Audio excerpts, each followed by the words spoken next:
My name is Lin Yuan. 3 years from now, I died on my own uncle's blade. The day we marched on Kunguzat, the demon god of the abyss, I prepared for everything. I was about to land the killing blow when a chill shot through my back. It was Lin Tianke, my own uncle, running me through from behind. He leaned in close to my ear, his voice dripping with contempt. Stupid nephew. That car crash that killed your parents? I set that up too. The Lin group was always supposed to be mine. I gripped my blade, couldn't force out a single word, and everything went black. When I opened my eyes again, my head was splitting. Familiar ceiling. Familiar bed. I bolted upright and stared at the wall calendar, February 7th, 2037. The day before Age of Lords launched. I'd been reborn. A commercial happened to be playing on the TV. Asterisk Age of Lords asterisk. The game that changes everything. On this continent, you'll become a lord and fight to expand your territory. Only one day left until launch. Yeah, that's the one. Last time around. This was the game they hyped everywhere you looked. 700 million players online on day one. But nobody saw the truth coming. This thing wasn't a game at all. 7 days after launch, nobody could log out. 1 month in, the game fused straight into reality, and even people who'd never touched it got dragged inside. That's how the Age of Lords began, for all of humanity. I survived in there for 3 full years. Lords clashing, the abyss invading, the alien descent. 3 chapters, each one worse than the last. Squeezed between abyssal monsters and alien lords, our space to survive kept shrinking. I fought my way up to one of the 10 great lords of China. And in the end, I still died at the hands of my own blood. I bolted into the bathroom and splashed cold water on my face. The guy in the mirror was still young. Still alive. Good. Heaven gave me a second shot. This time, not one of them walks away. Lin Tianke, the abyssal demon gods, the alien lords. I'll settle every account, one by one. Once I calmed down, I started taking stock of what I was holding. Card number 1, 3 years of game experience. Everyone else would still be fumbling around while I knew exactly what was coming with my eyes closed. In this game, 1 step ahead means every step ahead. Card number 2, money. My dad was chairman of the Lin Group, the kind of rich that rivals nations. Sure, the car crash took him 3 years ago and the company had been sliding downhill, but a starved camel is still bigger than a horse.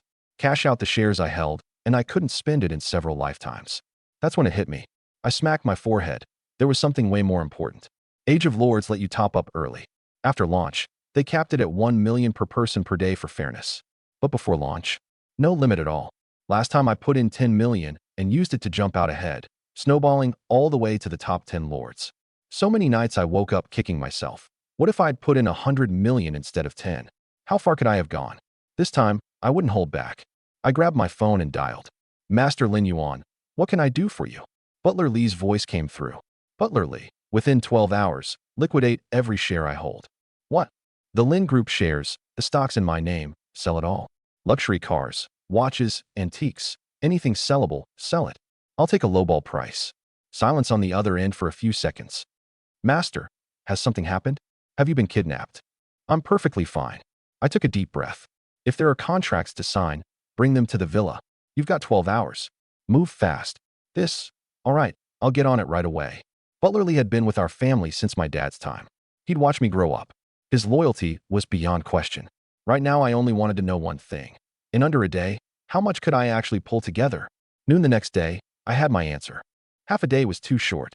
Equity transfers are a complicated process, and most of them aren't lump sum payouts. And the second I showed I was in a hurry, people knew they had me over a barrel. So I laid it out flat. No installments, cash only, and they could squeeze the price however they liked. By now, a whole crowd of them probably figured me for an idiot handing out free money. Let them laugh. A month from now, when the game fused with reality, this cash wouldn't even be good for wiping your ass. I didn't sleep a wink all night. By dawn, there was a stack of bank cards in front of me. All told, a clean 1 billion. The clock on the wall said 5 hours until launch. I stared at it and waited. With 3 hours left, I'd dump all 1 billion, every last cent, into Age of Lords. Tick, tock. The hour hand crawled to 2 o'clock. Time to spend. I pulled the first card. Card number, PIN, amount, fingerprint. You are about to top up 1 million. Confirm, confirm. Fingerprint verified. Congratulations, you've successfully topped up 1 million. 1 million per transaction, max. 1 billion meant I had to run this whole routine 1,000 times over. That's why I'd set aside 3 hours to do nothing but this. Why cut it so close and leave myself no buffer? To guard against other people, there was a top-up leaderboard, ranked by how much you loaded in before launch. This world's got no shortage of whales. If some big spender didn't like the look of me and started throwing money around too, my edge would shrink. Before I started, I glanced at the rankings. Number 1, an Arab, over 60 million. 2 of the top 10 were from the Dragon Nation, 1 at 30 million, 1 at 43 million. Everyone hid their names, showing only their country. The game hadn't even launched and a crowd of people had already flung out tens of millions. The comments section was already blowing up. Damn, this number 1 whale dropped over 60 million before launch. Guy sells oil. Of course he's loaded. Comparing yourself to people kill you. I'm over here deciding whether to spring for an egg on my breakfast wrap, and this guy's playing games with tens of millions. But our Dragon Nation whales are no joke either. 2 slots in the top 10. Respect. The more I read, the more the corner of my mouth curled up. The real slaughter was just getting started. I scooped up the stack of cards and got to work for real. Card number, pin, amount, fingerprint. Confirm. Next card. Card number, pin, amount, fingerprint. Confirm. Like a machine, numbly repeating, hands flying. 1 hour. 400 million gone. The comments section erupted. Am I seeing things? Number 1 topped up 400 million. Who the hell is this? Making the Dragon Nation proud. 400 million. That's more than everyone else on the board combined. The old number 1 got bumped down to second by me in one shot. He wasn't having it, gritted his teeth and shoved from 60 million up to 100. Next to my 400 million, it was a candle against a bonfire. And for me, this was just the warm-up. Another hour. My number surged to 700 million. Second place topped out at 150 million and stopped moving. Probably figured me for a lunatic and quit playing. Looked like my little rebirth had kicked off some kind of butterfly effect. Last time, nobody put in 100 million early. Anything over 50 was rare. This time I lit a fire under them and drove the whole top 10 past 50 million. These people really ought to thank me. The top-ups continued. Time waits for no one. Once the game launched, I couldn't cram another cent in no matter how much I had. At 4:55, the number froze. 1 billion. 5 minutes to launch. The peanut gallery in the comments had gone numb. A billion at the starting line. This number 1. Is he even human? Terrifying. Insane. 3 straight hours of topping up, and every inch of me ached like I was falling apart. No time to rest. I climbed straight into the game pod. I'd ordered the top-tier Starfall model. The nutrient fluid inside would keep me going for a month. Barring surprises, that'd last until the day the game and reality fully merged. I lay back inside and counted down with my eyes shut. 5, 4, 3, 2, 1. My consciousness got yanked away in an instant. When I opened my eyes, I was standing on the eternal continent. Vast land beneath my feet, ranges of mountains in the distance. Humans, undead, elves, orcs, demons, every race warring and conquering across this continent. This was the world of lords. It was my second time seeing this epic scene, but my chest still churned all the same. Last time, I died with regrets choking me. This time, I'd leave none behind. Character creation came up. I remembered it clearly. From this moment on, my wallet was about to do work. Please enter your character name. I paused. Lin Yuan. Same sound as my real name. I'd used it in my past life. Character name registered. Please select your starting race. Human. Not a flicker of hesitation. Of the 5 starting races, humans were the most ordinary, looking utterly unremarkable. But having lived a whole life already, I knew the score. Humans are weak early, but their growth ceiling is top tier, and late game they climb to one of the strongest races. Even stacked against hidden races, they hold their own. Draw a starting hero. Draw. A flash of white light. Ding. Congratulations, you've drawn an E-rank hero. Peasant leader, Kinlac. My face went dark on the spot. A whole new life, and my luck was still garbage. Kinlac was trash among trash. Players called him the king of peasants. No combat power, and his one and only skill was boosting farm output by 10%. Losing at the starting line right out of the gate. At least a redraw only cost 10,000 gold. Gold traded 1-to-1 with cash, so 10 grand a pop. Not pocket change for a regular person, but I'd already put in 1 billion. Again. White light flashed again. Ding. E-rank hero. Sharpshooter. Clack. Still trash. Whatever. Money was the one thing I had no shortage of. Ding. C-rank hero. Soul Hunter Archer. Dula. Ding. E-rank hero. Scythe Maniac. Wilman. Ding. C-rank hero. Berserker. Ryan. Ding. B-rank hero. Kraken Slayer. Mantasha. My luck was truly cursed. 100 draws, and the best I got was a B rank. Under 5 minutes, and 1 million was gone. I refuse to believe I can't pull an A rank. I took a deep breath. Keep going. 10 times, 50, 200, 500. On the 537th draw, a streak of purple light finally flashed. Jackpot. Ding. Congratulations, you've drawn an A-rank hero. Soul of Flame, Lervis. I knew Lervis. Solid across the board for an A rank. Starting skill was an AoE fire spell, leveled up crazy fast early on. Take him? I hesitated, and passed. Lervis was good, but nowhere near enough for me. I had my heart set on a different starting hero. In my past life, I'd seen with my own eyes just how strong that one was. If I could pull him, keep going. It's only 10 grand to draw. Drop 100 million, and there's no way I don't get him. But after I passed on Lervis, my luck dried right up. 1,000 draws straight. Not even a shadow of an A rank, B rank at best. I didn't lose heart. A ranks were low probability to begin with, and I'd only spent 15 million. On the 1,891st draw, purple flashed again. Ding. A rank hero, daughter of the forest, Leah. No good. Leah's skills were worse than Lervis's, and she specialized in commanding elf units. Didn't mesh with my humans. Pass. Draw number 2,345. A rank, Heart of the Desert, Shagut. Draw number 2,777. A rank, Shield of the Empire, Duragang. Draw number 3,444. A rank, Lady of Misfortune, Jindo. By 3,000-something draws, I was completely numb. First time in my life I found gacha this mind-numbing. And the worst part, these later A ranks were all worse than that first Lervis. I even started to regret it. If I'd known, I wouldn't have been so picky. By now, other players had probably built up their territories. I steeled myself. The next A rank that's even usable, I'm taking it. For 1,000, for 1,500, 5,000. Something was seriously wrong. No A rank no matter what. If my pockets weren't deep enough, this garbage system would have had me in tears. On the 5,135th draw, purple light exploded. Ding.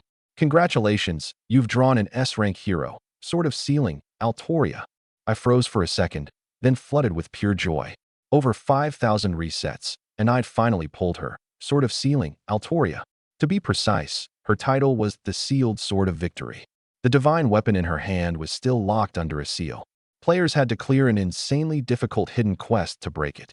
And once it was broken, she'd leap straight from A rank to SSS rank. That right there was why I'd burned over 50 million to pull her. Hero draws alone had cost me more than 50 million. But once I had Altoria, all of it was worth it. This was a being who could grow to SSS rank. Last life, I was one of the 10 great lords of China, and the highest ranked hero under me only hit SS. If I weren't so weak right now, I'd rush to break her seal this instant. Esteemed Lord, do you select Sword of Sealing, Altoria as your starting hero? I do. The words had barely left my mouth when Altoria, clad in silver armor, dropped to one knee and lifted that stunningly beautiful, spirited face. My lord, Altoria is at your service. Congratulations on selecting your starting hero. Now, lead your hero into battle across the Eternal Continent. Good luck. My vision blurred, and I was standing in an open clearing. This was my starting territory. A prompt popped up. This land is fertile and suitable for building a territory. Build here. Build. A wooden cabin rose from the ground. Shabby, sure, but at least my territory had its first structure. It'd serve as the Lord's manor for now. Inside, I checked my resources. In Age of Lords, resources came in 5 types: food, wood, stone, iron, and silver coins. Building structures and training troops both cost them. Gold, strictly speaking, didn't count as a resource. As a rookie lord, I had just 100,000 of each. Enough for early construction if I rationed it. But I had zero intention of living frugally. First structure, the shop. 10,000 food, 10,000 wood, 10,000 stone. Up in about a dozen seconds. Low-tier early buildings go up fast. The shop's function was simple. It sold me goods, refreshing every 24 hours. The higher its level, the more and better the stock. I opened the shop and immediately spotted what I wanted. Basic resource pack opens for 10,000 random resources, 100 gold. Mid-resource pack opens for 50,000 random resources, 500 gold. High resource pack opens for 100,000 chosen resources, 1,200 gold. Early on, resources were your lifeline. Run out and territory construction seized up instantly. I wasn't about to let that happen. Buy. Ding. Successfully purchased basic resource pack X100. Ding. Successfully purchased Mid-Resource Pack X50. Ding. Successfully purchased High Resource Pack X10. Cheaper than I expected. The whole lot ran me 47,000. I wanted to buy more, but a level 1 shop only stocked so much, and I'd already cleaned it out. For a moment, I actually felt the frustration of not being able to spend my money. Good thing there was more to buy. Worker recruitment order. Recruit an extra worker to build. 3 days, 10,000 gold. Harvest card. Plus 20% farm output. 7 days, 5,000 gold. Experience potion. Small grants a hero 500 experience. 6,666 gold. Random strategic treasure chest. Opens a random black iron to gold tier strategic treasure. 150,000 gold. I waved a hand, buy it all. Money's there to be spent. If topping up doesn't make me stronger, what the hell's the point? I stared at the item the tier 1 shop had rolled and grinned. Random strategic treasure chest. In Age of Lords, strategic treasures were equipment. The higher the tier, the more precious. Each hero could equip 5, and a full set of top-grade gear could let a B rank go toe-to-toe with an S rank. That's how much weight they carried. One chest cost 150,000 gold. I didn't even blink. Bought 20 in one go. 3 million gone, and the shop was scraped clean. Wanna buy more? Wait for tomorrow's refresh. But before that, I'd definitely upgrade the shop first. Only a higher tier would roll better stock. Having more money than you can spend is its own sweet kind of problem. I couldn't wait to start opening. Least I could do was put together a full set for Altoria. A proper A-rank hero with no decent gear? That's just embarrassing. The moment I opened the first chest, golden light burst out in front of me. I froze. Since when was my luck this good? A hit on the very first pull? The light scattered, and a lion-shaped pendant lay before me. Heart of the Lion King's pendant. Quality, gold. Attributes, strength plus 25, agility plus 25. Bonus skill, Blessing of the Lion King. Once activated, all human units under your command gain a 15% boost to all attributes for 3 minutes. 6-hour cooldown. A little gem among the gold tier. That bonus skill was practically a god tier ability for humans. My luck had truly turned. I ripped through the rest of the chests in one go. Ding, black iron tier, rusty iron sword. Ding, black iron tier, moldy burlap rope. Ding, silver tier, flowing staff. Ding, gold tier, burning gem. 20 chests. 8 black iron, 5 bronze. For silver, 3 gold. Equipment ran 9 tiers. Black iron, bronze, silver, gold, platinum, diamond, legendary, epic, mythic. On launch day, gold tier was already a rare sight. I decked Altoria out in a full set. 3 gold pieces in the heart of the Lion King's pendant, the burning gem, and the obsidian war armor, plus 2 silver pieces, the frost ring, and the shield of glory. What's a perfect opening look like? This. Let's go. Out of the city, time to test the gear. I gave the construction workers their orders, build the structures in sequence, then took Altoria out of the territory, heading straight for the forest next door. In the opening stage, low-tier monsters spawned near every territory. Sure enough, I'd barely stepped into the woods when 5 gray wolves crept up and surrounded us, all menace and malice. My lord, I'll protect you. Altoria stepped in front of me in one stride, the sword of sealing held level in her hand. Even the heavy armor couldn't hide her figure. Go, I said flatly. Kill them all. Just tier 1 gray wolves. Only good for bullying peasants. I had an A-rank hero geared out in top-grade equipment. Killing these things was like swinging a cleaver at a chicken. The next second, she became a blur. Swordlight swept through the air. SHHK. 5 gray wolves, all beheaded at once. 1 strike, 5 kills. That was Altoria. Slew a tier, 1 gray wolf. Obtained gray wolf pelt X1. Lord EXP plus 10. Hero EXP plus 10. The prompts rang out one after another. Low-tier monsters didn't drop good loot, but the experience was solid. Lord EXP raised my rank, unlocked higher-tier buildings, and let me command more heroes. Hero EXP raised strength and let a hero lead more troops. With her this strong, I wasn't about to settle for slaughtering small fry. Come on, deeper in. The further in we went, the denser the monsters, and all of them were her prey. In under half an hour she hit level 4, her stats surging the whole way. By then the world channel was buzzing too. Guys, I pulled a B-rank starting hero right off the bat. What did you get? Damn, lucky bastard. I reset 20 times just to get a B-rank. I'm gonna hurl. 20 times is 200 grand, big spender. 200 grand counts as rich. I reset 1500 times, straight to an A rank. Water Elemental Empress Helena. Bow before the whale. On my knees, big shot. Man, outside the territory is brutal. My D-rank hero can't even beat a tier 1 monster. Ugh, my dwarf warrior got torn apart by a pack of wild wolves.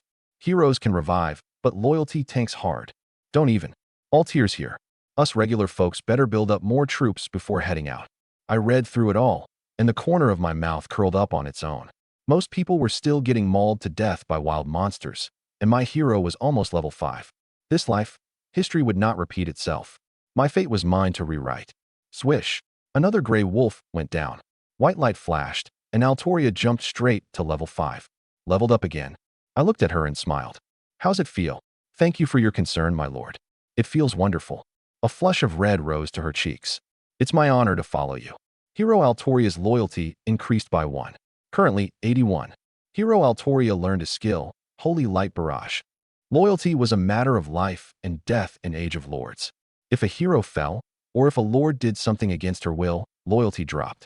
Last life, there was a player who'd clearly lost his mind. He tried to force one of his female heroes into his bed. Her loyalty crashed to rock bottom, and she paid him back with one swing of her blade, lopped his manhood right off. After that, everyone finally got it. These heroes weren't ordinary NPCs. They had flesh and blood and minds of their own. Above 80, they wouldn't betray you easily. Below 60, the moment they hit a life or death crisis, they'd flip on you. Above 95, they were die-hard loyal. No matter how far you pushed, they'd follow you to the grave.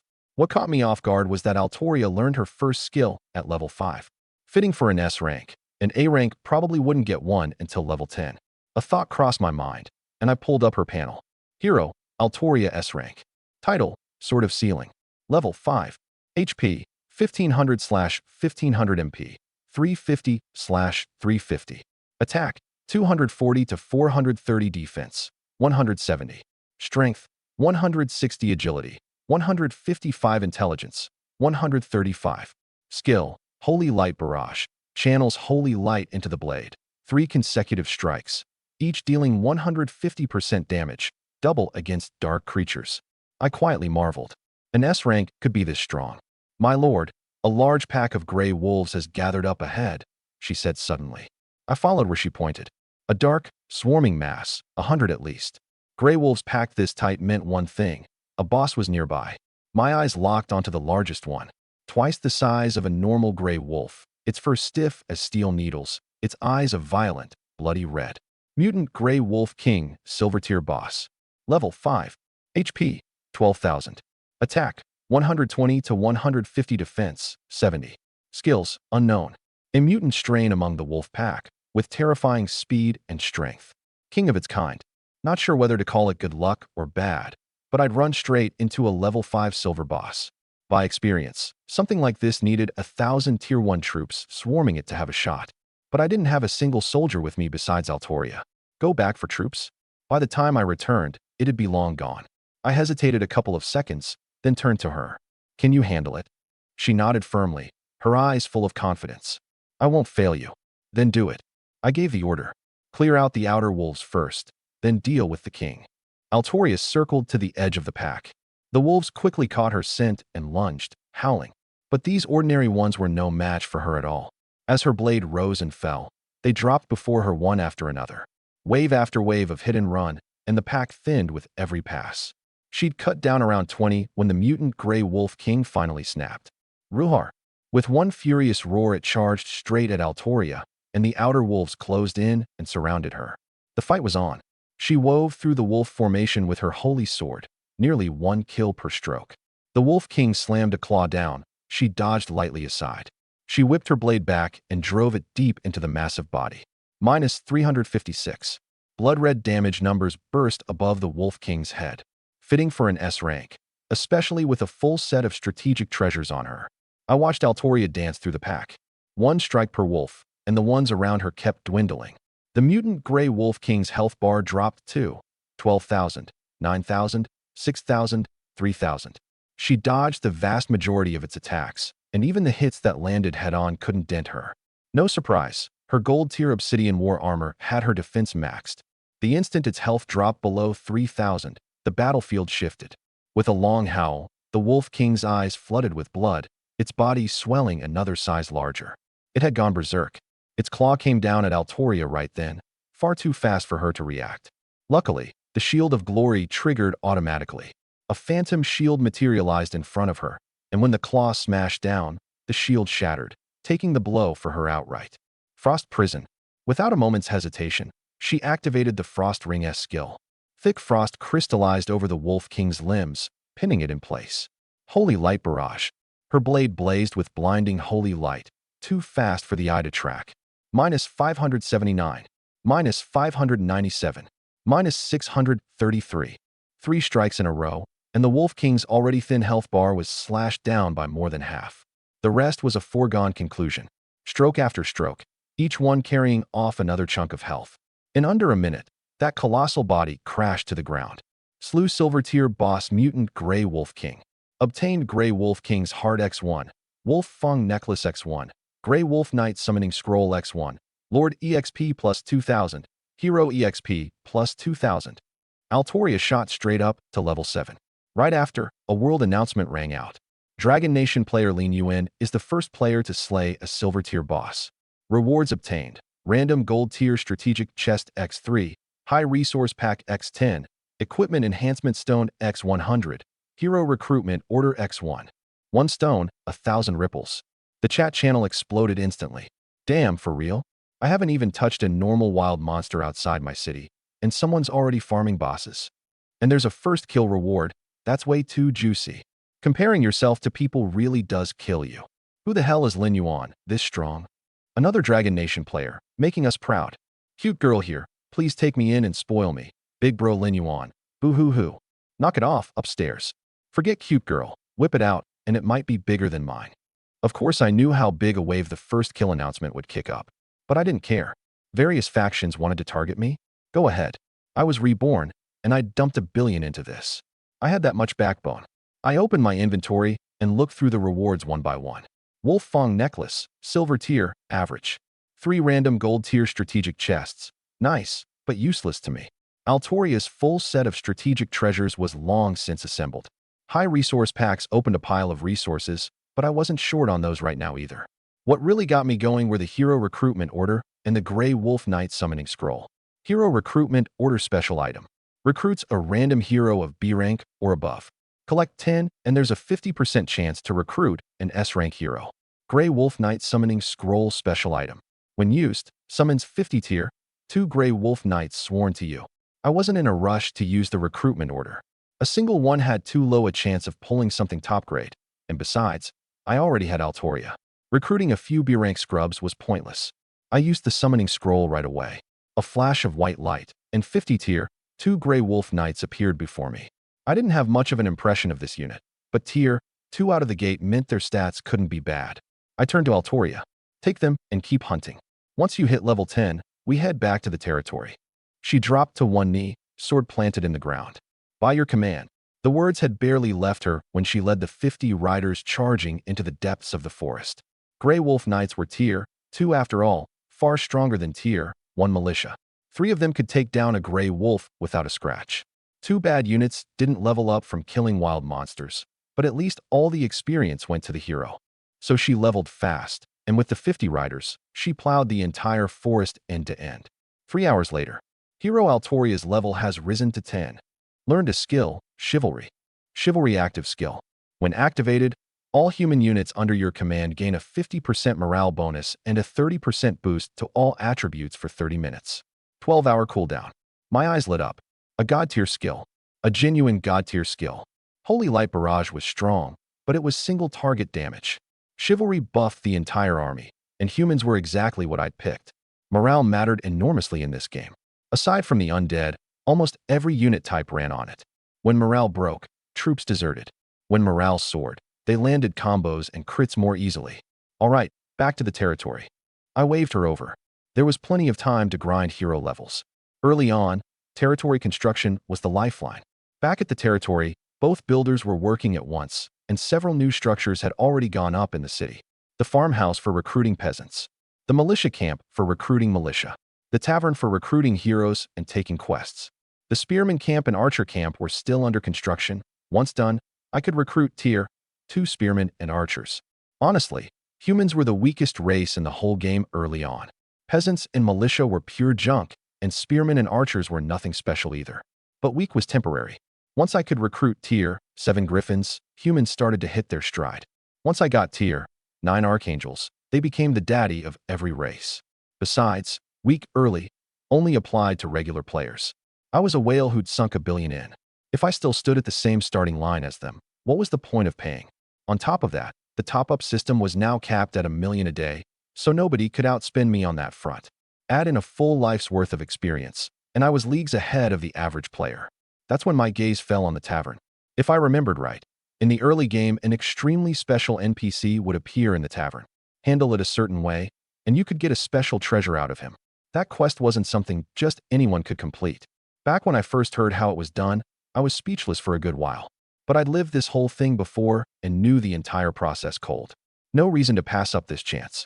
I didn't hesitate any longer. I strode toward the tavern. I've got to say, Age of Lords was built just like the real world.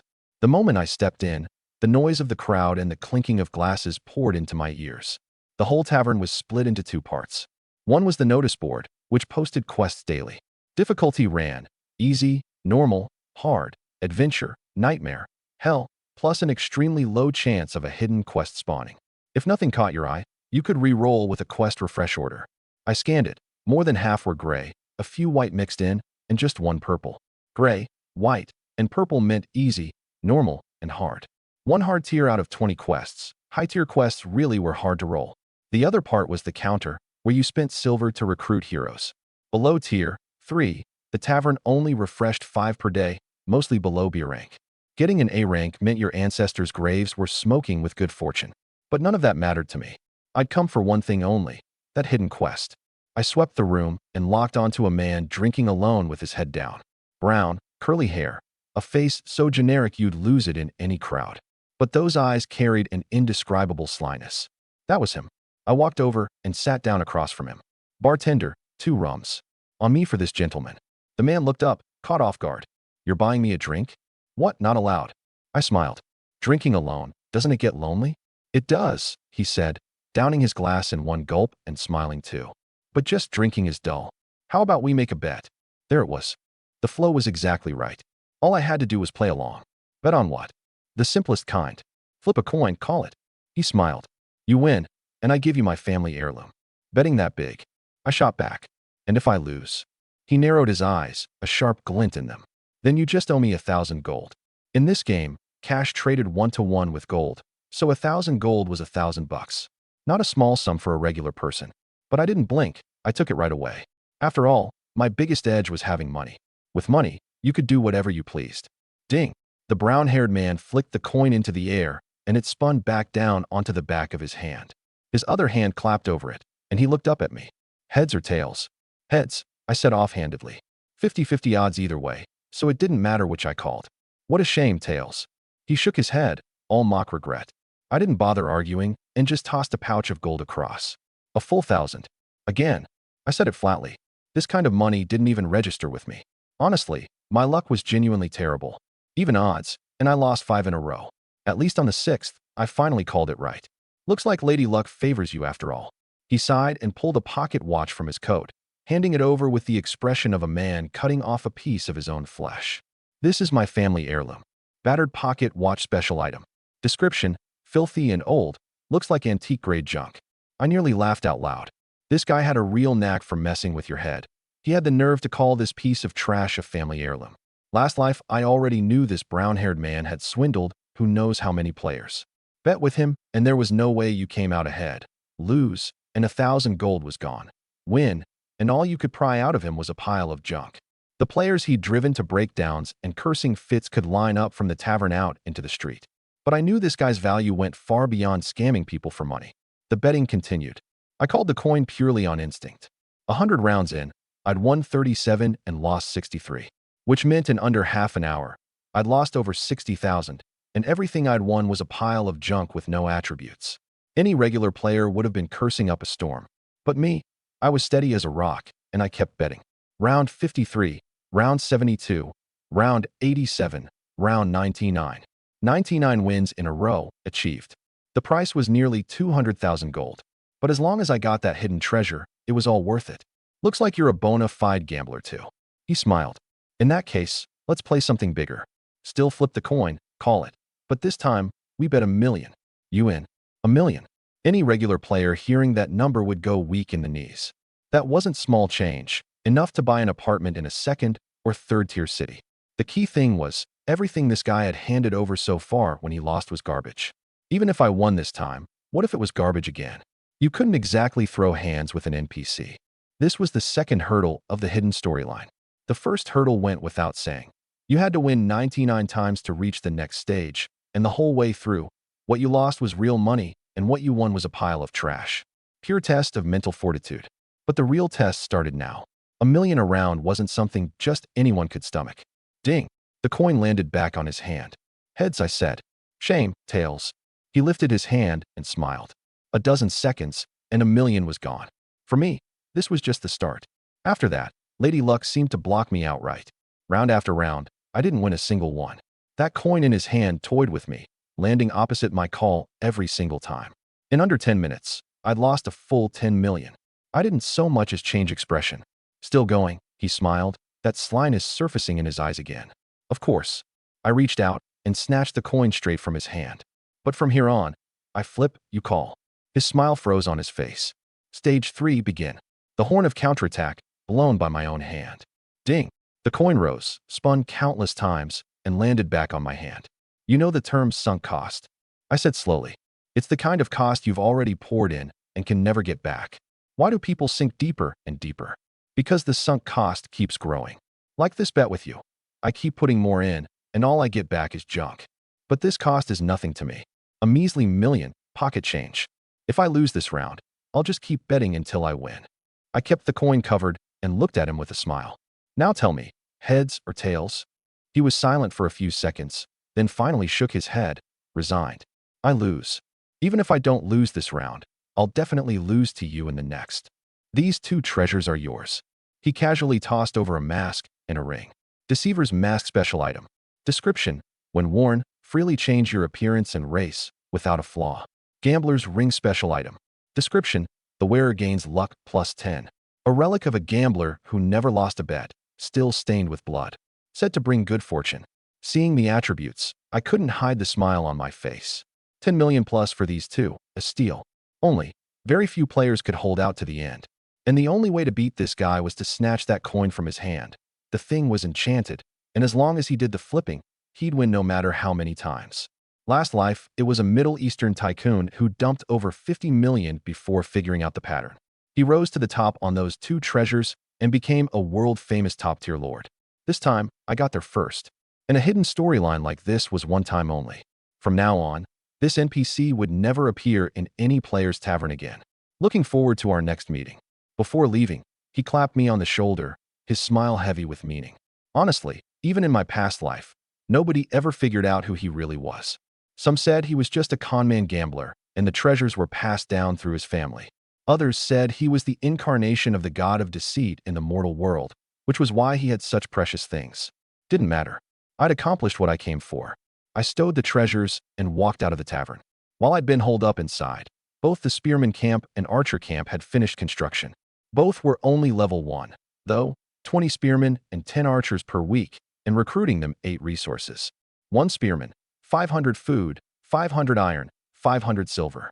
1 archer, 1,000 food, 1,000 wood, 1,000 iron, 500 silver. To me, these were rounding errors. The 10 high resource packs from the silver boss first kill were enough to open 5,000,000 units of random resources. I waved a hand, recruit them all. 20 spearmen, 10 archers, into the ranks. As for tier 1 militia, I couldn't be bothered. Junk units. Even as cannon fodder, they were too slow on their feet. Next, I lined up work for the builders. The spearman camp and archer camp definitely needed upgrades to expand my forces. But before that, I had to upgrade the Lord's Manor. The Lord's Manor was the prerequisite for upgrading every building. As long as it stayed level 1, every other building's level cap was locked at 1. Upgrading it also raised tax revenue, free gold and silver every day, and at higher levels it unlocked new buildings. For example, level 7 was needed to build the Griffin Cliff and recruit Griffin Knights. But level 7 was way too far off for me right now. My goal was clear: get the Lord's Manor to level 3 first. At level 3, I could build the auction house. Once the auction house was up, I could trade freely with other players. That's when I could squeeze my advantage to the absolute limit. Construction took time. The higher a building's tier, the slower it upgraded. Without a speed-up card, getting the Lord's Manor to level 3 would take at least 3 days. I couldn't just sit around waiting 3 days. I dared to take Altoria into the forest hunting monsters when it was just the two of us, and now I had troops on hand. I turned back into the tavern and recruited 2 heroes on the spot, Iron Fist, Barty, and Hawk Beauty Avi. Both were C rank, no special stat specialties, and together they cost just 120,000 silver. What did I recruit them for? Scouting. Altoria was my S-rank main combat hero. No way I'd waste her on scouting. But I had to map out the unknown areas around the territory, and these tavern hires were perfect for the job. If my lord rank didn't cap me at 3 heroes right now, I'd have recruited a few more. Money was no object for me. Esteemed Lord, Barty is at your service. Esteemed Lord, Avi is at your service. Both dropped to one knee. Barty stood nearly 2 meters tall, hulking like an enraged bear. Avi had a smoking hot figure and bronzed skin, with a wild streak about her. Barty, take 20 spearmen and 10 Grey Wolf Knights, scout east. Avi, take 20 Grey Wolf Knights and 10 archers, scout west. Any unclaimed resource points, seize them outright. If there are packs of monsters guarding one nearby, come back and tell me. I'll lead the troops out and clear it myself. Assignments handed out, forces distributed, the two set off with their squads. Waiting always wore on you. But I didn't leave. Stepping away from the territory now, I'd likely miss the reports they sent back. Sometimes haste makes waste. Patience, on the other hand, let you reap more. 1 hour, 2 hours, 3 hours, 5 hours in. I got so bored I took a nap in the Lord's Manor. At least the nap wasn't wasted. 5 hours later, Barty and Avi returned at the same time.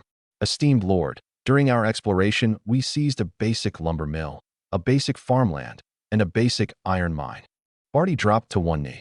Also, 50 militia, drawn by your renown, joined our ranks. This exploration turned out to be a solid haul. All 3 resource points, mine now. Wild resource points were the kind of thing that, once seized, fed me resources non-stop. A single basic farmland put out 20,000 units of food a day, and the other points ran about the same. Early in the game, everyone was broke, and I'd seen plenty of lords bash each other's heads bloody fighting over points like these. By the rules, once you seized one, you were supposed to station troops to hold it. But my forces were stretched thin right now. I couldn't cover every point. Didn't matter. If some fool really dared come try to take one from me, I wouldn't mind letting him taste what despair felt like. I turned to Avi. And your side? Anything to show for it? Yes, my lord. She took a deep breath. We found a gold mine. But that mine seemed to be cursed. The men I sent in, not one of them came back. Not so much as a word. Only then did I notice her squad really was a few men short. A cursed gold mine. I clicked my tongue. All right, take me straight there to have a look. She hesitated, then nodded, the lingering fear plain on her face. Truth was, I already had a pretty good idea. Following Avi, I reached the mine entrance soon enough. My lord, this is it. She was still saying something, but I'd lost interest in listening. My whole attention was pinned on the mine pit in front of me. If I wasn't wrong, this was a dungeon in Age of Lords. I took a deep breath and stepped forward. A panel floated up. Death Gold Mine. Once a rich gold mine, until a cave-in buried hundreds alive. The vengeful souls turned to undead, killing all who enter and dragging them down to join the dead. Difficulty: easy, normal, hard, nightmare, hell. A dungeon, just as I thought. My eyes lit with delight. I hadn't expected Avi to stumble onto a dungeon for me by sheer accident. My past life experience told me the rewards from high-difficulty dungeons were always generous, some of them even one of a kind. I hesitated a moment, then gritted my teeth, and picked the highest, Hell Tier. Death Gold Mine open. The Hell Tier dungeon opened, and gusts of cold, spectral wind immediately swept through the mine shaft. I waved a hand. Move out. With Altoria and my troops, I headed straight in. The deeper we went, the darker it got. 2 spearmen led the way with torches. As we walked, a low, guttural snarl came from up ahead. I looked up. A horde of walking corpses, flesh rotting off their bodies, blocked the passage. Some wore miners' helmets, some clutched long pickaxes, all of them agonizingly slow. Tier 2 units. Nothing to fear. Altoria drew her sword and charged in. A level 10 hero with a set of early-game top-grade strategic gear cut through these corpses like chopping vegetables. The spearmen and Grey Wolf Knights piled in right behind her, while the 10 archers in the back drew and loosed, arrows sinking into rotten flesh one after another. With someone holding the front line, the archers could pour out damage without a worry.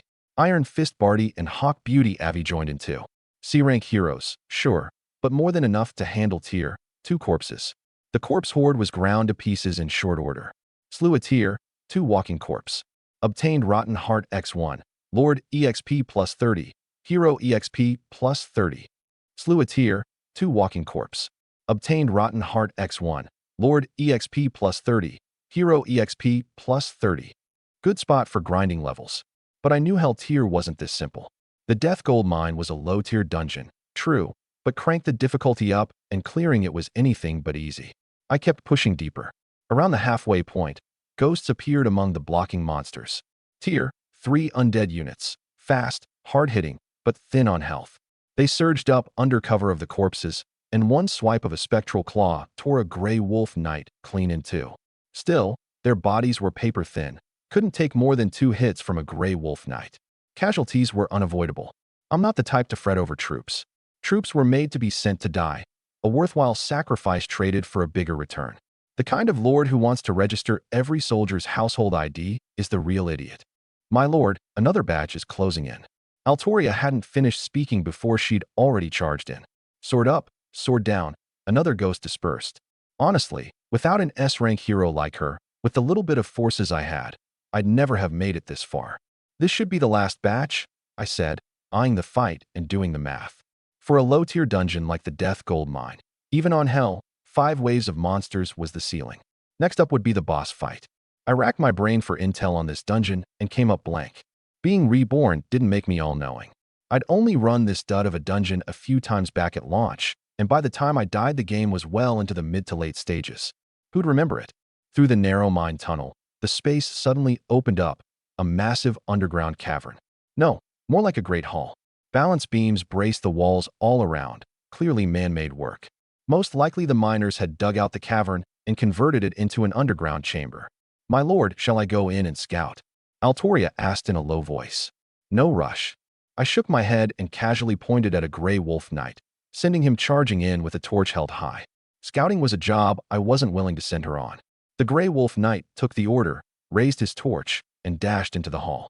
The next second, the scene the firelight revealed made my heart sink. The entire hall was packed dense with skeleton soldiers, walking corpses, and ghosts. And dead center, sprawled out, was a creature of absolutely colossal size. A dragon, not a shred of flesh on it, only a stark, white skeleton frame. A tier 9 undead unit. The skeleton dragon. My expression soured instantly. A hell-tier Death Gold Mine, and it was hiding high-tier stuff like a skeleton dragon. Even just one was more than I could touch right now. Even Altoria was no match for it. This dungeon couldn't be cleared. But right then, out of the corner of my eye, I caught something in the corner of the hall. A chest, black as ink, faintly giving off the aura of death, lay there quietly. The gray wolf knight who'd charged in soon caught the skeleton dragon's attention. Ghostly green soul fire burned in its eye sockets. It raised a claw and, with one swat, smashed the gray wolf knight into a bloody pulp. Between tier 2 and tier 9 was a gulf that couldn't be crossed. I turned to Altoria and asked calmly, "Do you think you could beat it?" She clenched her teeth. "I'm willing to fight." "No need." I shook my head. "You can't win." I knew exactly how strong a tier 9 unit was. A few more levels for her, or a few more troops for me, and maybe we could swarm it down. But right now, not a shred of a chance. Still, I hadn't planned to just walk away. Couldn't clear the dungeon, but I'd scoop up some kind of prize. My gaze fell back on that black chest. Instinct told me there was definitely something good inside. I'd already worked out how to get to it, too. "Hold the troops here, don't move." "Understood, understood." She nodded. She didn't grasp what I was up to, but she obeyed my orders unconditionally, always. I opened my pack, pulled out the deceiver's mask I'd just gotten, and put it on. The next second, my face and body rapidly rotted away, turning into a walking corpse. Altoria startled and stepped back. "My lord, are you all right?" "I'm fine, don't mind me." I waved her off. This was exactly the mask's disguise ability. In this form, even the skeleton dragon couldn't tell who I was. I dragged my feet along at a slow shuffle, inching toward the hall. 1 step, 2 steps, 3 steps. I had to admit, the mask's disguise was flawless. The skeletons, corpses, and ghosts all around took me for one of their own, and didn't so much as glance my way. Even the skeleton dragon didn't sense a living person had slipped in. 15 minutes later, I finally reached the black chest. I was close to the skeleton dragon here. The moment I was spotted, I wasn't far from dead. Luckily, it was still lying there asleep. Better move fast. This was my one shot. I took a deep breath and opened the chest. Chest opening, current progress, 1%. The progress bar popped up. By my estimate, opening it fully would take at least 10 seconds. A mere 10 seconds, and yet right now it's stretched as long as a year. Chest opening, current progress, 92%. Chest opening, current progress, 95%. Right then, the skeleton dragon jolted awake. The soul fire in its eye sockets flared explosively, and its cold, draconic eyes locked straight onto me. Spotted. A chill shot straight to my heart. And in that very instant, the heavenly sound of the system rang out. Congratulations, you have successfully opened the death chest. Obtained special treasure, Skull of the Skeleton King.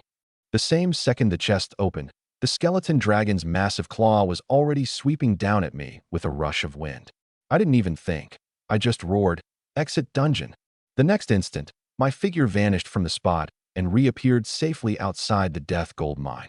Lord Linyuan failed to clear the Hell-tier dungeon death gold mine. Deducted 1 million food, 1 million wood, 1 million iron, 1 million silver. Enters a weakened state for the next 5 hours. Hero EXP and Lord EXP have. The system prompt burst open in front of me. For million resources, gone. And I was weakened. But I smiled, because I'd gotten what was in that black chest. As long as the item was in hand, I'd eat any loss. I dug out the treasure and held it up to my eyes. A jet black skull, its surface crawling with dark, shadowy patterns.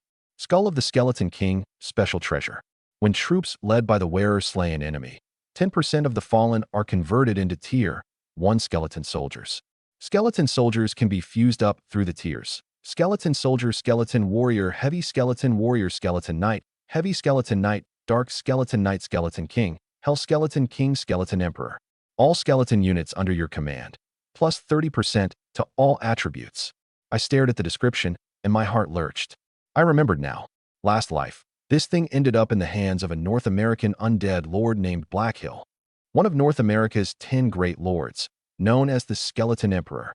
The units under his command were laughably one-note, skeletons, and nothing else. But those skeletons could swarm and kill even tier 9 units. Raising trash units like skeletons to that level came down to this one skull. In this life, it was in my hands. I was a human, true. But as long as I could convert enough skeletons, I could raise a skeleton legion that would slay gods and Buddhas alike. This deal was a massive win. The dungeon could only be entered 3 times a day. But I wasn't in a rush. I was weakened right now, EXP halved. Going back in, I still couldn't chew through hell tier. At most I'd drop the difficulty and grind it out, which was pointless. Come on, Altoria. I beckoned to her. Can't run the dungeon, so grind monsters in the wild. With this skull, I could convert skeleton soldiers while killing. The more I fought, the more troops I'd have. 6 hours later, the weakened state lifted. During that time, I took Altoria and the troops slaughtering gray wolves in the forest.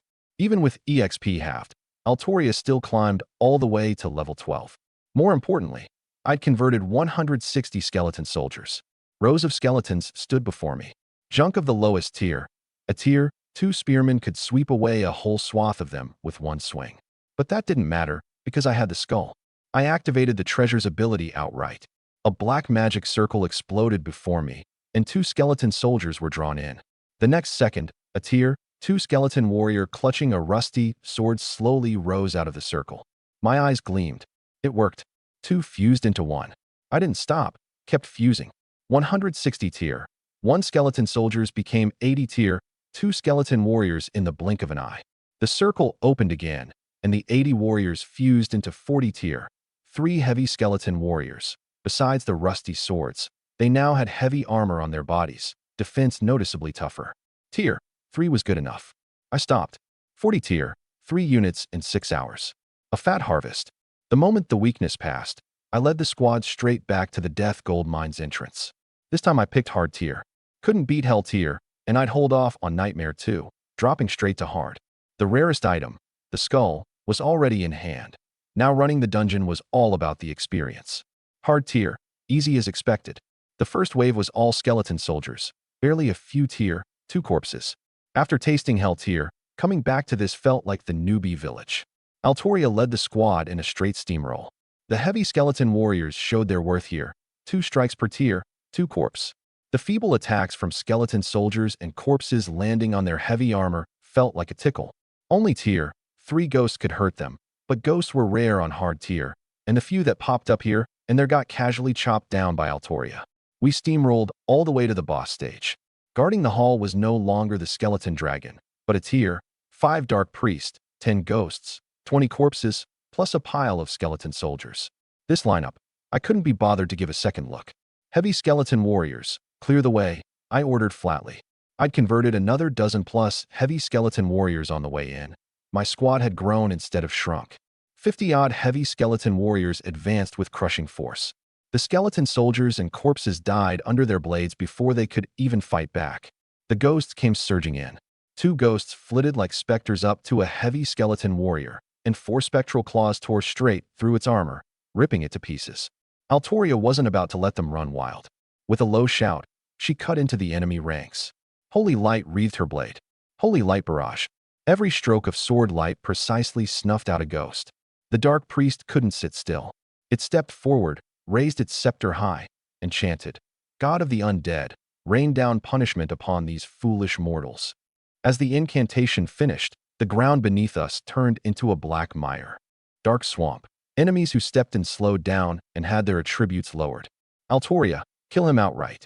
I roared without a moment's thought. To catch bandits, first catch their leader, the simplest principle there is. Altoria immediately activated chivalry, and the spearmen and archers' morale soared, attributes climbing. Shame the heavy skeleton warriors and gray wolf knights weren't human units, so they didn't get the buff. Looked like the pairing of heroes and unit types still took some care. Given the chance, I'd definitely have to recruit an A rank or higher undead hero to command my skeleton legion specifically. Altoria, Barty, and Avi, all 3 heroes, hemmed the dark priest in tight. The archer's arrow rain screamed in from behind. The dark priest's health bar plummeted. In under 2 minutes, it bottomed out. "You will never leave this place." Health hit 0, and its body burst into a sky full of black mist. The clear prompt sounded at the same moment. Lord Linyuan successfully cleared the hard-tier dungeon, Death Gold Mine. Obtained. Lord EXP plus 3000. Hero EXP plus 3000. Hero Recruitment Order X1. Mid-Resource Pack X50. Random Silver Tier Strategic Chest X2. The hard-tier rewards were fat, no question. Altoria leveled up right away. But for me, the only thing actually useful was that Hero Recruitment Order. Silver Tier Treasures? I really couldn't be bothered with those now. 1 shot left. Having cleared hard, I moved up step by step, this time straight to Nightmare. After all, I'd already amassed nearly 70 heavy skeleton warriors, and with the skull, I could fully sustain the fight off the fight itself. The Nightmare flow was about the same, 4 or 5 rounds of small monsters, plus a final boss. Except this time the boss wasn't the skeleton dragon, nor the dark priest, but a tier 6 evil eye spider. Around it swarmed a cluster of spiders in various colors. Black ones hit hard, green ones carried poison, red ones self-detonated, white ones spat webs to trap. Luckily these spiders were only tier 3 level, just numerous. This boss fight got a bit rough, and I lost nearly half my heavy skeleton warriors. But in the end, the evil eye spider still died under Altoria's holy light barrage. Lord Linyuan successfully cleared the Nightmare tier dungeon, Death Gold Mine. Obtained. Lord EXP plus 7000. Hero EXP plus 7000. Hero Recruitment Order X2. Mid-Resource Pack X150. Random Gold Tier Strategic Chest X2. The Nightmare rewards were better than hard by more than 1 whole tier. Before I'd even finished tallying it up, another world announcement exploded. World announcement. Dragon Nation player Lin Yuan is the first lord to clear the Nightmare tier dungeon, Death Gold Mine. Obtained. Random Platinum Tier Strategic Chest X1. High Resource Pack X20. Hero EXP Storage Jar X1. Hero Recruitment Order X2. The chat channel blew up instantly. Damn, big bro Lin Yuan cleared even Nightmare. This is insane. I dumped 40, 50 grand, and can't even clear normal difficulty. Gonna go hug myself and cry for a bit. Don't even. I haven't even found where the dungeon door is. These rewards make me drool. A platinum tier strategic treasure. Big bro Lin Yuan really is 1 step ahead, every step ahead. Honestly, the moment I heard the world announcement, Even my eyes lit up. A platinum tier strategic chest. Even for me, this was a rare thing. I didn't hesitate, opened it right away. Ding. Congratulations, you have successfully opened the random platinum tier strategic chest. Obtained platinum tier strategic treasure, Sword of Dawn. Sword of Dawn Platinum. Strength plus 75, agility plus 45, constitution plus 20. All human units under your command, plus 10% to all attributes. Bonus skill Battle of Dawn. When used, all melee units under your command gain plus 30% attack speed, plus 20% crit rate, plus 10% lifesteal for 15 minutes. The attributes were top-notch, the skill even fiercer. I handed the sword straight to Altoria. Equip it, this sword's yours. Thank you, my lord. Altoria took the Sword of Dawn, and I saw that glimmer in her eyes clear as day. She liked it. Hero Altoria's loyalty increased by 1. Currently 82. Who doesn't love good gear? With this platinum tier strategic treasure equipped, her attributes jumped up a big notch. I glanced at her panel. Attack 390 to 560, HP 2400. The foundation of an S-rank hero was finally showing. And I knew, one more level to 15 and she'd unlock her third skill. With the 3 dungeon runs used up, I led the troops back to the city. I hadn't been idle these 2 days.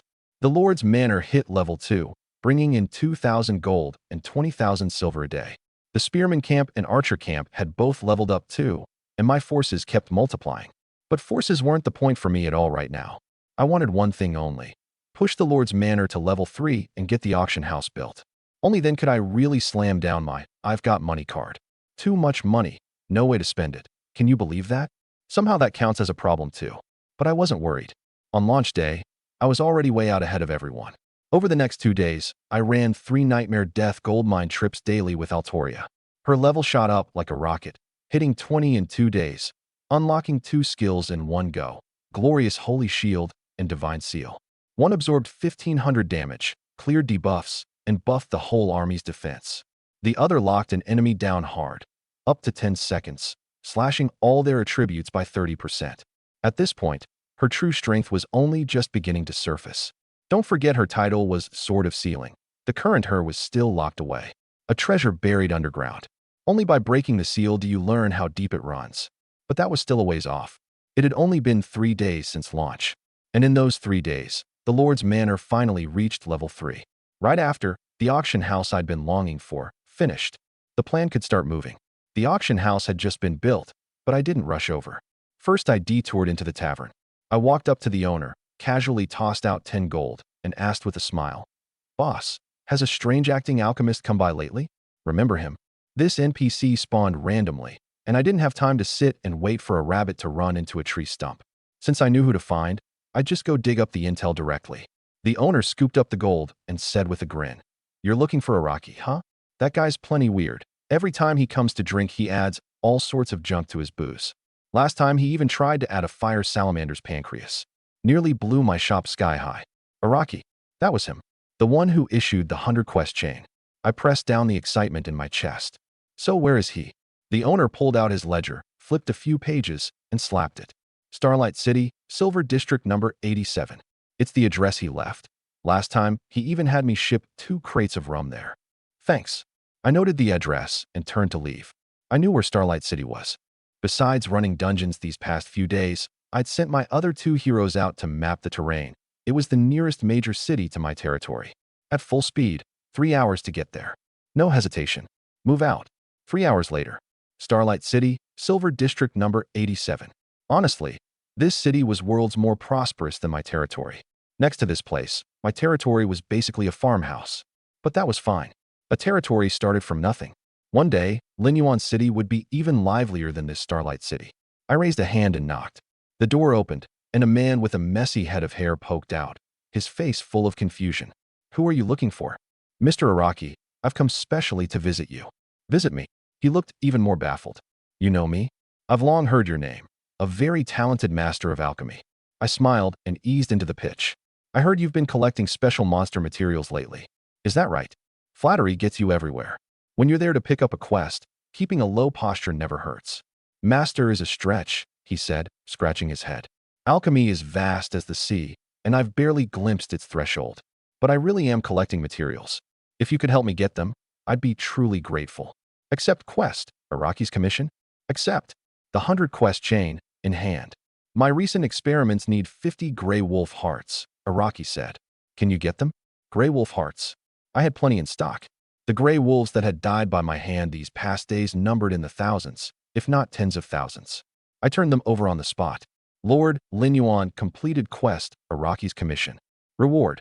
Lord EXP plus 500. Hero EXP plus 500. Basic resource, chest x5. The reward was pitifully stingy. But why was this quest called a 100 chain? Because it ran a full 100 links, tedious enough to grind a person to death. Most players did a few links, then got sick of the effort and the poverty and tossed it. Only I knew, finish all 100, and the reward was terrifying. And the first player to complete it got a one-of-a-kind special prize on top. Second link, a venomous spider's poison sac. Had it. The final boss of the Nightmare Death Gold Mine was the Evil Eye Spider, so this I wasn't short on. Delivered, another 500 plus 505 chests. Third link, 200 black-tailed snake scales. This I didn't have, but to me, there was nothing money couldn't buy. Once the auction house opened, all the scales other players had listed were sitting right there. Materials were precious in the early days, 100-odd gold per scale, so 200 ran only 20 or 30,000. Pocket change. Bought them all, delivered. Link 1, Link 5, Link 10, Link 20. 1 hour, 50 links. Collecting materials alone burned over 3 million gold. Some rare materials the auction house didn't have. Only 3 days since launch, players were still clutching them, unwilling to sell. Was that going to stop me? I just called out on the World Channel, buying at premium prices. 10,000 won't do it, then 50. 50 won't, then 100,000. Throw enough gold around, and someone always gets tempted. 3 million plus was a lot. But if it meant clearing all 100 links, it was worth it. Ramming through link by link like that, I pushed Araki's commission to the 99th link. Each link gave only 500 hero EXP, but 99 links stacked up to nearly 50,000. Altoria's level shot straight up to 22. Just the final link left. I looked up and asked with a smile, Mr. Araki, anything else I can help you with? I really can't thank you enough, he said, rubbing his hands, his face all embarrassment. You've collected so many materials for me, and I've given you so little in return. It's fine, I smiled. It's all for alchemy. Exactly. His eyes lit up. Believe me, I'll make my mark in alchemy for certain. It's just that my research is still missing one crucial thing. If you could bring it to me, that'd be the best I could hope for. What do you need? The heart of the Dark Moon tree. Araki took a deep breath and lowered his voice. In the Dark Moon forest outside Starmoon City, there's a 1,000-year-old tree. What I need is its heart. But a clan of dark elves lives in that forest. You must be careful. The final link, the Dark Moon tree heart, just as I'd figured. The materials for the first 99 links could all be bought with money. This one alone couldn't. The Dark Moon tree heart could only be obtained by clearing the Dark Moon forest dungeon. And that dungeon was absurdly hard. I remembered it clearly. Last life, it wasn't until the 10th day after launch that the First Lord broke through it. But so what? I had no thought of backing off. A reborn man exists to turn the impossible into the possible. Otherwise, what's the point of talking about rewriting fate? Quest accepted, I immediately took Altoria and the troops rushing for the Dark Moon Forest. 2 hours later, a gloomy forest sprawled before me. This was the place. The Dark Moon Forest was a special dungeon, with no difficulty tiers. Enter dungeon Dark Moon Forest? Confirm. My vision blurred, and my entire force was already standing in the woods. Everyone stay sharp. Heavy skeleton warriors up front. I ordered at once. This was Dark Elf turf. A little caution never went wrong.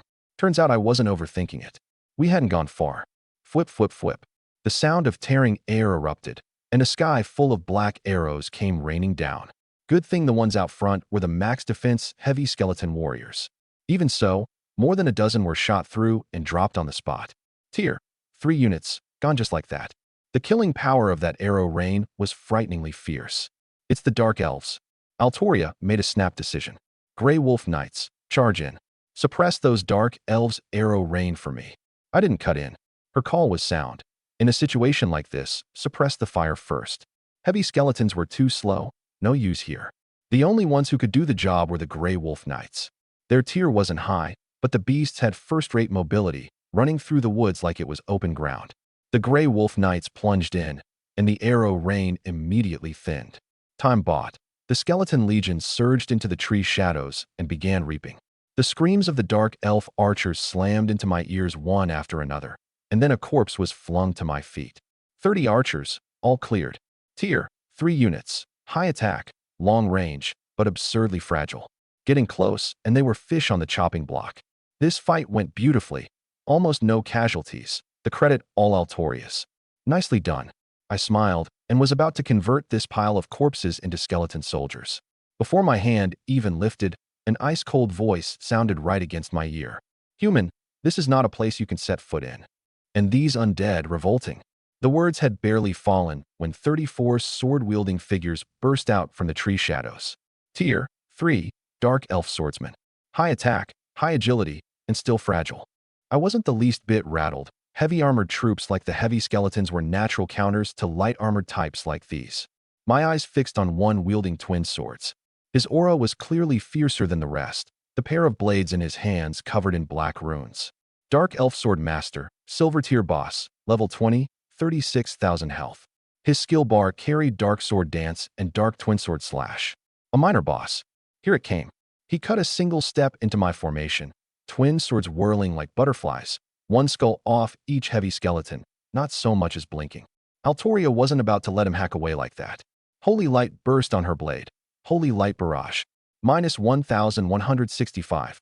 Minus 1,256. Minus 1,248.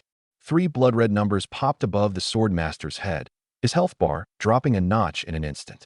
You want to stop me too? The Swordmaster looked up, his eyes cold as ice, his twin swords suddenly whirling at high speed. Dark Sword Dance. The blades coiled into a storm around him and bore straight down on Altoria. Before the swords even landed, I felt the pressure from far away. But Altoria surged back a step, her long sword raised high. In the name of justice, Seal. White light burst at her sword tip, and a hexagram array clamped down right beneath the Swordmaster's feet. Before he could react, the Dark Sword Dance was forcibly interrupted, and he was pinned in place. Divine Seal. The skill she'd unlocked at level 20. Lock down a single target, immobilize it, cut off its skills, and during the seal drop, all its attributes another 30%. For a light-armored swordsman who lived on agility, being pinned in place was a nightmare. Altoria's sword rained down on him without pause, and 3 or 4 heavy skeletons swarmed in pouring on damage. His health bar plummeted, and by the time the seal ran out, this guy had only a quarter of his health left. Of course I wasn't letting him escape. Block his retreat. Iron Fist Barty and Hawk Beauty Avi took a few dozen spearmen and circled behind him. With his escape route sealed off, he had no choice but to grit his teeth and fight on. But he was no match for Altoria at all. A few exchanges, his health bar bottomed out, and he collapsed before me, his face full of defiance. Slew Silver Tier Boss, Dark Elf Swordmaster. Obtain Dark Elf Sword X2, Dark Elf Heart X1, Dark Elf Swordsman Summoning Scroll X1, Hero Recruitment Order X2, Lord EXP plus 8,000, Hero EXP plus 8,000. Both silver tier, but this reward was far more generous than the earlier mutant Grey Wolf Kings. After all, one was level 20 and one was only level 5. Without a word, I used the summoning scroll right away. 50 tier, 3 Dark Elf Swordsmen stood before me on the spot. The few dozen scrub swordsmen left couldn't kick up any waves, and the fight wrapped up fast. I lost some troops, but I fired up the skull of the Skeleton King again and summoned nearly 200 skeleton soldiers from the corpses. The higher a corpse's tier, the more it summoned. Then I started fusing. 200 tier, 1 skeletons pressed into 100 tier, 2 skeleton warriors. The 100 tier, 2, pressed into 50 tier, 3 heavy skeletons. One fight, and my army hadn't shrunk, it had grown stronger. The trouble was the spearmen and archers, human troops that had to be recruited from camps. One dead was one less. Ironic, kind of. Me, a proper human lord, and more than half my forces were Ghost Race troops. But whatever. As long as I got stronger, Ghost Race, or a whole mixed hodgepodge for that matter, I'd take it. Keep pushing forward. Battlefield swept clean, I led the squad on. Killing a minor boss was only a stage victory. What I really wanted was that Darkmoon Tree heart. Along the way, the Dark Elves ambushed us wave after wave.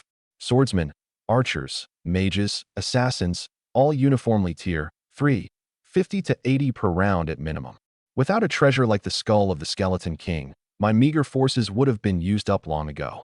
If even I was fighting this hard, forget regular players. The Dark Moon Forest dungeon simply wasn't something they could touch at this stage. Last life. 2. It wasn't cleared until 10 days after launch. Right then, a towering ancient tree crashed into view, rising into the clouds, piercing straight into the sky. The Dark Moon Divine tree the Dark Elves worshipped. Magnificent, truly, a tree this large, first I'd ever seen in my life. Filthy human, halt. A cold, clear voice fell.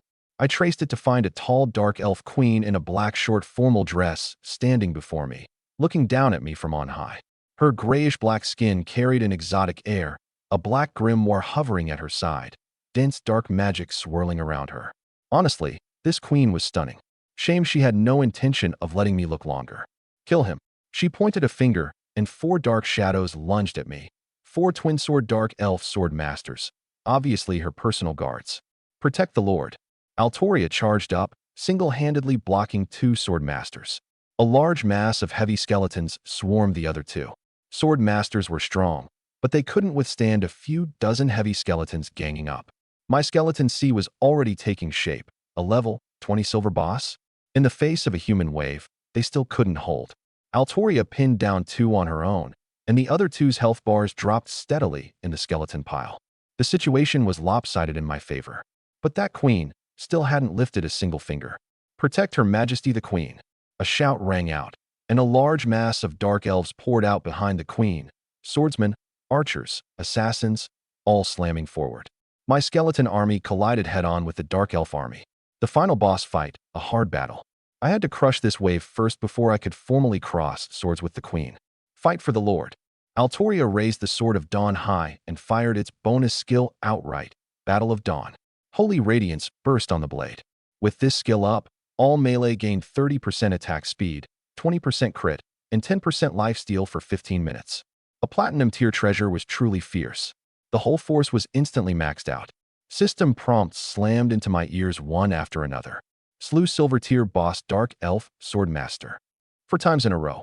Those 4 sword masters died one after another in the swarm of Altoria and the skeleton pile. Altoria drove her sword straight into the enemy ranks. Tier 3 troops were nothing before her.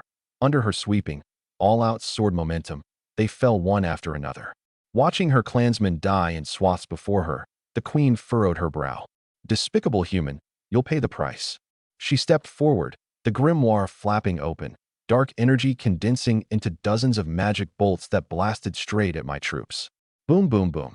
A large swath of heavy skeletons was blown flat on the ground. A dungeon's final boss after all. Ordinary tier, 3 troops before her were no different from cannon fodder. The Dark Elf Queen's stats flashed straight up in front of me. Dark Elf Queen. Platinum tier boss. Level, 25. HP, 100,000. Magic attack, 1220 to 1650. Defense, 300. Skills, Dark Magic Bolt, Shadow Blade, Dark Elf Summoning, Dark Life Drain. I stared at that string of numbers, a flicker of shock crossing my eyes. A platinum tier boss, living up to its name. Relying on Altoria alone, I really might not chew through this tough bone. Luckily, she wasn't fighting alone. As long as I could kill this queen, I'd accept losing every last troop under my command. I didn't hesitate a bit. I tore open all 4 Dark Elf Swordsman summoning scrolls. These had just dropped off the Dark Elf Swordmaster's corpse. Didn't expect them to come in handy this fast. In an instant, 200 Dark Elf swordsmen cut into the battlefield. The queen's face contorted with rage on the spot. You would betray me for a human. You are a disgrace to the Dark Elf race. The words had barely fallen when the black grimoire in her hand gushed out swaths of black mist, condensing into blades and slashing wildly all around. Those mist blades were frighteningly sharp. A heavy skeleton warrior's body was cut clean in 2 with a single sweep. Altoria stopped hiding it and unleashed her ultimate, glorious holy shield. A golden light enveloped her, absorbing 1,500 damage and clearing away most of her debuffs on the side. Fiercer still, during the holy shield, my whole army's defense jumped plus 20%. With the double buff of Battle of Dawn and glorious holy shield stacked on, my forces steamrolled forward. Altoria hard-tanked the queen's black mist assault and swung up a holy light barrage. Minus 1,648. Minus 1,754. Minus 1,654. The queen was a platinum tier boss, no question. Her skill damage was genuinely high. But she was, after all, a mage. The mage's chronic weakness, low defense, thin health. Just this one barrage, nearly 5,000 damage slamming down, and the queen's health line dropped a big chunk in a flash. The archers in the back seized the chance for a volley. Minus 175. Minus 168. Minus 144. Minus 258. Tier 2 archers weren't much per shot, but stack enough of them, and one volley still added up nicely. In Age of Lords, a fierce hero alone was useless, and a big pile of troops alone was useless. Hero paired with unit type, that was the true way. Altoria wove around the queen, striking whenever she caught an opening. The skeleton warriors up front, knowing full well one dark magic bolt would blow them apart, still pushed up, not retreating a single step. 90%, 75%, 45%. The queen's health line dropped all the way, breaking the 20% mark. The situation was looking great, but I didn't dare relax in the slightest. By the usual rule, the lower a boss's health, the more dangerous it was. Sure enough, health dropping to the last fifth, the queen's body suddenly rose into the air, dark energy churning wildly around her like a mass of black flame. She lifted her chin, cold as an empress. Defilers of this place, receive the punishment of the dark moon. Dark life drain. Countless threads of black energy burst out, linking to my troops. I watched as one black thread wrapped around a spearman and drained him into a withered husk in the blink of an eye. At the same time, the queen's health climbed a notch. I understood. This skill drained others' lives to restore her own. Watching the queen's health crawl up, I gritted my teeth and made a snap call. Focus fire on her. Don't let her heal back up. The order given. Altoria was the first to charge. The black threads were draining her life too, yet there wasn't a trace of fear on her face. My troops were the same, all of them hammering the queen with reckless abandon. That way, however fast she drained, she couldn't outpace the beating. Watching the boss's health drop steadily, I let out a breath. Looked like I'd bet right. The more it comes down to moments like this, the more you need the nerve to burn your boats. Hesitating, looking before and behind, she might just heal her way back, and then you'd be in real trouble. SHHK. In the end, Altoria ran her sword clean through the queen's chest, pierced through the heart, taking her last sliver of health. I couldn't protect you, my people. With a mournful cry, the queen slowly crumpled to the ground. The system prompt followed right after. Dragon Nation Lord Lin Yuan successfully slew Platinum Tier boss Dark Elf Queen. Obtained Platinum Tier Strategic Treasure, Heart of the Dark Moon. Obtained Dark Elf Queen's Grimoire X1, Dark Elf Swordsman Summoning Scroll X4, Dark Elf Archer Summoning Scroll X4, Dark Elf Assassin Summoning Scroll X4, Hero Recruitment Order X5, Lord EXP plus 38,000, Hero EXP plus 38,000. My eyes lit up. A Platinum Tier boss's rewards were damn generous. Those 12 summoning scrolls alone came to 600 Tier, 3 troops together. I'd lost a fair number in this fight, and now I'd easily made it all back. But this was only the appetizer. The real main course came next. Sure enough, a world announcement exploded again. Dragon Nation Lord Lin Yuan is the first lord to slay a Platinum Tier boss. Rewards obtained. Random Platinum Tier Strategic Chest X2, High Resource Pack X150, Equipment Enhancement Stone X300, Hero Recruitment Order X5. Dragon Nation Lord Lin Yuan is the first lord to clear the dungeon Darkmoon Forest. Rewards obtained. Dark Elf Queen Recruitment Order X1, High Resource Pack X100, High Tier Hero EXP Book X10. The chat channel blew up again instantly. Big bro Lin Yuan again. He's hogging the whole world announcement feed. How many days has it even been since launch? Hammering a Platinum Tier boss to death. Is this even human? Man, we're not even playing the same game as this big shot. These rewards are so fat. Platinum Chest, Queen Recruitment Order, all top shelf stuff. This gets my blood pumping. I'm gonna go run dungeons with my militia right now. Haha, militia should just stick to honest farming. Their combat power is trash. I regret picking human already. Humans are weak early, sure, but isn't big bro Lin Yuan human too? It's got nothing to do with race. At that guy's level, whatever race lands in his hands turns absurdly strong. I didn't much care what the outside world said. The reward for first clearing Darkmoon Forest, though, was a bit unexpected. The Platinum Tier Strategic Treasure was nothing special, precious early on, dime a dozen later. What really caught my attention was that Dark Elf Queen Recruitment Order. Dark Elf Queen Recruitment Order Special Item. Description: when used, refreshes an S-rank hero in the tavern, Dark Elf Queen. This hero will remain in the tavern for 24 hours. Recruit her promptly. Another S-rank hero. I took a deep breath, unable to suppress the corner of my mouth. High-rank heroes were the more the better sort. I already had Altoria, but another S-rank. Who'd complain? S-rank heroes each held boundless potential. Even in the late game, when strategic treasures all depreciated, a rank and above heroes stayed valuable. Clearing done, I didn't rush off. I headed straight for the Darkmoon Divine Tree. I hadn't forgotten the real point of running this dungeon. The Darkmoon Tree heart. Failed to get the heart, and I'd have put the cart before the horse. Standing before this 1,000-year-old tree, I truly felt how colossal it was. I held out my hand. Altoria, lend me your sword a moment. Yes.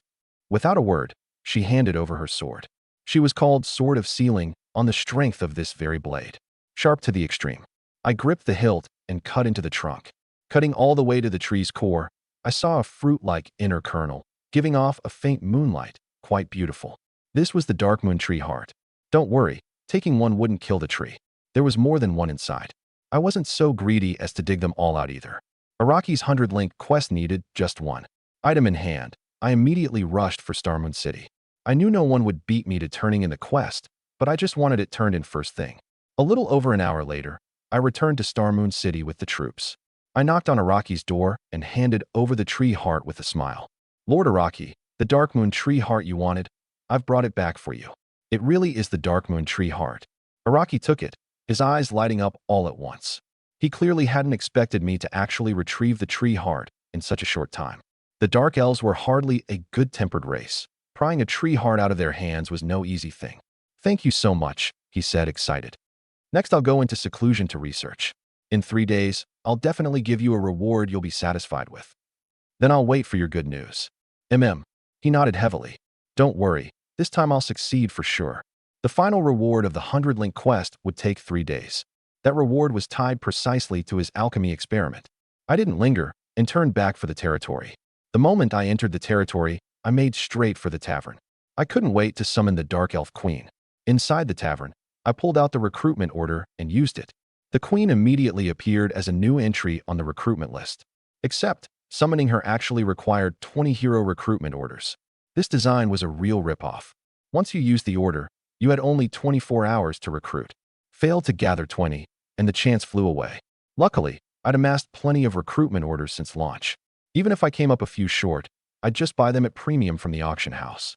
However rare a thing, offer a high enough price, and there's always someone who'll sell. I opened the auction house and looked. There really were a lot of rich people in Age of Lords. A rare item like recruitment orders had already been driven up to 1 million apiece, which meant recruiting the Queen would cost 20 million at minimum. I casually snapped up 6 million gold, rounding out to 20. Then, without hesitation, recruit. Esteemed Lord, Kalen is at your service. The Dark Elf Queen Kalen once again stood before me. Only this time she was no longer my enemy, but a hero under my command.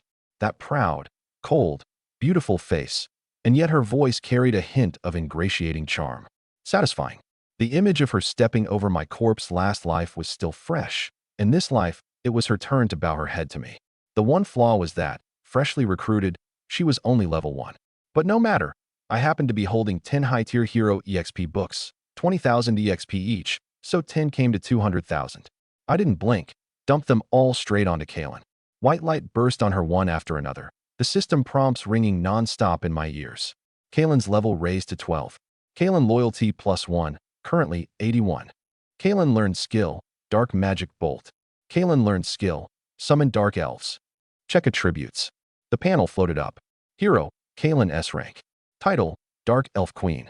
Level, 12. HP, 1800 MP, 1450.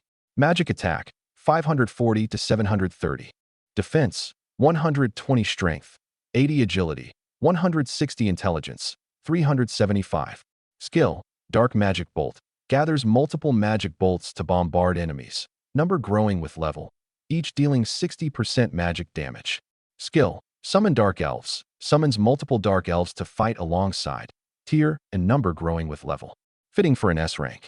Her stats held their own against Altorius. One a spirited, dashing swordswoman, one a sultry, noble queen. Other players would burn incense and thanks to land just one, and I'd scooped both into my pocket in one go. The 100-link quest settled, and nothing else pressing in the near term.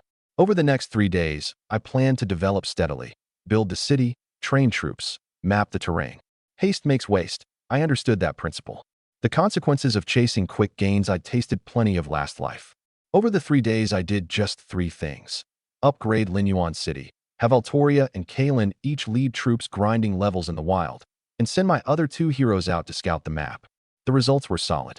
The Lord's Manor hit level 4, and the heavy armor barracks and night training grounds were built too, meaning I could recruit Tier 3 heavy troops and Tier 4 knights. But I wasn't the least bit excited. With barracks levels not raised, the troops I could recruit were pitifully few. To expand my forces, I'd have to find another way. What I really had my heart on was the 100 link quest's reward. The 3 days were up. Before the sky had fully brightened, I took the troops rushing to Starmoon City to collect from Araki. Lord Araki, how did the alchemy experiment go? Araki looked haggard, his eye sockets sunken, like a man who hadn't slept in 3 days. But the excitement in his eyes couldn't be hidden. Thanks to you. A great success. He pulled a scroll of parchment from his coat and handed it over solemnly. I don't have anything fine to give you. Take this as your reward. It's several years of my heart's blood. Don't turn your nose up at it. Completed quest, Araki's final commission. Reward obtained, dark potion recipe. This was it. An alchemy recipe. Don't be fooled that it was just a sheet of paper. Last life, someone made nearly $1 billion off this thing. What's the most profitable path in this world? Monopoly. And the 100 link quest's reward was one of a kind. In the entire game, only I had the dark potion recipe. I remembered clearly, right up into the mid-game. The dark potion was a god-tier consumable that countless lords fought tooth and nail over. Cost 200 gold, sold for 2,000. Nearly a tenfold profit. A master-level alchemist could brew a bottle in 3 minutes, netting 1,800 a bottle. 20 bottles an hour, that's 36,000.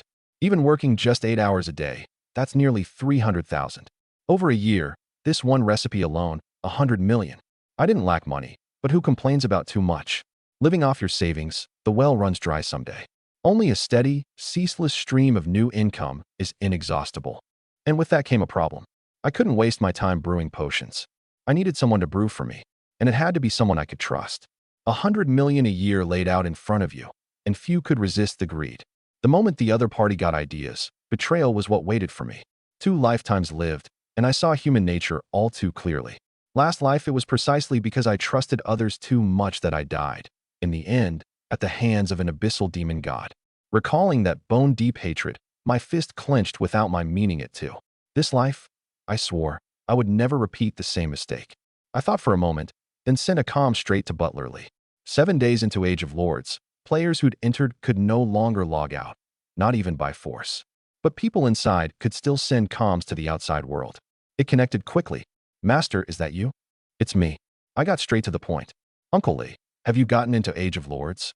Butlerly laughed. Isn't that a thing for you young folks? I'm getting on in years. I'll sit this excitement out. The older you get, the less use you are. I'd meant to help you manage the company, but you sold off all the equity, so I ought to retire back home. I'm planning to buy a little villa with a garden out in the suburbs, grow some vegetables, keep a dog, and see out my later years in peace. Serving as butler all these years, he'd saved up a bit of a nest egg. His later years were secure. To this day, he couldn't figure out why I'd sold the whole company. The Lin Group was built by my parents with their own hands, the inheritance they left me. Yet I turned right around and cashed it all out, then plunged headlong into a game. He was a bit disappointed, but he had no standing to interfere with me. I was silent a while, then decided to tell him the truth. Uncle Lee, remember what I'm about to say. It's very important to you. The other end clearly startled. In his memory, I rarely spoke to him in this tone. As soon as you can, within a few days, buy a game pod and get into Age of Lords. Because a month from now, every person on Earth will be forcibly transported into the game world. When that happens, the game world will replace reality and become the main world. The earlier you get in, the sooner you gain an edge. The other end went quiet. What I'd said was explosive enough. He was probably wondering whether I'd lost my mind. How else could I come out with such nonsense? I know a normal person finds it hard to accept, I said calmly. But everything I've said is true. I'm telling you because I consider you one of my own. As for how I know, don't ask. Trust me, and do as I say. I paused. Then, as if remembering something. By the way, the news must be blowing up lately, right? By my timeline, players in the game should already be unable to log out now. The other end sucked in a sharp breath. I was right. This had recently hit every major headline in a flood.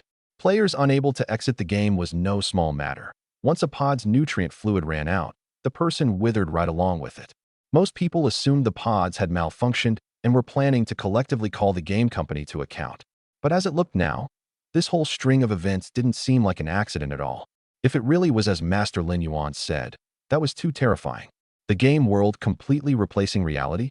Just thinking about it set Butler Lee's head buzzing. But right now, every piece of evidence pointed to one thing. Lin Yuan hadn't lied to him, and the young master seemed to genuinely know something. Otherwise, who would so decisively sell off all that quality equity? Just holding those shares, the annual dividends alone were a hefty sum. Right then, it hit him all at once. His own daughter seemed to have bought a game pod recently, saying she was going to play with friends. A layer of cold sweat instantly broke out on Butler Lee's back. Master Lin Yuan, I'll call you back later. My daughter seems to have gotten into the game too. I have to ask her. Dropping that line, he hung up in a hurry. Only then did I remember Butler Lee had a daughter. And if I recalled right, last life she'd been a moderately well-known female lord, having pulled together a guild called Thorn Rose. It was precisely because I and she looked out for each other that Butler Lee, even getting into the game a month late, didn't lose out much. And in the game, he still put his talents to use, helping his daughter run the guild in perfect order. A management type like that, I definitely wouldn't let go. If possible, I'd take his daughter in too. The lesson from last life was right there. Fighting alone, your strength has limits in the end. To gain a firm footing in this world, you needed a force of your own. Butler Lee nervously dialed his daughter. Hello, Bingchu. Are you in the game? Yeah, Dad, what's up? Li Bingchu answered the comm while directing her troops to surround and kill the skeleton general in front of her. This was a dungeon called Land of White Bones, and she was about to clear it, on hard difficulty, no less. No Lord's Rise is an accident. Only a few days since launch, and Li Bingchu had already left the vast majority of players behind. Hearing his daughter's voice, Butler Lee let out a breath and quickly asked, Bingchu, that game pod you bought recently, it's for playing Age of Lords, isn't it? Yeah, why? Nothing. Have you tried logging out of the game lately? I have, can't get out. Her tone was flat. But it seems like it's not just me. Butler Lee was taken aback. And you're not the least bit worried? What's the use in worrying? Nobody can get out anyway, Li Bingchu said. If we're really going to die, we all die together. Butler Lee had to admit, this daughter of his was too carefree by half. A young girl, and the sky could fall in front of her without her batting an eye. With that temperament, no wonder she could carve her way up in a place like Age of Lords. He hesitated a long while, then relayed Lin Yuan's words to his daughter, word for word. Honestly, deep down he believed Lin Yuan, but the whole thing was too surreal. On his own, he couldn't be sure. Do you think this is possible? Li Bingchu's in was silent for a moment before she spoke. It's not impossible. This game's sense of realism has long since exceeded the limits of what current technology can do. I said nothing on my end, just smiled. She was sharp, as expected, which means what he said is very likely true. She paused. This game is far more complex than we thought. So if, a month from now, the game world really will replace reality, then the thing we should do right now is establish an advantage in the game as fast as possible. She finished the thought for me. I heard Butler Lee had given her my contact. He told her to come to me if she ran into trouble in the game. Not long after, a friend request popped up. Lord Bingchu requests to add you as a friend. Accept. I didn't hesitate, approved it directly. Her first line came slamming right after. You're Lin Yuan? I could hear the shock in her tone. No surprise. These few days since launch, 2/3 of the world announcements had been me hogging the feed alone. To most players, Lin Yuan was a legend standing at the top of the pyramid, the Dragon Nation's #1 lord, and rightfully so. Only now had she connected Lin Yuan with Lin Yuan. Names that similar, she should have figured it out sooner. What? I can't be. I replied with a smile. That's not what I meant. She sounded a little embarrassed. I just didn't put the two together for a moment. It's fine. No harm in knowing now. I got to the point. Everything I told your dad, he passed all of it on to you, right? He relayed it to me. So do you believe it? Or do you think I'm messing with you? I believe it. Her answer was crisp. This game really is out of the ordinary. But I'm curious. How do you actually know all this? If I said I was reborn, would you believe me? She pursed her lips. Since you don't want to say, then forget it. Everyone has secrets. I won't push. Me. These days, why does no one believe you when you tell the truth? Fine. You don't believe it. So let's not dwell on it, I said. You should understand why I told your dad something this important, right? Because you trust him, right? But there's another reason. I need him to handle affairs for me in the game. I understand. She caught on fast. You need helpers. Smart. I smiled. But besides him, I want you to help me too. Me? She sounded a bit surprised. But this seems to be the first time we've met. Meeting you for the first time feels like an old friend returning. I recited the line. Didn't I say it? I'm reborn, so of course I know you. That was the truth. Last life, I was a lone wolf, but I dealt with her a few times and knew her character. Even just as a friend, Li Bingchu was worth trusting. All the more so with the connection through Butler Li. As long as I could recruit her under my command, she'd never betray me. Then let me think it over. She didn't agree right away. I didn't press. Someone like her, you can't rush. If you're willing to work for me, I'll give you 1,000,000 gold a month. I laid out the terms. On top of that, I'll give you game strategies, guaranteed to keep you ahead of the vast majority of players. 1,000,000 gold, in reality terms, was a solid million. Once the game world completely replaced reality, cash would all turn to scrap paper, and gold would be the real hard currency. I named the price without a shred of hedging, because she was worth it. Quick-witted, immensely gifted. The other end went quiet for a beat. I guessed her expression had changed. But what truly moved her wasn't the money. 1,000,000 a month was nothing to someone with real ability. What she cared about was my saying I'd give her strategies. That line from someone else's mouth she'd sneer at, but from mine it carried weight. Following me, she could grow faster. I've given you the terms, I said. Take your time, think it through. I was about to cut the calm when she suddenly spoke. I accept. The corner of my mouth lifted. Then from today on, we're comrades fighting side by side. Truth was, I'd guessed she'd most likely agree. But the moment she actually said it, I still felt good. Butler Li plus Li Bingchu, 2 more helpers at my side. Like a tiger given wings. Trust the people you use. The moment she joined, I told her about the dark potion recipe first thing and stressed its value.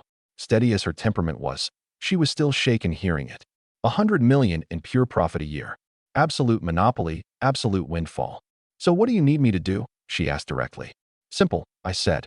Help me find a suitable person to learn this recipe and serve as a dedicated alchemist. I won't shortchange the pay, but I have only one requirement: absolute loyalty. I paused, my tone dropping. I don't want someone I've painstakingly cultivated to end up as someone else's bridal gown. I understand. Of course she understood. The alchemist was just a vessel. The truly valuable thing was this recipe. So what I wanted was someone who wouldn't turn. She hesitated a moment. I actually do have a suitable candidate in mind. A young girl from a poor family. My dad sponsored her through college before, and she's working now. Good character, tough disposition. She never asks for money unless she's absolutely at the end of her rope. Since starting work, she's wired my dad a fixed sum every month, and she still visits during holidays. I nodded. This girl at least knew gratitude. And brewing potions day after day in tedium needed exactly this kind of temperament that could endure solitude. But those details weren't mine to manage. Since I trusted her, I'd hand it over entirely. Since you have someone in mind, put your heart into this, I said. I'll wire you the recipe and 1,500,000 gold shortly. 1,000,000 is your salary, 500,000 for buying brewing materials. The failure rate is high starting out, that's fine. Everything requires upfront investment. Once the proficiency climbs, it'll be fine. All right. Her answer was calm, but I knew she couldn't suppress the excitement inside. A recipe worth hundreds of millions, handed over just like that, with a month's salary paid in advance. She could feel this trust of mine, and she wouldn't let it down. Just as I'd said, from now on, we were comrades fighting side by side. She'd never thought of herself as some sheltered little lady. She had aspirations, ambition. Only from now on, her ambition was bound tight to mine. With affairs handed off, I cleared away the distractions and started planning the next step. The current me already had strength worth reckoning with. My tier, 3 troops easily broke 1,000, mostly heavy skeleton warriors converted from corpses, plus a batch of dark elves summoned with scrolls back then. Genuine human units made up a small share. But I didn't care whether the troops were pure, black cat or white cat. The one that catches mice is a good cat. Not to mention, I had 2 S-rank heroes in hand. Once the Dark Elf Queen's level came up, I outfitted her with 2 platinum and 3 gold strategic treasures, and her stats climbed another big notch. Enough. Time to make my move. Star Moon City was closest to me, so I deliberately thought back on whether this major city had any quest worth taking. I really did recall one. An extremely special one. The commission of the Master Architect, Bright. Drawing on my past life memory, I quickly found him in the city. Sunken eye sockets, tobacco clenched in his mouth, a dejected, dispirited middle-aged man. But his true identity was Star Moon City's chief architect. The entire city was designed by his own hand. By rights, with that standing, His life should have been blissful. Instead, he lived like a soulless husk. The moment he saw me, he furrowed his brow, pointed at the door, and cursed roughly, taking me for yet another guy come to disturb his drafting, telling me to get lost. I didn't take offense. "Mr. Bright, I've come to take your commission," I said calmly. "Those orcs outside the city, they've been restless again lately. If you need it, I'll wipe them out for you." He froze for a moment. The next second, his eyes suddenly reddened, and the whole man broke into a soul-lost sobbing. "Annie, my Annie." After a good while, he seemed to come back to himself, hurriedly wiped the corners of his eyes, took a deep breath, and his voice turned abruptly savage. "If you can, I want you to kill every last one of those damned orcs. Leave none alive." That tone was as fierce as a beast cornered to a dead end. "Rest assured," I nodded. "I'll definitely wipe them out for you." "Good." He stared at me. "I swear on my honor, if you can truly do it, I will never treat you unfairly. You have successfully accepted the quest, Bright's commission." Anyone who knew his background knew why he hated the orcs this much. In players' eyes, Bright was one of the most tragic NPCs in Age of Lords. His architectural talent was extraordinary, a prodigy in his youth. At 28, he fell in love with a noble lady named Annie, a talented man and a beautiful woman, and they soon fell deeply in love. But he didn't know this was only the beginning of the nightmare. Annie was lively and loved nature. After the wedding, he decided to take her out of the city on a trip, counting it as a honeymoon. That very decision left him with lifelong regret. For safety, he specially hired a mercenary squad. But disaster still came. 30-odd miles out of the city, a large pack of orcs burst from hiding. Vast in number, savage beyond measure. The mercenary squad was slaughtered to the last in an instant. Bright and Annie became captives, and that pack of orcs was already reveling in wild excitement. Bright's story was one he told me himself. That day he'd just wed his new bride Annie, a noble lady. And only a few days after the wedding, they ran into a pack of orcs. Those beasts hung people up on trees like trophies, stuffing flesh and blood into their mouths, while smearing fresh blood over their bodies, low beastly growls rumbling in their throats. Bright said he vomited until the bile came up. But the real nightmare had only just begun. Those orcs had the intelligence of a child at most, acting on instinct most of the time. They soon fixed their eyes on Annie. And then, right in front of Bright. I don't want to recount the details. Suffice to say, before that pack of hulking orcs, a noble lady had no chance even to resist, only to weep and scream. Bright said he'd never forget that screaming as long as he lived. Later the sound grew fainter and fainter until it was gone. The orcs tossed Annie's body aside like garbage. "I wanted to die right then," Bright told me, and when he said it, there wasn't a shred of light in his eyes. But those beasts hadn't had their fill. One orc swaggered up to him, jabbered a string of gibberish, then swung up a wooden club with a hideous laugh and smashed it down between his legs. "If the Star Moon City Knights hadn't arrived in time, I'd have died long ago," he laughed bitterly. But some things, once lost, don't come back even if you're saved. His new bride tortured to death, and he himself utterly ruined. I understood now why he hated the orcs so much. Honestly, Bright was tough enough. Anyone else, even if rescued, would have had their minds shattered long ago. But I wasn't taking his commission out of sympathy. I'm a very practical man. I take quests for one thing only, the reward. Quest accepted. I said not another word and led my troops straight for the orc camp. Luckily, my memory was good, and I still recalled the rough location, saving a fair bit of effort. Soon, the camp appeared before me. Orc camp. A large pack of savage orcs dwells here, and will tear invaders to pieces. Difficulty: easy, normal, hard, nightmare, hell. Like the death gold mine. This place was a dungeon where you could pick the difficulty. You could fight it even without taking Bright's quest. But I knew the quest's reward was tied to the cleared difficulty. The higher the difficulty, the fatter the reward. I picked Heltir straight off. The scene shifted, and a camp like a primitive village spread across the plain. The air was thick with the rank stench of blood. I raised a hand and waved. Attack. With enough forces, a head-on steamroll was always the optimal play. Nearly 1,000 heavy skeleton warriors launched into a charge at once. I could actually have upgraded them into skeleton knights already. But after trying, I gave up. It took 4 heavy skeletons to fuse 1 skeleton knight, so 1,000 only yielded 250, with no obvious gain in health or defense. Pure loss. Roar. The charge stirred the camp. A large pack of orcs wielding giant wooden clubs poured out and slammed into the skeleton army. On hell difficulty, even the most ordinary orc had the stats of a tier 3 unit. The first wave was maybe 2 or 300. But on their own, they couldn't pry open my heavy skeleton defensive line. The front held, and the archers and dark elf archers in the back poured out damage without pressure. In under 10 minutes, over 200 orcs were cleared, and I'd only lost a few dozen skeletons. A beautiful result, but I didn't ease up. Hell, how could it be this simple? Sure enough, another batch of orcs charged out of the camp, this time clad in bronze armor, wielding giant axes. Tier, for units, orc warriors. With an orc's brain, of course they couldn't forge equipment. Scavenging a wooden club was the best they could do. That armor and those axes were all plundered from dwarves, or forged by artisans they'd captured. This batch had high attack and high defense, just slow movement. Around 200 in number, still something I could handle. Kill them all. The skeleton army sortied again. At the same time, Altoria and Kalen moved too. Altoria, long sword in hand, turned into a blur and cut into the enemy ranks. However thick an orc's hide, it couldn't survive a single stroke of her sword before her. But for efficiency, the one to watch was the Dark Elf Queen. Kalen chanted her spell, her hovering grimoire flipping pages furiously, spewing out dark magic bolts. Boom, boom, boom. Dark magic bolts only did 60% damage, but that was more than enough to one-shot Tier 4 units. Decked out in top-grade strategic treasures, she dropped orc warriors at her feet one after another.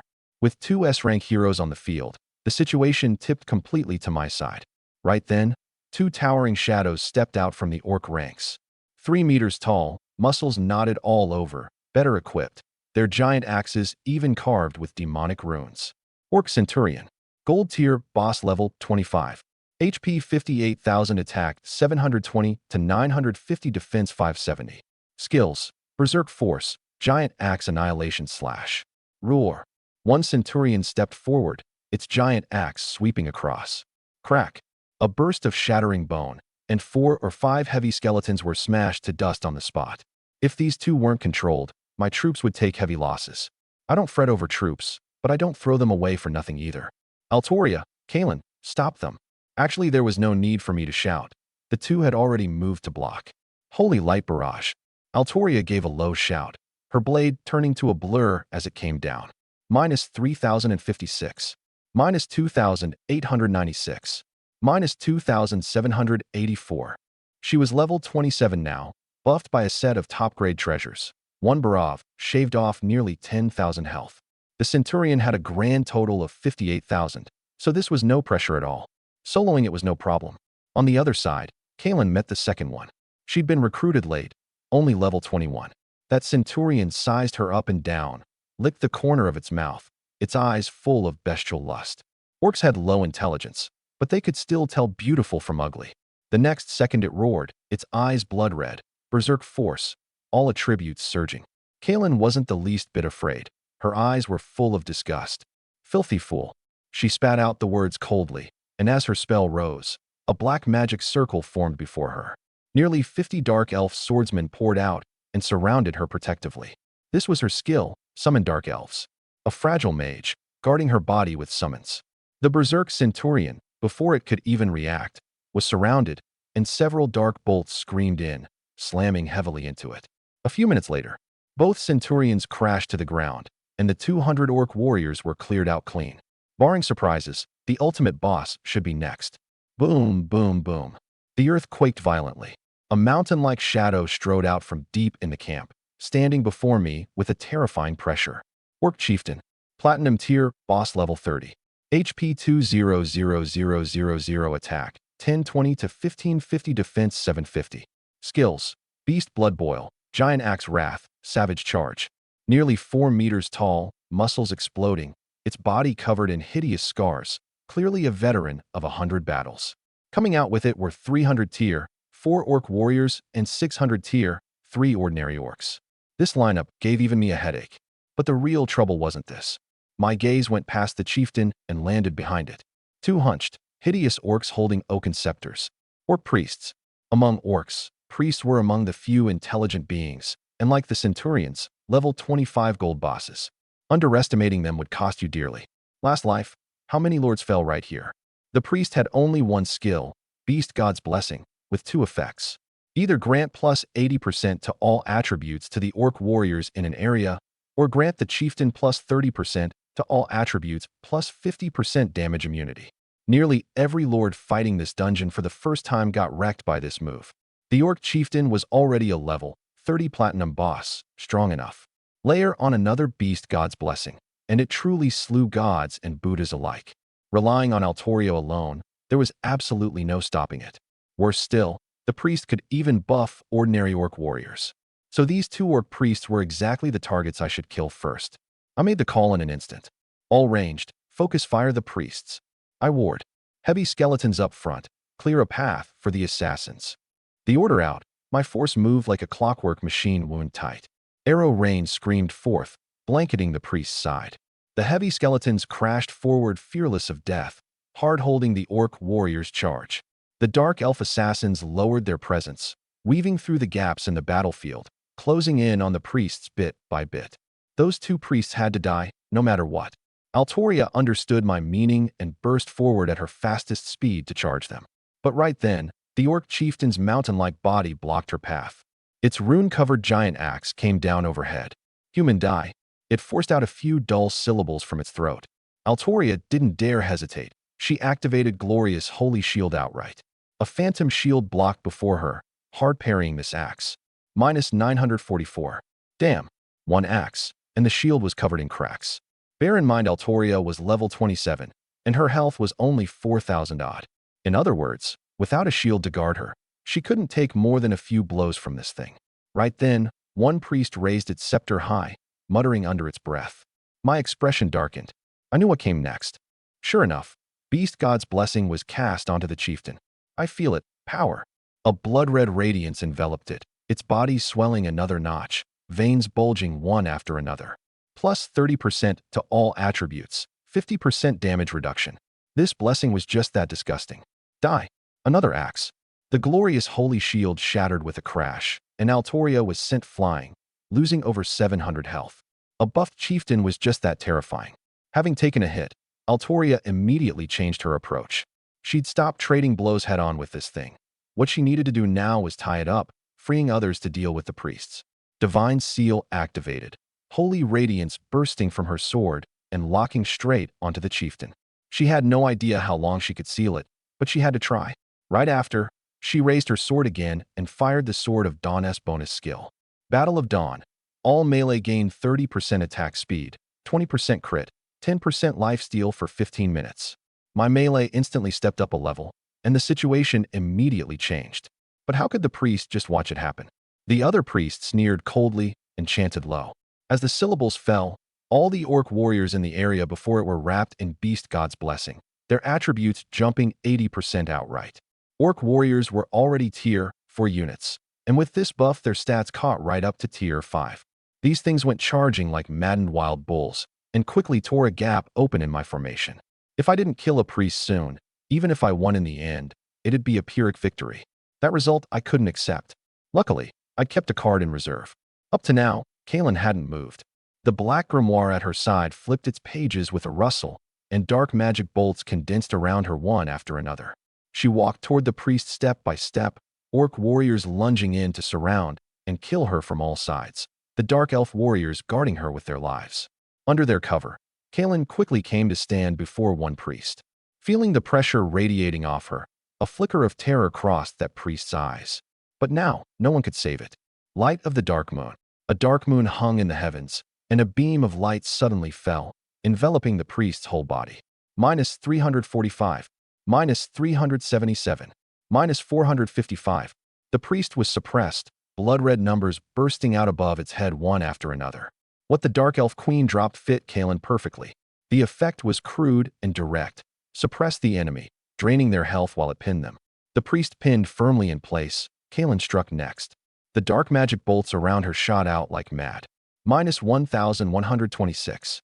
Minus 1,345. Minus 895. A string of blood-red numbers burst above the priest's head. Not done yet. Kaelin chanted again, drawing dark energy from the grimoire and condensing a shadow blade out of thin air, currently her highest single target strike. A whistle of tearing air, and the blade came down. Minus 7,754. The priest's head hit the ground. One full skill combo, and a priest was forcibly one-shot. Even I was struck dumb by that burst. This was a damn spell machine gun. Altoria was strong too, but hers was a balanced strength. For raw burst, she couldn't compare to Kalen at all. Two S-rank heroes, walking utterly different paths. With the priest dead, the blessing on the chieftain dispersed too, and Altoria's pressure eased by more than half at once. The chieftain was high level, but in a fair one-on-one, she could still hold her own. Besides, all she had to do was stall. Once Kalen freed up, the two of them together could finish it. On the front line, though, things weren't looking good either. The buffed orc warriors were slaughtering heavy skeletons like mad. A two-tier attribute gap left the skeletons as fragile as paper before them. But I knew, the moment I killed one more priest, the situation would flip right back. Kalen was efficient. In a blink, she'd locked onto the other one. That thing went pale with fright, bellowing to drag a mass of orc warriors over and huddling itself dead center among them. To force her way in, the dark elf swordsmen around Kalen had already mostly died, and summoned dark elves had a cooldown, so she couldn't use it endlessly. In a flash, the orc warriors surrounded Kalen. A few attacks had already landed on her. Kalen was S-rank, true, but her defense really wasn't high.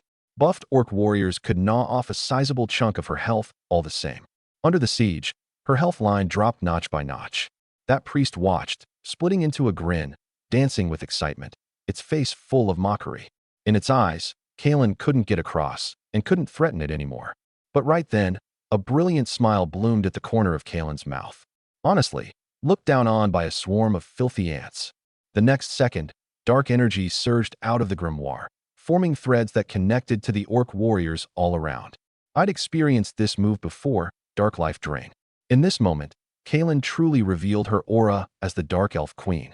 The instant the threads connected, all the linked orc warriors began losing health like mad, and all that health flowed back into Kalen. In just 10 seconds, she recovered nearly 20% of her health. I'd seen this move long ago. Facing it, there were only two paths. Either focus fire her down, or duel her one-on-one. Otherwise, the health Dark Life Drain recovered would drive every enemy to despair. In the current situation, the whole field of orc warriors had become Kalen's mobile blood bank. That priest completely broke down. It threw away its scepter and turned to run. Kalen wasn't about to let it go. Several dark bolts condensed from thin air, biting after it like homing missiles. Minus 1,135. Minus 1,456. Minus 1,089. Blood-red numbers popped above its head one after another. With its pitiful speed, it couldn't run out of range at all. Finally, the last bolt took its life. The moment it fell, Beast God's blessing vanished with it, and the orc warriors still charging around instantly wilted. My troops immediately counterattacked. Kalen, beautifully done, I praised, then reminded her. Go help Altoria, her side's about to buckle. With both priests dead, the fight was basically a foregone conclusion. The skeleton army surged back, and the orc warriors fell one after another, fewer and fewer. In the end, quite a few skeletons couldn't find targets and simply turned to swarm the chieftain. However strong the chieftain, it couldn't withstand so many hands. Just dealing with Altoria and Kalen was rough enough, and with the skeleton sea piled on, its health dropped visibly. Even dropping to 20% and going berserk did no good. The moment the chieftain went berserk, Altoria immediately pulled back the distance, letting Kalen pour on ranged damage. Berserk as it was, beyond hacking down a few dozen more skeletons, it was ultimately beyond saving. Boom! Its last sliver of health spent, the light in the chieftain's eyes went dark.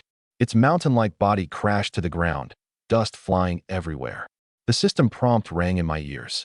Dragon Nation Lord Lin Yuan successfully slew Platinum Tier Boss Orc Chieftain.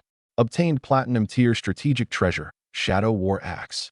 Obtained Orc Chieftain's Heart X1, Orc Chieftain's Fangs X10, Orc Warrior Summoning Scroll X10, Hero Recruitment Order X5, Lord EXP plus 60,000, Hero EXP plus 60,000.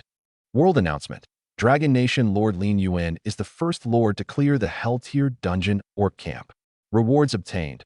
Orc Chieftain Recruitment Order X1, High Resource Pack X150, High Tier Hero EXP Book X15. The Hell Tier clear rewards were fat enough, alright.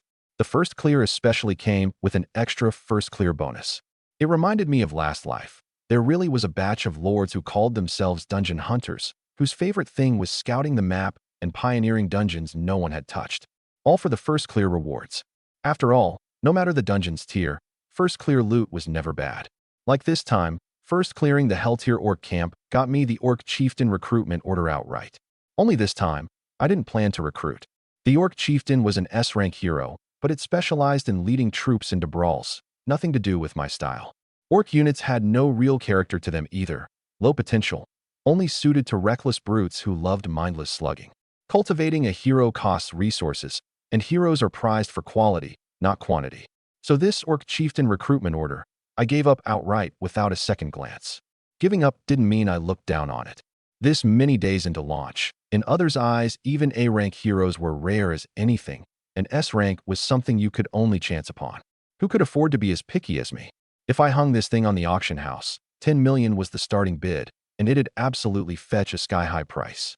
But I didn't lack money. Come the late game, money couldn't measure the value of these items at all. Players traded by barter, each taking what they needed. This fight was rough. I lost over 700 heavy skeleton warriors, casualties nearly 2/3. Luckily, I had the skull of the Skeleton King.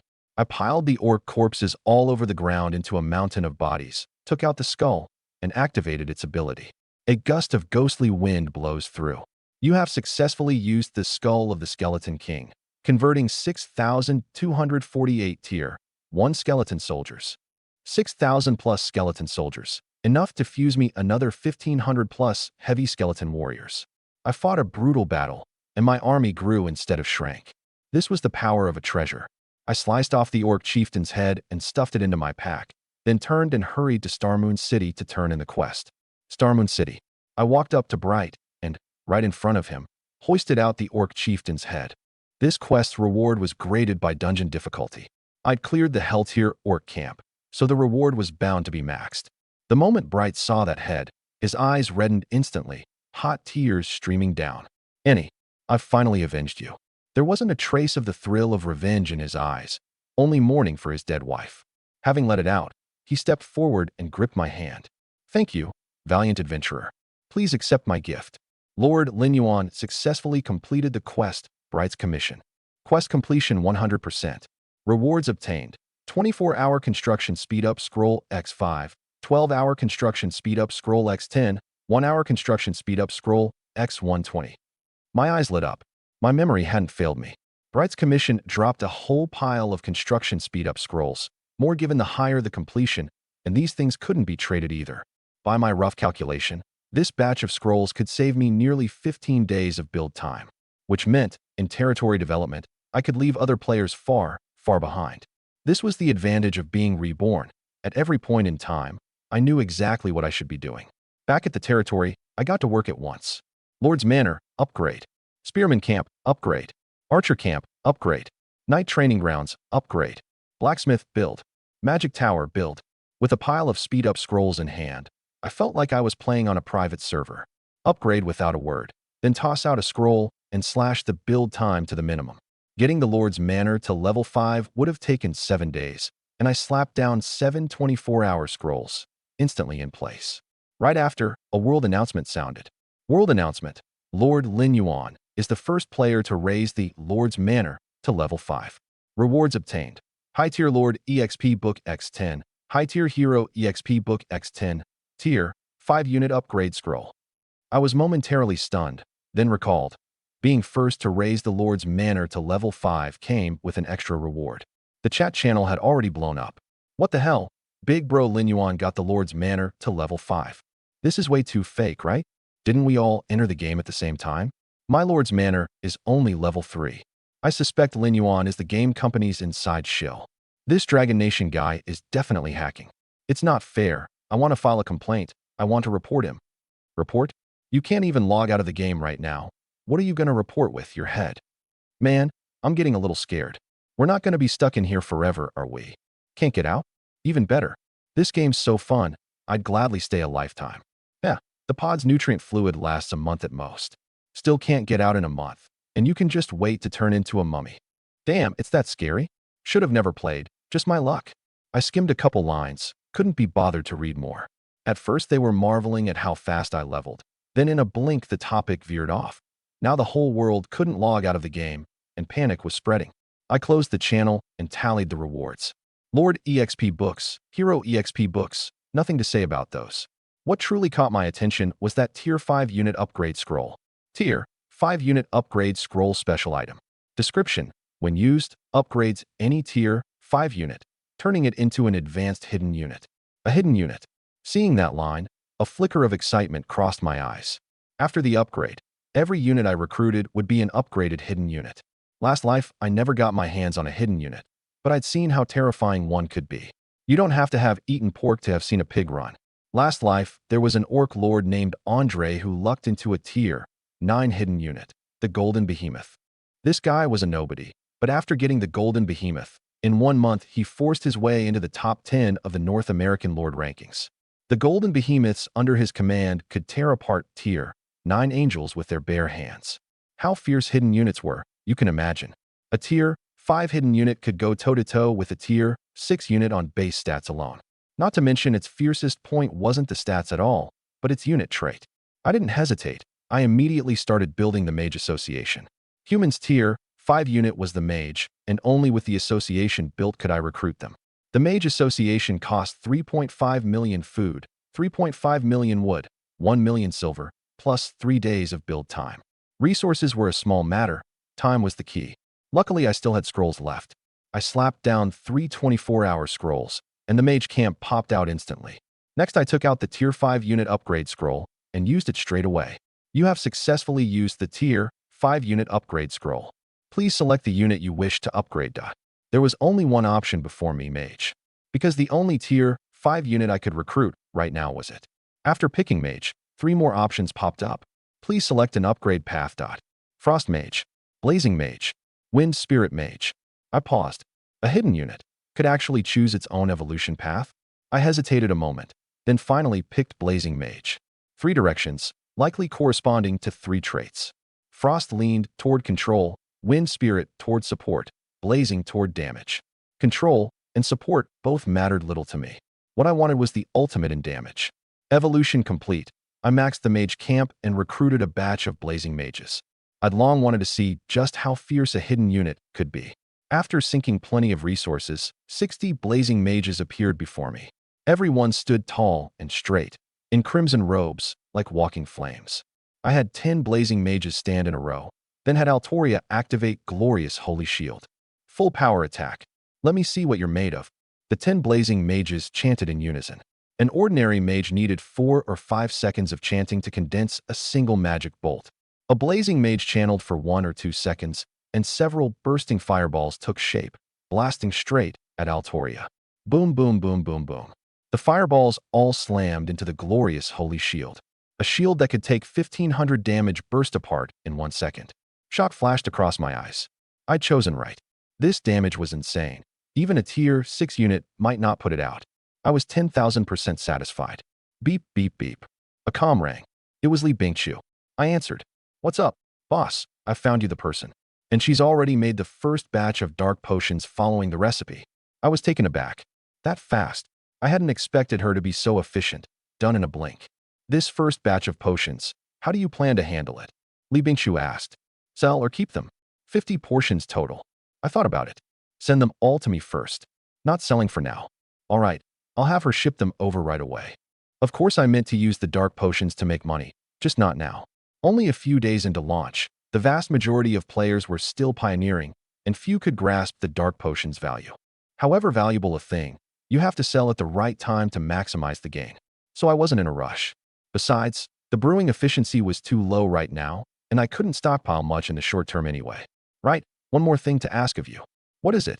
Help me cultivate a batch of dungeon hunters. Dungeon hunters? Li Bingqiu sounded a bit puzzled.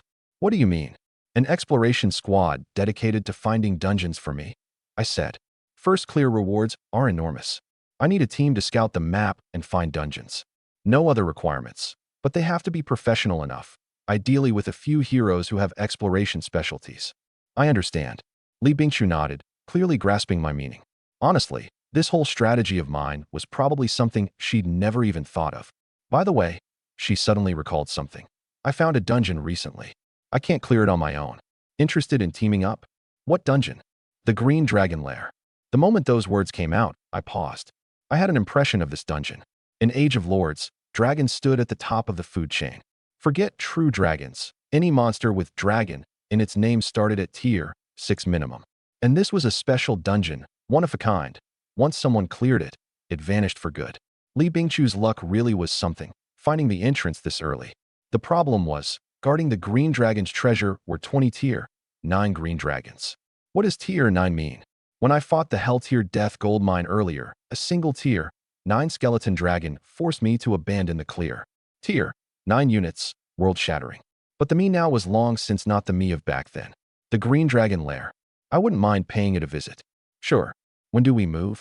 The day after tomorrow, Li Bingchu said. Day after tomorrow is a new week, so we can recruit another batch of troops. Better odds. All right, day after tomorrow. I knew full well this was the fearlessness of the ignorant. The low-tier troops recruited early game wouldn't even fill the gaps between a few green dragons' teeth. But I didn't say a word. Right now she was just a fledgling phoenix, not yet grown. Taking a few knocks was a good thing. If we really were to clear the green dragon lair, it'd come down to me in the end anyway. 2 days later, I led my troops to the agreed coordinates. Arriving, I saw Li Bingchu had been waiting a while. Boss, over here. She waved at me. 1.70 meters tall, thin light armor wrapping her figure in all its curves. Long legs paired with that face. A textbook mature beauty type. 2 others stood beside her, 1 man and 1 woman. The man was refined, lean and fair-skinned. The woman was petite, a pair of big eyes blinking, quite cute. Sorry to keep you waiting. I smiled and looked at the 2. And these 2 are Chen Bei, Lin Mingming, Li Bingchu said. Friends of mine. I pulled them in to run the dungeon together. She was pretty cautious, probably worried the dungeon was too hard, so she'd found 2 more people. Good. I nodded. But let me put it up front. This dungeon spoils are split by individual contribution. A few more people to split the rewards didn't bother me, but that last portion, the green dragon's treasure, I was set on having. No problem. Chen Bei picked up with a smile. Even brothers settle accounts clearly. Split by contribution, that's fair. Lin Mingming stated her position too. No objection here. Sensible, good. If they couldn't even accept this much, there'd be no point teaming up. I was here to run a dungeon, not do charity. Li Bingchu sent friend requests to the 3 of us. The moment I joined the party, a voice went off right in my ear. Damn, you're the Lin Yuan. Chen Bei's eyeballs nearly popped out. I glanced at him. What? Li Bingchu didn't tell you? No. He scratched his head. She just said to run a dungeon with her. How would I ever guess she could get a big shot like you to come? He leaned in a bit, lowering his voice. Big shot. You're not seduced by her looks, are you? I'm warning you, this woman looks all proper, but her temper's vicious. A pretty snake. Li Bingchu nearly laughed from anger and smacked the back of his head. Chen Bei, behave yourself. Say another word, and I'll cut out your tongue. Chen Bei yelped and dodged away, clutching the back of his head. See that, big bro Lin Yuan? That's her true face. You really marry her, and you'll be beaten at home every single day. I laughed. Don't get any wild ideas. Li Bingchu and I haven't known each other long. Strictly speaking, I'm sort of her boss. Boss? Chen Bei looked blank. Li Bingchu explained. As in Lin Yuan hires me to work for him, 1 million gold a month. Chen Bei's eyes went straight as boards on the spot. How much? 1 million? Every month. He whipped around to face me, rubbing his hands. Big shot. You still need a hanger-on?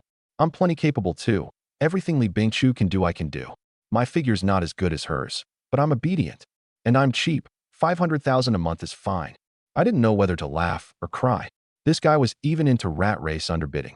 Lin Mingming kicked him. Enough. Stop embarrassing yourself. Hurry up and get in the dungeon. Chen Bei shot her a sideways look. What do you know? I'm bonding with the big shot here. Everyone ready? Let's start. Li Bingchu stepped forward and led the whole party into the green dragon lair. The scene abruptly shifted. By the time we came to, we were standing in a dense forest. Towering trees, most over 10 meters, ancient timber that had grown at least 100 years. First thing on entering a dungeon, everyone summoned out their heroes and troops. Chen Bei, laughing and joking a moment ago, turned serious in an instant. When Altoria and Kalen appeared at my side, all 3 of them froze. Chen Bei even swallowed. Couldn't be helped. Those 2 had too strong an aura, and both were stunning. One spirited and dashing, noble and elegant. One with a sultry figure, proud and coldly beautiful. The kind of charm ordinary men couldn't withstand. These 2 heroes of yours, their tiers not low, is it? Li Bingchu asked softly. I didn't hide it. Both S rank. The 3 sucked in a cold breath in unison. S rank. And 2 of them. Not just the heroes, The number of troops under my command far exceeded their imagination too. My forces alone matched all three of theirs combined, and mixed in were a whole pile of units they'd never even seen. These three were among the top 10% of Dragon Nation lords too. Next to me, trash among trash. Their heroes were all A rank. Li Bingqiu was human. Her hero, the A rank Rose Swordswoman Kylan, a powerful female hero for the early game. Lin Mingming was elf. Her A rank elf priestess Amy leaning toward support. The only one who surprised me was Chun Bei, such a refined-looking guy, and he'd actually picked orcs, a race brutal to the extreme. His hero was the savage bull tyrant Kwangshan, a minotaur so burly his muscles looked ready to burst, wielding a giant axe. Seeing this, I suddenly recalled, last life, in the Thorn Rose Guild Li Bingqiu built, there really had been an orc lord. There was a reason I remembered it clearly. Thorn Rose's upper ranks were uniformly female lords, and that guy alone was the exception.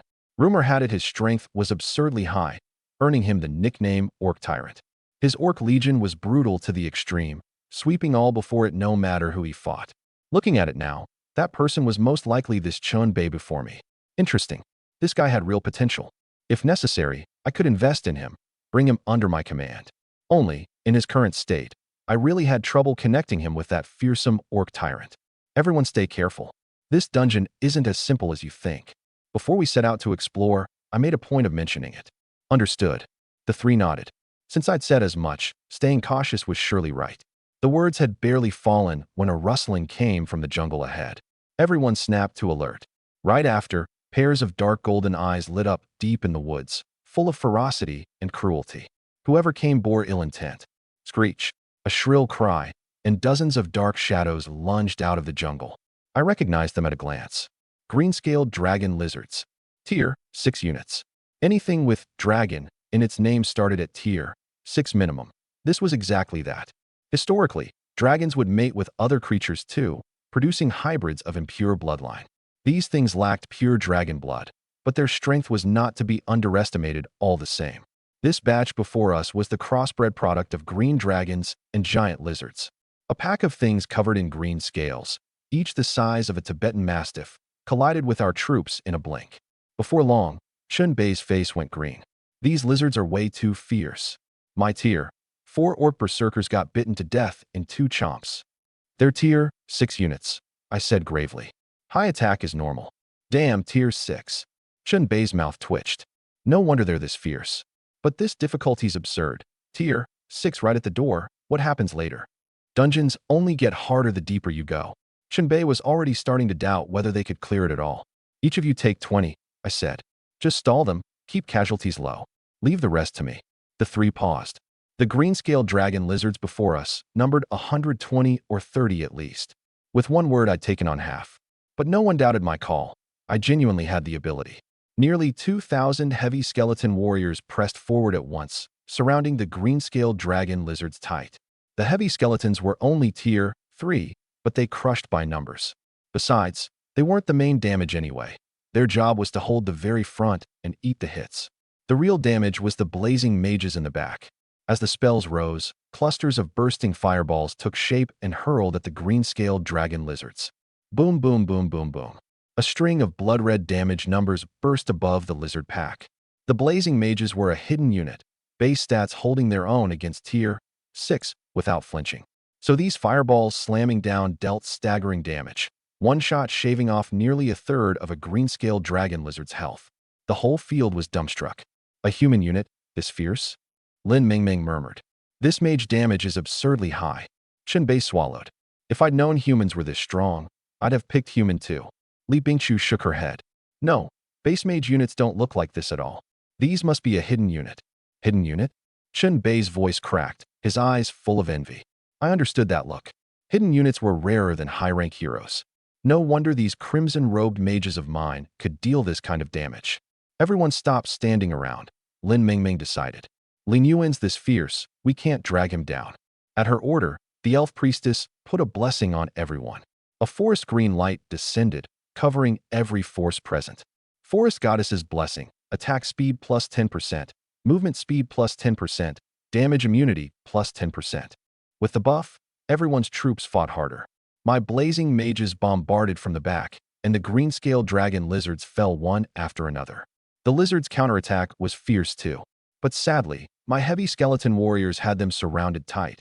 They couldn't get anywhere near the mages in the back and could only vent their fury on the frontline skeletons. Skeletons dying in droves? Didn't matter. These cannon fodder were made to die. Wiped out. I'd just summon more, not the least bit sorry. 15 minutes, and the 100+ green-scaled dragon lizards were cleared out clean. The cost wasn't small either. My side had it worst. Over 500 heavy skeleton warriors written off. Chunbei looked at the ground littered with bones, his face full of pain. Big shot, you okay? Losing this many troops, doesn't it hurt? I didn't change expression. It's fine. If you really want to help, gather all the green-scaled dragon lizard corpses in one place for me. Huh. He paused, not getting it, but didn't press either. Pretty tactful. Soon, the lizard corpses piled into a small mountain before me. I didn't hesitate. Activated the skull of the Skeleton King. A dark magic circle unfurled, like a black hole, swallowing all the lizard corpses in one gulp. Right after, low-tier skeleton soldiers crawled out of the circle one by one. Everyone was dumbstruck. So this was where my skeleton soldiers came from. No wonder I couldn't care less whether those warriors lived or died. But this batch that crawled out were only the trashiest tier. One skeleton soldiers, several tiers below the heavy skeleton warriors. No matter. I raised a hand and started fusing. 2 skeleton soldiers into 1 skeleton warrior, 2 skeleton warriors into 1 heavy skeleton warrior. Rolling it down like that, a pile of lizard corpses converted straight into 400 heavy skeleton warriors for me. In other words, that fight just now, I'd actually only lost 100+. That casualty rate was completely acceptable. Chunbei clicked his tongue watching. This treasure's absurd. With it in hand, why worry about troops? Lin Mingming smiled. However strong a treasure, it depends on the person. In your hands, it'd probably be a pearl buried in dust. Summoning a few crippled little skeletons would count as your good luck. TCH, don't you go looking down on me. Chunbei fired back. Once my Orc Legion develops, I'll slay gods that block me and Buddhas that stand in my way. Those elves of yours will only be fit to heal me. Blah blah blah. Who's healing you? Lin Mingming made a face. Orcs are so ugly, even a dog wouldn't play them. A legion, huh? Careful you won't even find a girlfriend later, you dead straight guy. These 2 clowns just started bickering out of nowhere. But I could tell they were on good terms. Otherwise they wouldn't rib each other so hard. With the new troops folded into the ranks, I led the group deeper. Next came 3 more waves of green-scale dragon lizards, each over 100 strong. It was plain to see, this green dragon lair was simply not a dungeon lords at the current stage should touch. That they could get this far was entirely on me carrying. Without me, they'd have run out of troops before they could even get in. For the later fights, I did the math and just put Altoria and Kalen in. 2 S-rank heroes against tier, 6 units, easily 1 against 10. The moment they went in, my casualty rate flipped from negative to positive. The heavy skeletons converted from corpses outnumbered those dying. Li Bingshu, Chunbei, and the rest didn't toil for nothing either. The lizard corpses yielded a big pile of alchemy materials. Lizard's eye, lizard's blood, lizard foam. Take them to the auction house, and every one fetched a good price. The most valuable was the lizard scales. Gather enough, and you could find a smith to forge a platinum tier strategic treasure, the dragon lizard armor. Platinum tier meant nothing to me anymore, but to Li Bingchu and the rest, it was an enormous treasure. After all, they hadn't even assembled a full gold tier set. I looked around and spoke calmly. Barring surprises, next is the final showdown. Everyone get ready. It's much harder than you think. Guarding the final gate are 20 tier, 9 green dragons. In an instant, everyone's face went pale. Tier 9 green dragons? And 20 of them? Are you kidding me? Chunbei couldn't believe it. This dungeon just flat out doesn't want anyone to clear it. Lin Mingming instead grew curious. How do you know? Isn't this your first time in this dungeon too? I smiled. The dungeon really is my first time. But before entering the game, I got a fair amount of insider material through special channels. Otherwise, how do you think I left you all so far behind right from the start? The explanation was reasonable enough. At least Lin Mingming bought it. Chunbei just hugged my leg. Fitting for big bro Lin Yuan. You can even get insider material. From now on, when the big shot tells me to go east, I'll never go west. Tells me to beat a dog, I'll never curse a chicken. Even if you tell me to eat crap, I'll only ask one thing. Solid or runny? The corner of my mouth twitched. Truly hard to imagine this guy was the future orc tyrant, the number 2 of the Thorn Rose Guild. His personality was a bit of an oddball, but worth winning over. I had no interest in building a faction, But that game to come, I couldn't turn the board on my own. Of the three, only Li Bingqiu said nothing. She looked at me quietly, a pair of beautiful eyes flickering faintly. Earlier when I said I was reborn, she didn't believe it. Now, she was starting to waver. The insider material reason was plausible, but the more she listened, the more it sounded like something I'd made up on the spot. This guy, he couldn't actually be reborn, could he? Mid-thought, the final gate arrived. Dozens of towering giant trees thrust up from the ground, piercing into the clouds. The crowns were lush and dense, overlapping into a sea, spreading a green canopy of foliage across the heavens. Among the sea of trees, dragon shadows glided faintly. I hadn't lied to them. In that sea of trees, overhead perched 20 creatures of legend, dragons. An enormous emerald dragon had poked out from the sea of trees, its dark golden dragon eyes locking onto us at once. That green dragon raised its head, a dragon roar bursting from its throat. It took us for invaders. Shunbei startled back a step, then covered with an awkward laugh once he recovered. First time seeing a monster this high tier, a little excited. Lin Mingming showed no mercy. If you're scared, just say so, no one's laughing at you. I spoke directly. 20 tier, 9 green dragons. Each of you stall 3. Can you do it? Should be no problem. Li Bingqiu nodded. And you? I'll take the rest, I said gravely. To beat this pack of dragons, we can only break them down one by one. The reasoning was simple. Their troops were tier 4 at the highest, a full 5 tiers below the green dragons. Low-tier troops hacking at green dragons was like scratching an itch, and the dragons could slaughter their troops clean with a swipe. All they could do was throw lives at it to hold the aggro. Then be careful, Li Bingqiu lowered her voice. If it really goes bad, just exit the dungeon. Taking a penalty and losing some resources beats a total wipe. I nodded. Don't worry, I've got it handled. Lin Mingming, have your hero buff everyone. Understood. At her order, the elf priestess cast her skill, and Forest's blessing covered everyone once more. Right after, her elf archers loosed a volley of arrows at the green dragons in the sea of trees. -156. -78. -121. The tier suppression was too brutal. Tier 3 elf archers couldn't even break a green dragon's hide. One volley of arrow rain shaving off only that much health. But what Lin Mingming wanted wasn't the kill, it was the aggro. Enraged, a green dragon dove straight down at her, its maw condensing a wind bolt that blasted at the elf archers. Boom. This attack was even bigger than I'd figured. 1 wind bolt, and 4 elf archers were blown to bits on the spot. Lin Mingming's face changed. At this rate, her troops wouldn't last long.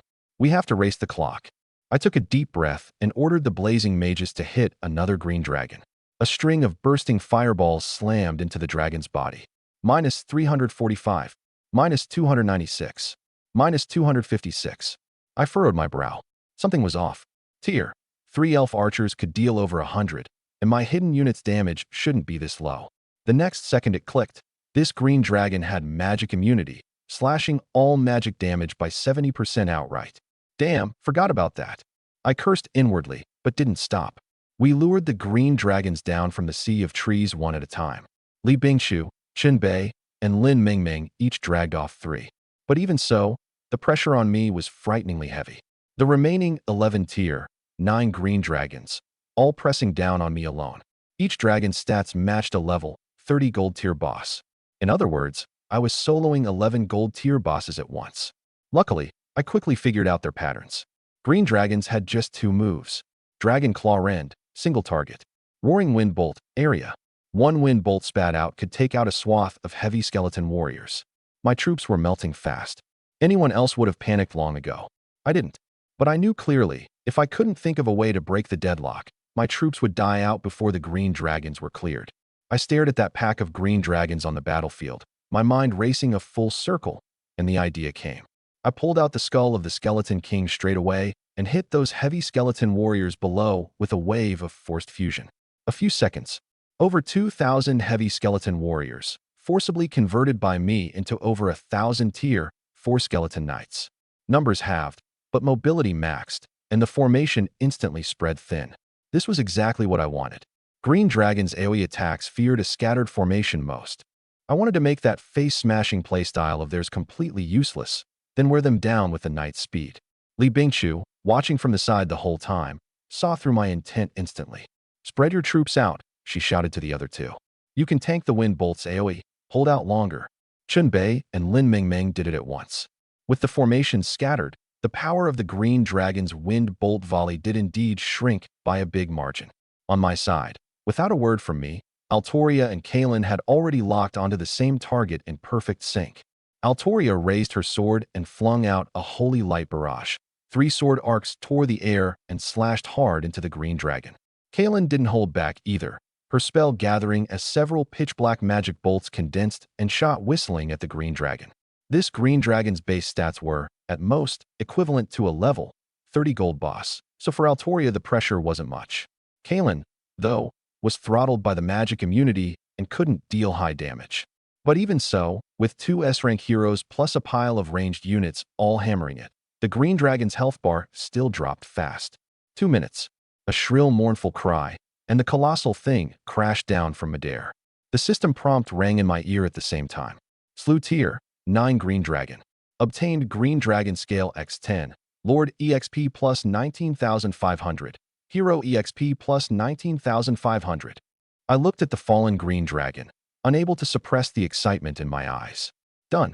This was only the first, but a good start was enough. What came next was simple. Pick off the remaining Green Dragons, one by one. I wasn't the only one excited. The other 3 in the party were thrilled too, because they finally saw the hope of winning. Altoria raised her sword high and flung 2 skills in a row.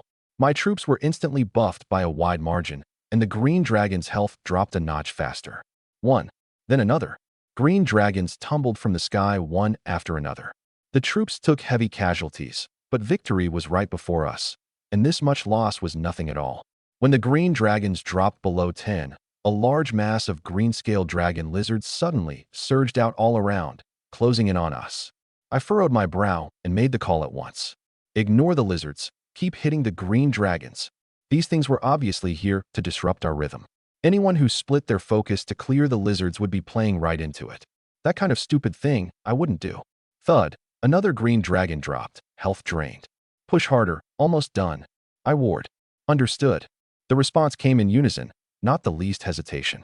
Because everyone knew clearly, they were just one last step from clearing. I swept a glance across the battlefield. Just over 1,000 skeleton knights, now down to 400 plus.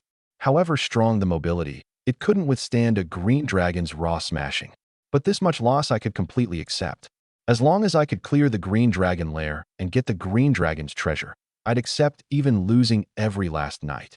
Luckily, from the look of it, it wouldn't come to that. The last Green Dragon, under focused fire, ran out of health. With the Green Dragons wiped out, that pack of lizards scattered and fled like startled rats. Finally cleared, I let out a long breath, and the nerves I'd held taut for so long fully relaxed. The system prompts came one after another. Your party has successfully cleared the dungeon Green Dragon Lair. Rewards obtained. High-tier Lord EXP Book X20, High-tier Hero EXP Book X20, High-tier Resource Chest X500, Random Platinum Tier Strategic Treasure Chest X2. World Announcement. The party led by Dragon Nation Lord Bingchu has successfully cleared the Green Dragon Lair. Reward obtained. Forbidden Spell Scroll, Green Dragon's Wrath. The moment the rewards appeared, everyone's spirits lifted. 2 Platinum Tier Strategic Treasures each. Holy crap, these clear rewards are way too top tier. Shinbei was so excited his face went red. And this mini high-tier hero EXP books, enough to level my hero 2 or 3 times. Look at you, like you've never seen the world. Lin Mingming rolled her eyes at him. For a dungeon this hard, isn't it normal for the rewards to be fat? Disdainful on the surface, but the excitement in her heart was no less than Shinbei's. 2 Platinum Tier Strategic Treasures were enough to bump the whole party up a level. Bear in mind, before this they hadn't even assembled a full gold tier set. Hurry, open them. Chunbei rubbed his hands. If we open something unsuitable, we can trade with each other. Right, that's best. Li Bingchu smiled. But we should let Lin Yuan pick first. Absolutely. Chunbei grinned. We cleared this dungeon all thanks to big bro Lin Yuan. Rolling with the big shot, it's one word. Awesome. I waved a hand, not knowing whether to laugh or cry. Enough, don't stand on ceremony with me. Pick for yourselves. Platinum tier treasures aren't important to me anymore. I only want that Forbidden Spell Scroll and the Green Dragon's treasure. No problem. Chunbei paused. But what's the Green Dragon's treasure? I smiled and said nothing. You'll know soon enough. Curious as Chunbei was, Right now, he was more preoccupied with the treasure chest in his hands. Sadly, his luck was black. He opened 2 platinum-tier items, a mage's twilight robe and an archer's crimson longbow, both useless to him. Finally opening 2 top-grade items, only for neither to be usable. Qianbei went into a slump on the spot. Cracking me up, you unlucky sod. Lin Mingming casually tossed a black axe over. Here, this one you can actually use. Qianbei caught it and checked the stats, and his eyes lit up instantly. A platinum-tier giant axe, Dark Cleaver. Attack bonus maxed, plus the AoE skill Dark Harvest, practically tailor-made for his orc hero. Lin Mingming, from now on you're my birth mother.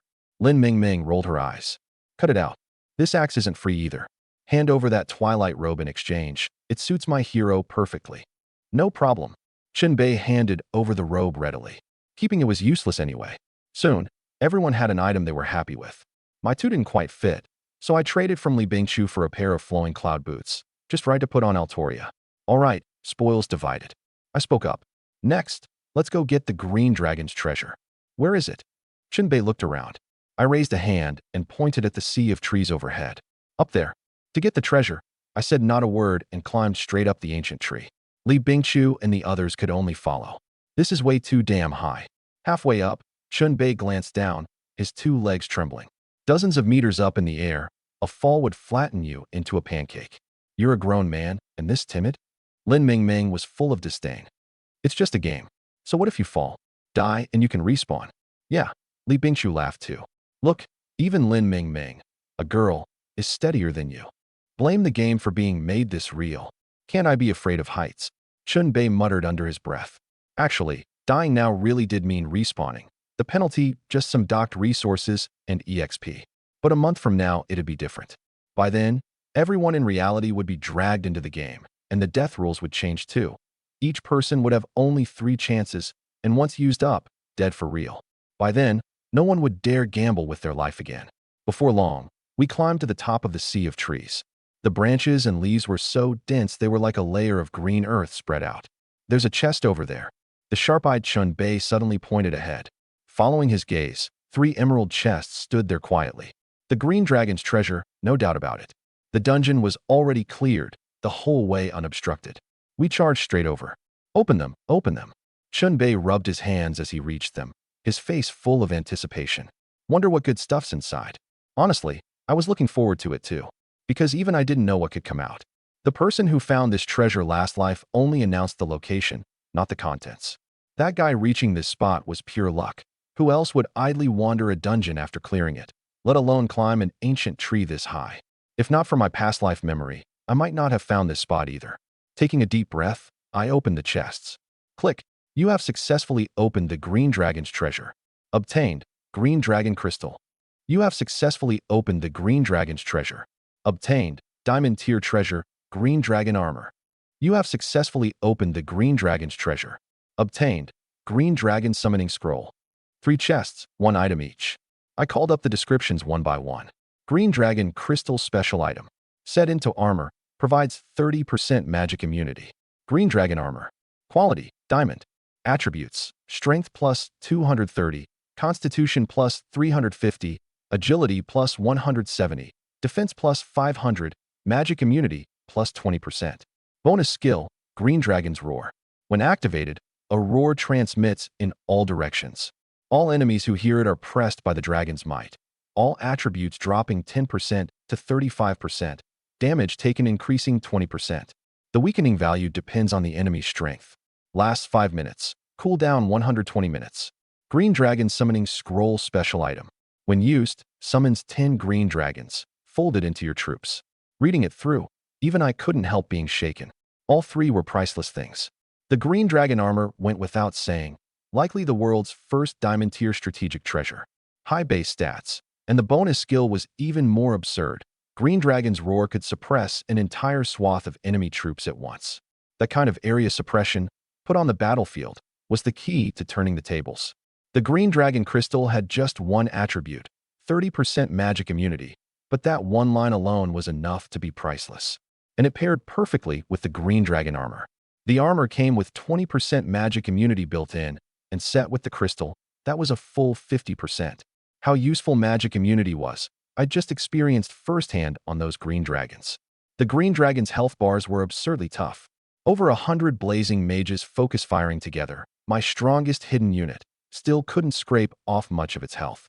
If not for its magic immunity, I never would have fought that brutally. But it was worth it. That last drop, the green dragon summoning scroll, could summon 10 tier 9 green dragons. The number was a bit few, but tier 9 was tier 9, the strength was right there. This batch of casualties, I'd made it all back. I'd barely finished going through the spoils when Chun-Bei sidled up. Big shot, what good stuff did you open in the end? Take it out, and let us brothers feast our eyes. I smiled and didn't hide it, tossing the 3 treasures' descriptions right in front of them. A few seconds, and the 3 sucked in a cold breath in unison. Diamond tier strategic treasure? Holy crap, this is too insane. Chun-Bei's face was written all over with envy. Envious, genuinely envious, but he knew in his heart, however good, it was mine. Li Bingshu saw the crux of it at a glance. If this green dragon crystal is set into the green dragon armor, 50% magic immunity, this is simply a nightmare for every mage hero. Exactly, I nodded. That's just what I'm planning. I intend to put this armor on Altoria. That way, she'll be a genuine mage slayer. Before, Altoria and Kaelin were about even. Kaelin was fragile, but her summon dark elves and life drain combo was quite intimidating, and it wasn't easy for Altoria to break through to her. With the green dragon armor on, it'd be different. Shielded by 50% magic immunity, Kaelin before Altoria would be a little lamb at her mercy. No, to be precise, every mage hero before her would be a lamb to the slaughter. Treasure in hand, there was no need to stay in the dungeon. Li Bingshu led the party out, and the green dragon Laris entrance vanished right after. A one-of-a-kind dungeon, destroyed on clear. What are your plans next? I looked around the group. Lin Mingming hesitated. Me? I'll go back and recuperate a while. I lost a lot of troops this time. Need to replenish. Same here. Li Bingshu nodded. And in the meantime, I'll scout out a few candidates for your dungeon hunters. Her competence really was consistently on point. I'd only mentioned it in passing back then, and she'd kept it in mind the whole time. Chun-Bei leaned in. Dungeon hunters? What's that? Li Bingshu didn't answer, looking at me first. I knew she was seeking my opinion, but this was no secret either. Go ahead, it's fine. Li Bingshu explained the concept of dungeon hunters to him. Find dungeons, get first clear rewards? Chun-Bei's eyes lit up instantly. Big shot. I'm good at this kind of work. How about I be your dungeon hunter? I didn't know whether to laugh or cry. You be a dungeon hunter? It's pure grunt work. Finding one dungeon nets a few tens of thousands in reward. All your time sunk in, your own development completely neglected. Net loss. I didn't want to bring him in, but not this way. Really letting this guy be a dungeon hunter might ruin his entire development trajectory, and that fearsome future orc tyrant would be gone. Chun-Bei nodded thoughtfully. You're right, can't waste time on that. Then he switched tack. But, when the big shot's first clearing a dungeon, could you bring me along? The two of us slaying it up. Big shot handles the slaying. I handle the up. Me. This clown. He'd gone this far to volunteer himself. I had to give some response. I was going to bring him in sooner or later anyway, so I might as well use this chance to extend the olive branch. Chun-Bei, Lin Mingming, I spoke up. If you two want to keep following Li Bingshu going forward, then I can consider giving you a chance. Join my team. The two froze. They hadn't expected me to be so sudden. After all, this was only their first time teaming up, and getting to run a dungeon with me was already thanks to Li Bingshu. Now that I was inviting them on my own, the two felt a bit flattered. Actually, what I truly valued was Chun-Bei's potential. Lin Mingming was incidental. In my past life memory, I had no impression of the name at all. Chun-Bei reacted first, shouting out loud. I'm in. Of course I'm in. Lin Mingming followed. I'm in too. Good. The corner of my mouth lifted. This outcome was as expected. Chun-Bei got excited. Boss, how many people are on our team now? Besides you, there's got to be a whole pile of big shots, right? In his eyes, someone at my level had to be running a major faction. I glanced at him and counted on my fingers. It was just me and Li Bingshu, plus you two, for total. Oh, and there's a butler, but he hasn't gotten into the game yet. Chun-Bei? For real? So I count as a founding member already? But even so, he had no regrets. He'd seen my strength. Rolling with a boss like this couldn't go too wrong. Since you've all decided to join, I'll give you a welcome gift. I pulled 2 things out of my pack and handed them over separately. With my own people, I'm never stingy.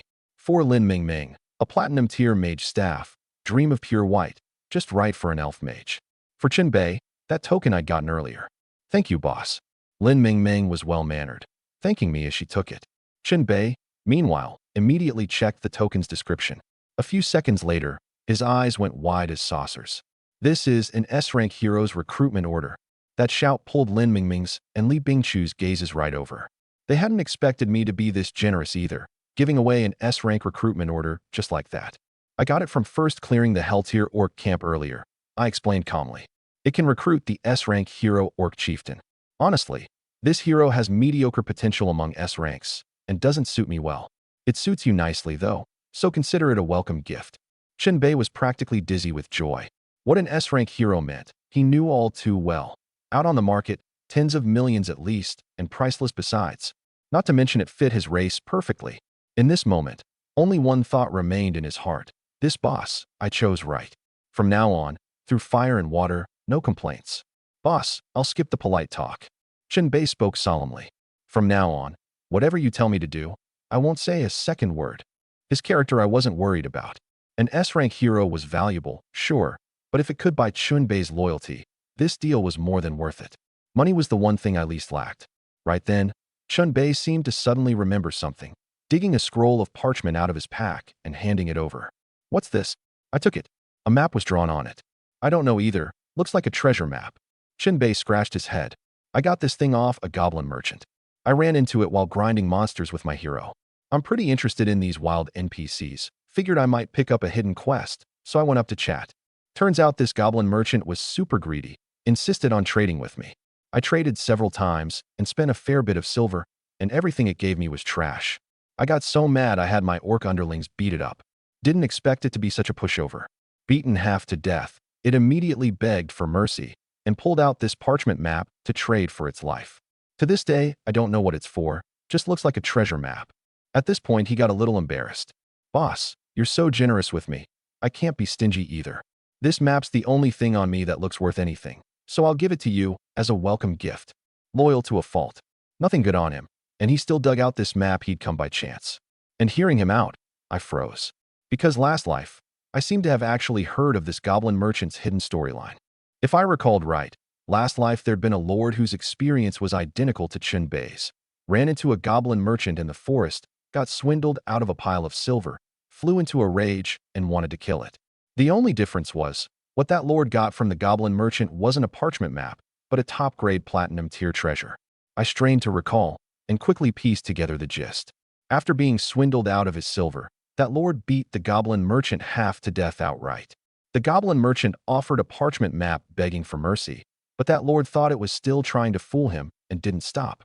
To save its life, the goblin merchant finally pulled out a platinum-tier treasure, and only then kept its life. In the early game, platinum-tier treasures were absurdly rare. To that lord, it was an unexpected windfall.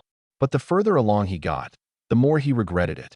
The more he thought about it, the more he felt that parchment map was the truly good thing in the goblin merchant's hands. Sadly, some opportunities, once missed, are missed. When he went back to that forest, he couldn't find so much as the goblin merchant's shadow. Recollection done, I looked again at the parchment map in my hand, and my gaze changed. Looked like my rebirth really had flapped the butterfly's wings, changing quite a few things. What should have been someone else's fortune had now fallen into Chen Bei's hands, and then passed to me. Wonder what tier of treasure could be dug up following the markings on this map. Thanks for your kindness. I didn't stand on ceremony with him, and put the map away straight off. Then the group said their goodbyes, each returning to their own territory. After the Lord's Manor hit level 5, the upgrade times for every building noticeably lengthened. The higher the tier, the slower, which made sense. At this pace, getting tier 6 troops out would take at least a dozen plus days. But I could afford to wait. Haste makes waste, and after developing at high speed for so long, it was time to settle a bit. Besides, with a hidden unit like the Blazing Mages, even getting tier 6 wouldn't boost me much. 7 days later, a new week arrived, and the troops each camp could recruit refreshed. Without hesitation, I recruited everything I could, one full round. Not even sparing the tier 1 militia. Resources were plentiful. Not recruiting was a waste. Used up, worst case I'd just buy more. This week I did just 3 things: run dungeons, grind wild monsters, build the territory. Altoria hit level 33, and Kalen slowly caught up, reaching level 30. But taking them to grind monsters wasn't entirely for leveling. A large part was to expand my troops. In that green dragon lair battle, my skeleton army was nearly wiped out. Luckily, these 7 days weren't for nothing. I forcibly converted 1,000 heavy skeleton knights. Don't underestimate 1,000. These were tier 5 units, converting out to 16,000 tier 1 skeleton soldiers to pile up. Mobility maxed, and high defense too, combat power fierce as anything. Now the assets in my hands were enough to scare a whole crowd to death. 10 tier 9 green dragons, 200 tier 5 blazing mages, 1,000 heavy skeleton knights. These were my main force. The remaining spearmen, archers, knights, dark elf swordsmen, archers, assassins, anyone pulled out was enough to crush a whole batch of ordinary lords. Beep, beep, beep. A comm rang. I answered, and Li Bingchu's voice came through. Boss, any interest in a wild boss? She hadn't been idle these days either, pulling together a 5-man dungeon hunter squad for me. All seasoned veterans she'd handpicked, heroes uniformly the scouting type. The terms I gave were plenty generous too. Base salary 20,000 a month, plus 50,000 for every unpioneered dungeon found. I'd assumed she'd found a new dungeon, but it turned out to be a wild boss. Wild bosses were rare goods in Age of Lords, their drops not the least bit inferior to first cleared dungeon rewards. What tier? Too low and I'm not interested. Too low and I'd handle it myself, why call you? She paused. Level 40 platinum boss, bone spirit mage Golta, deep in the skeleton forest. I'll send you the coordinates. If you're coming, I'll wait at the forest entrance. I glanced at the map. Not far, an hour and a half to get there. All right, I'll come over now. I made it even faster than expected, arriving at the skeleton forest entrance in just over an hour. Li Bingchu waved at me from afar. Boss, over here. I walked over and spoke straight off. Let's go, take me to the boss. All right. She switched tack. But we'd better hurry. I just saw another lord squad go into the woods, and from their setup, they're most likely after that boss too. I didn't take it to heart at all. Don't worry, no one can snatch a boss out of my hands yet. I had her lead the way ahead.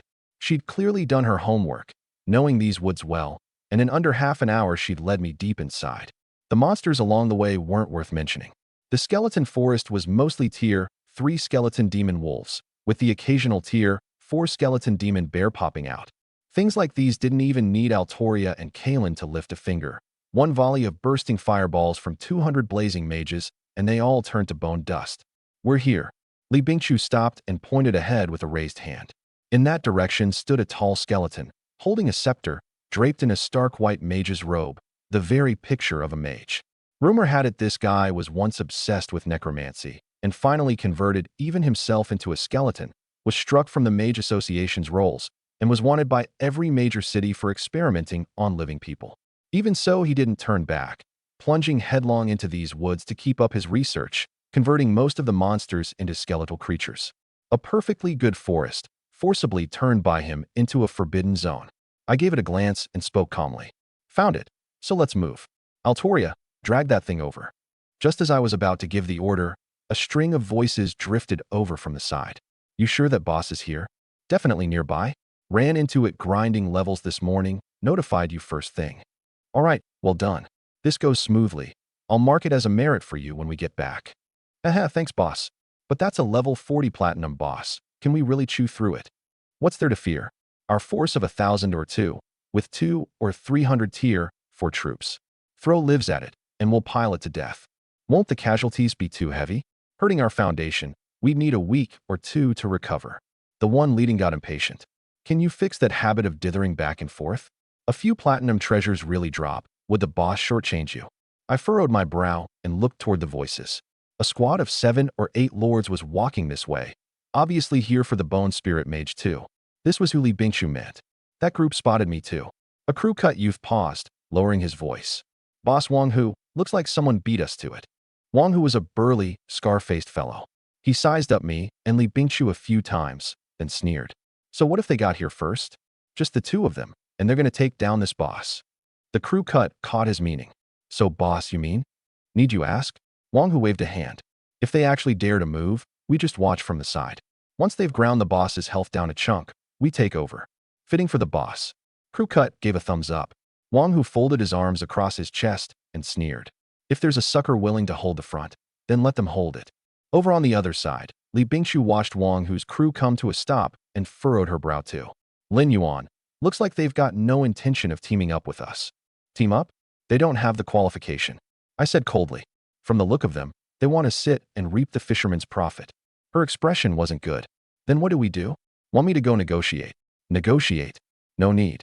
I said calmly. Simple as this. They dare to move, I'll just kill them outright. There was a grim edge in that tone. Mercy to enemies is cruelty to yourself.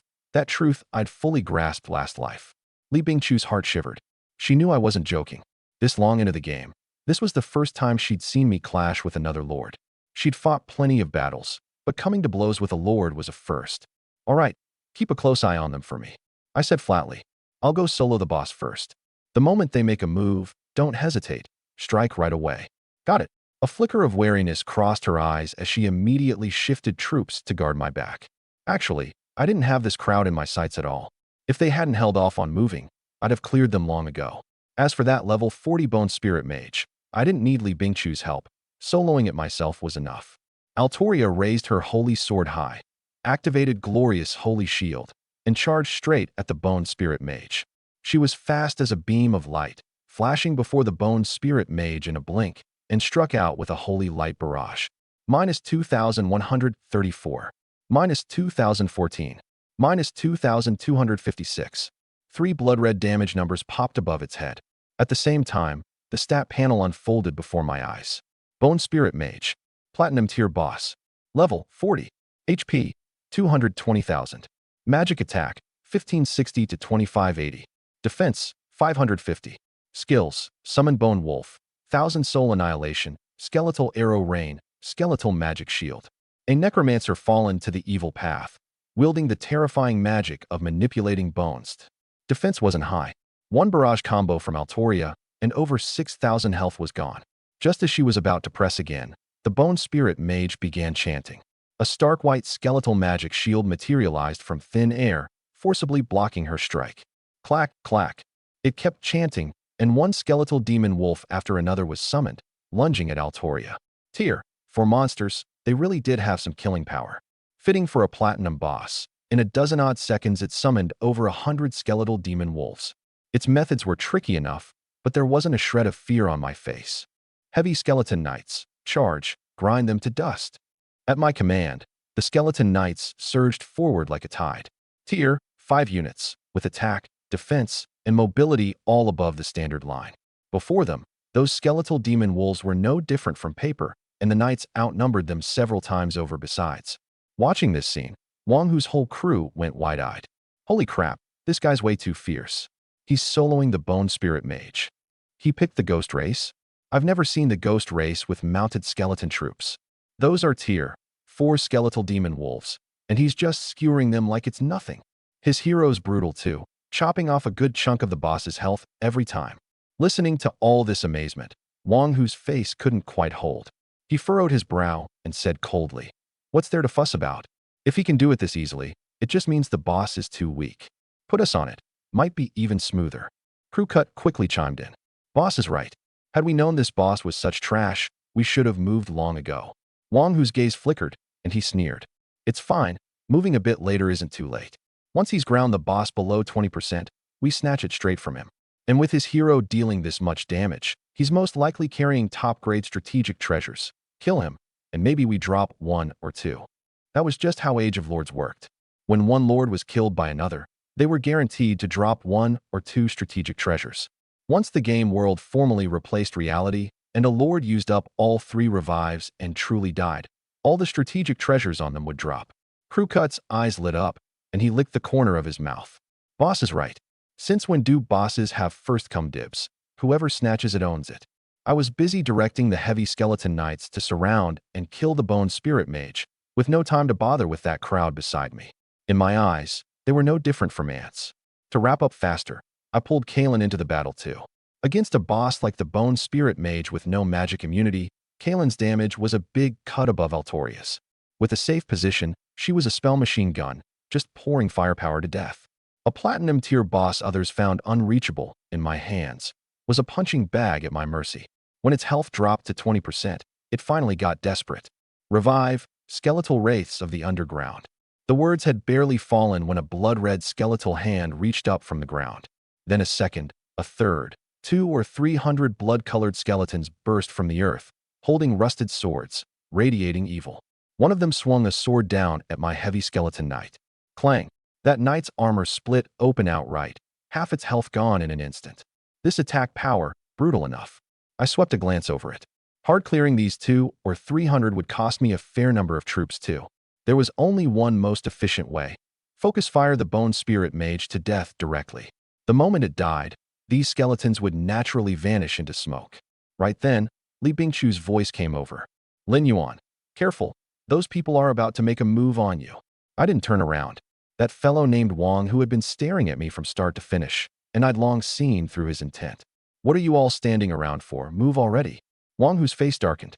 His troops immediately swung around to flank my side. Li Bingchu didn't hold back either, sending Rose swordswoman Kylan with troops straight to block their path. Her meaning was clear. Want to touch me?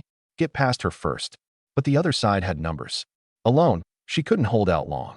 Kylan quickly locked horns with a horned demon race hero. After running the Green Dragon Lair, Li Bingchu had scooped up plenty of benefits too.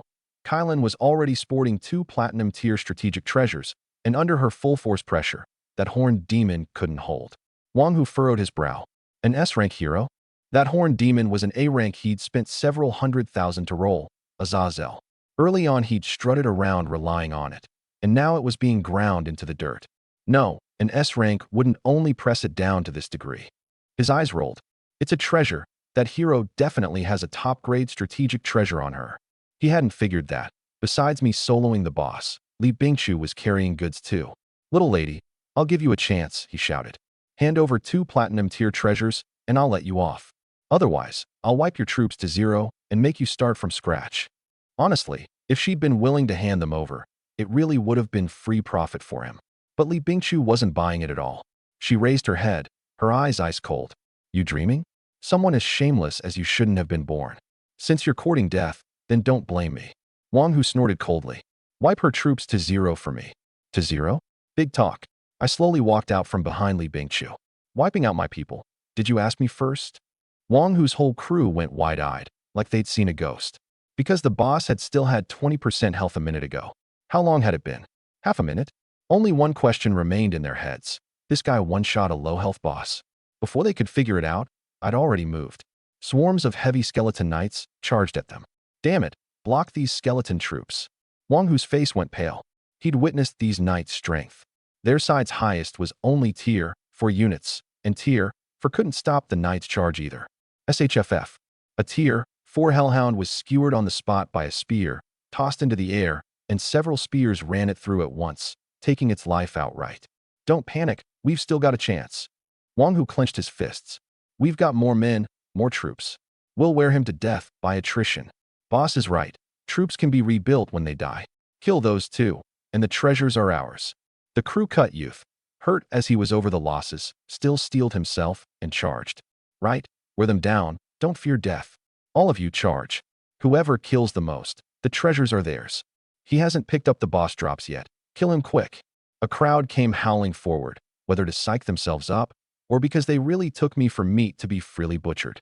I looked at these few crazed, possessed fellows and gave a cold laugh.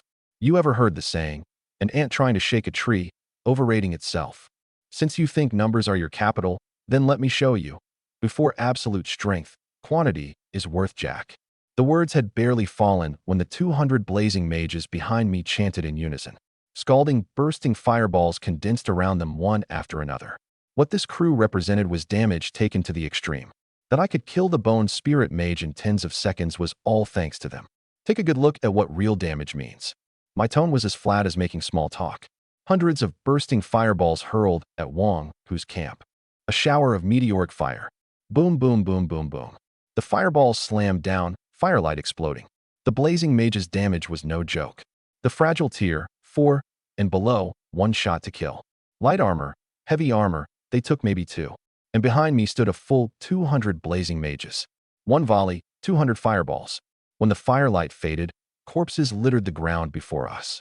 In under half a minute, Wang, whose troops lost nearly a quarter, while my side hadn't lost a single soldier. That casualty ratio drove them all to despair. To win, they'd have to take out that pack of blazing mages. But the heavy skeleton warriors blocking the way weren't pushovers either. Want to circle around and ambush the mages? Dream on. I looked up at them. Now, do you disband your troops yourselves, or do I do it personally? I'd never planned to let them off. Wang Hu's face went cold. Kid, don't push things too far. Let me off today, and we'll call it making a friend. Otherwise, wait to be hunted down to the last by the Lin group. I paused. You're with the Lin group? Hearing that I knew the Lin group, his arrogance came right back. So what if I am? I'll tell you, the boss behind me is Lin Tianke, the one in power at the Lin group. Now you know I'm someone you can't afford to provoke. Li Bingchu's expression beside me turned strange all at once. She hadn't expected the other side to actually pull out the Lin group to lean on people. The laughable part was, even if Wang Hu's backer really was Lin Tianke, that was still just a dog. And this Lin Yuan before her was the Lin group's genuine, ironclad heir. If he hadn't sold off his shares, he'd be the largest shareholder. Lin Tianke, standing here, would have to treat him with all courtesy. Wang Hu had run straight into the gun barrel and was still this cocky. Li Bingchu truly had to hand it to him for that streak of nerve. Wang Hu still thought I was scared. My voice drifted faintly into his ear. I'm saying, I'm not even dead yet. So on what grounds does Lin Tianke represent the Lin group?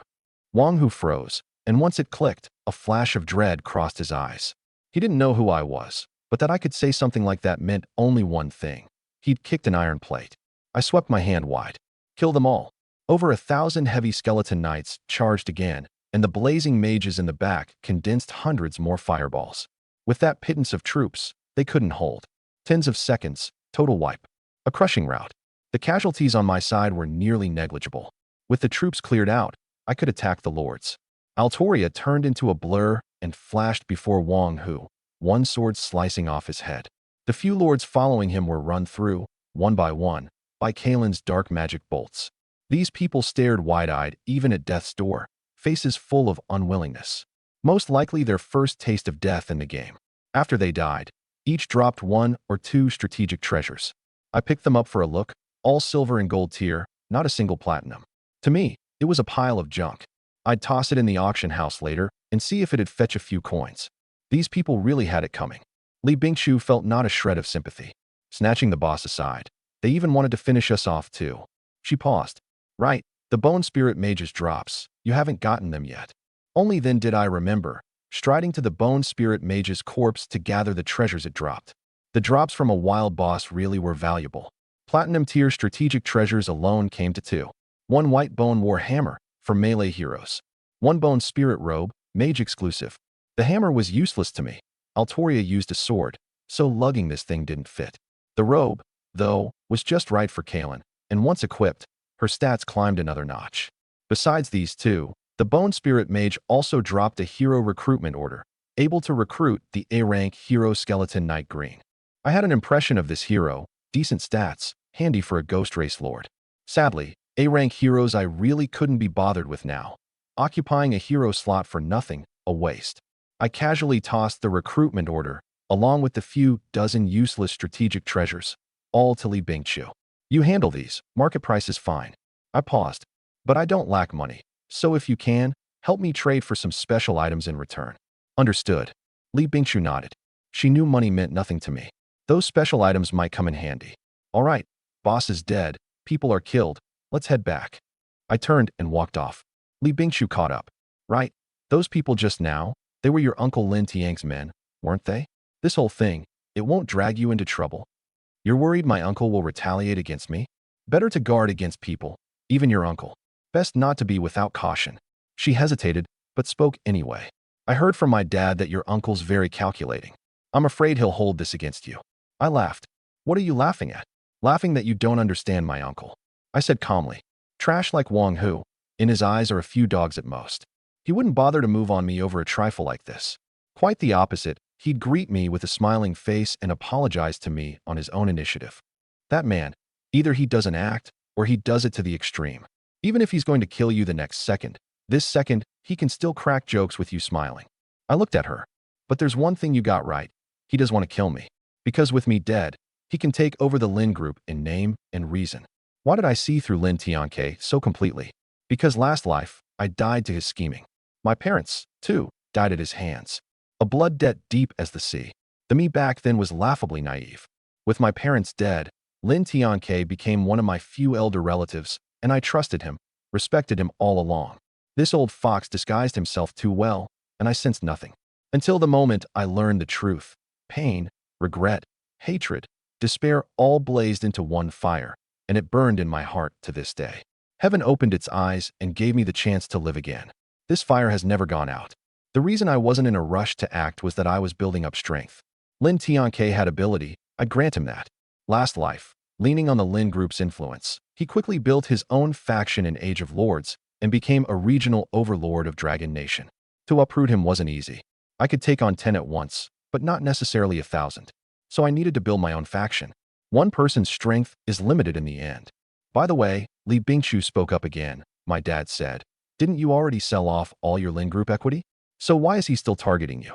"It's not that simple," I said flatly. "I did sell the equity, but my influence within the group remains. A whole batch of upper-level veterans in there were all promoted by my father's own hand. If Lin Tianke takes power, they'll get purged, so they're naturally set against him.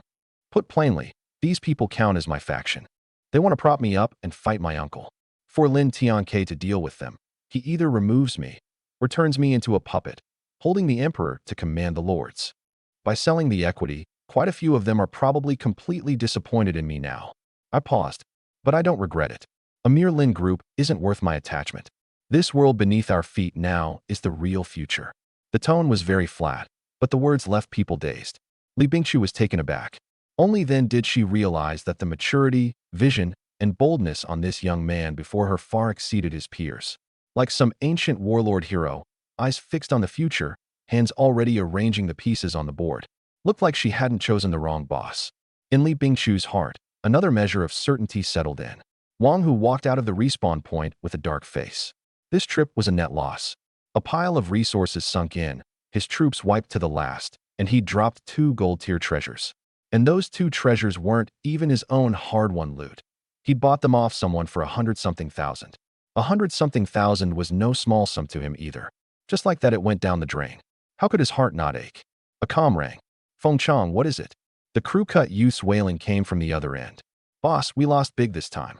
Several brothers' troops all gone, and a pile of strategic treasures dropped too.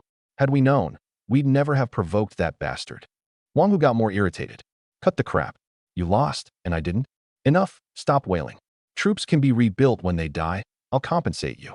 Go look into that guy's background instead. This is one grudge I can't swallow." "Right, that's exactly why I came to you." Feng Chang swallowed. I checked the kill log. "That kid who killed us, his game ID is Lin Yuan.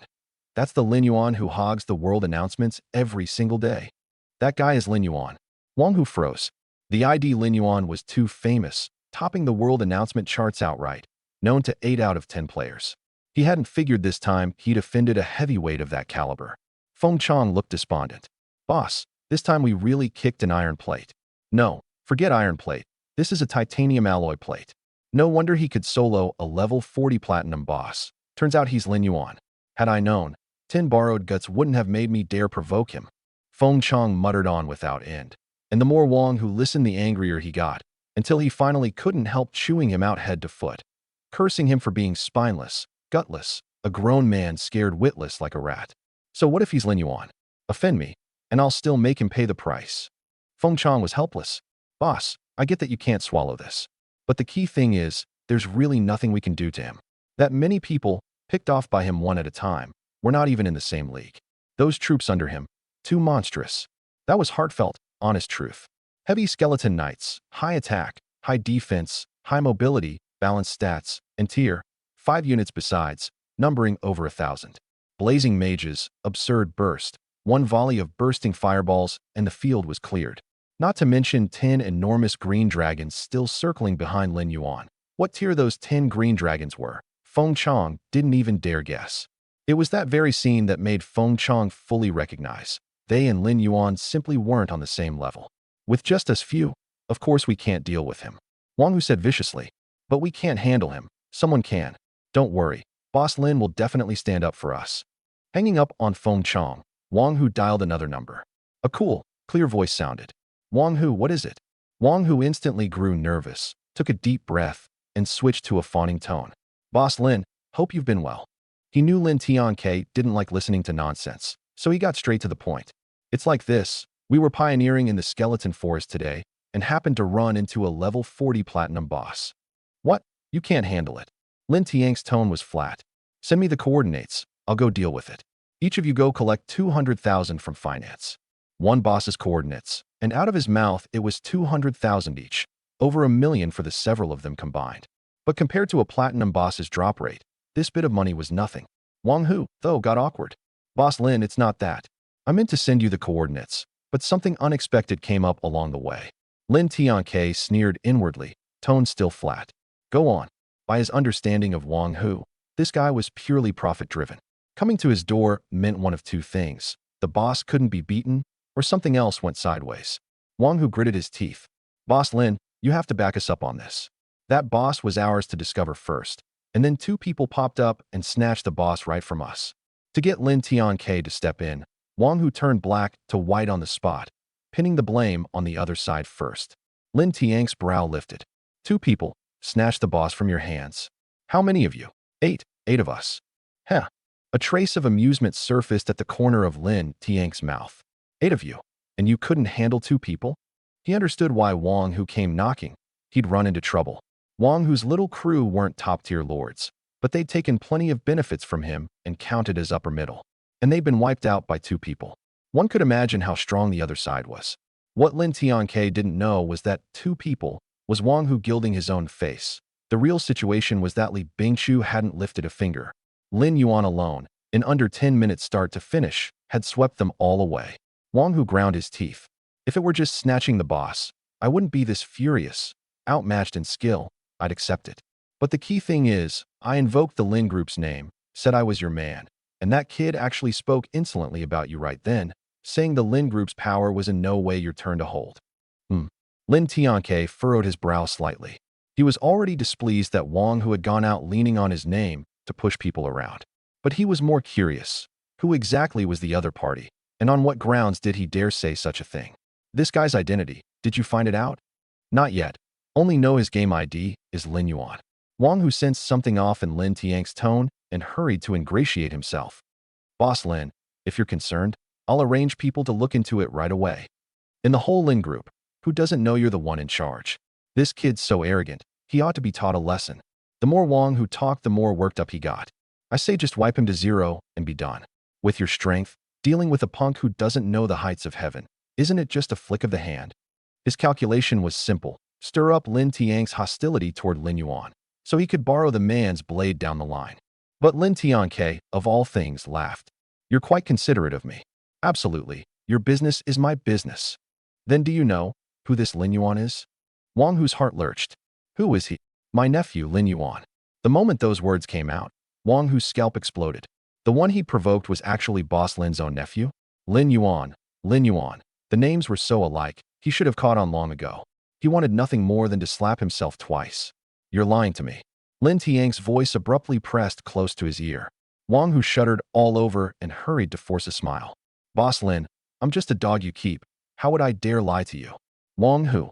Lin Tianke cut him off, his tone frighteningly flat. How many times have I said, don't take me for a fool. I'll give you one more chance. Recount the whole thing. Half a false word, and you know the consequences. Exposed on the spot, Wang Hu didn't dare play any more tricks. Like a frost-bitten eggplant, he confessed everything, down to the last detail. Looks like this nephew of mine really isn't simple. After hearing it out, Lin Tianke, far from being angered, instead said something meaningful. Honestly, whether Wang Hu and his few lived or died, he couldn't care less. People willing to risk their lives for him were plenty. Wang Hu got a word in only because he was still somewhat useful. But this performance was stupid to the extreme.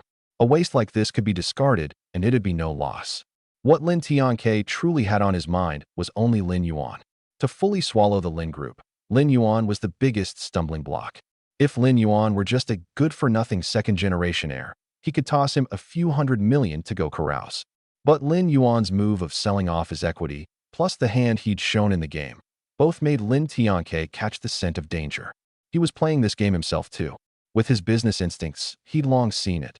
This thing was so real it was no different from reality, and sooner or later it could become a second world. A cake this big, no one with vision would let pass. And Lin Yuan liquidating all his equity was absolutely not just to play a game. So the moment the timing to move arrived, He'd remove Lin Yuan without hesitation. Even his own nephew. After all, that car accident back then, the one who'd killed Lin Yuan's parents, was none other than himself. Anyone in the way, not one would be left. Wang Hu caught the drift too. This uncle and nephew's relationship was likely at odds. He was a wily thing after all, and probingly spoke up. Boss Lin, if you have need, I'll deal with this kid for you. With just you sorry lot. Lin Tianke sneered. Wang Hu, far from being shamed, got even more excited.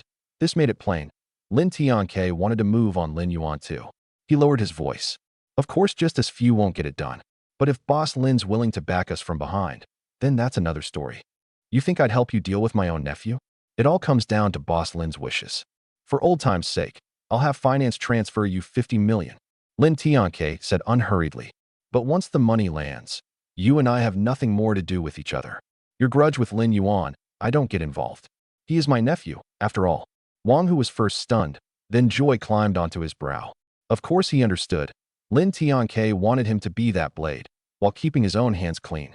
Murder already in his heart, and still nephew this, nephew, that on his lips.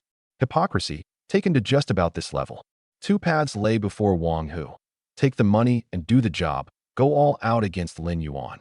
Or take the money and not do it, and bear Lin Tianke's thunderous wrath. The answer needed no spelling out. Besides, he'd wanted to deal with Lin Yuan all along, and now with a money backer behind him, his confidence was all the greater. Having dealt with Wang Hu and his crew over there, I didn't rush to leave. You're not going? Li Bingqiu glanced at me. I ignored her, sweeping my eyes over the surroundings, and finally pinned my gaze on the bone spirit mage's corpse. By the rules, a boss corpse should exist 10 minutes at most before vanishing. Yet this one was still here. Something was off. Li Bingqiu hadn't figured out what I meant to do when I'd already lifted my foot and stamped hard on that skull. Crack. A crisp snap, and the skull shattered to bits. Right after, an irregular bone-white crystal rolled out from inside. What's this? Li Bingqiu stared at the crystal, dumbfounded. I picked it up, my tone flat. An item to trigger a hidden storyline. Hidden storyline? How do you know? Forgot I'm reborn? Enough. Cut the chatter, come with me. She fell in at once, but after a few steps couldn't hold back. You're really reborn? I don't say the same thing twice. You don't have to believe it. Then since you knew this crystal could trigger a storyline, why didn't you come to this skeleton forest last life? Because I didn't remember it. That answer of yours is really blunt. I was telling the truth.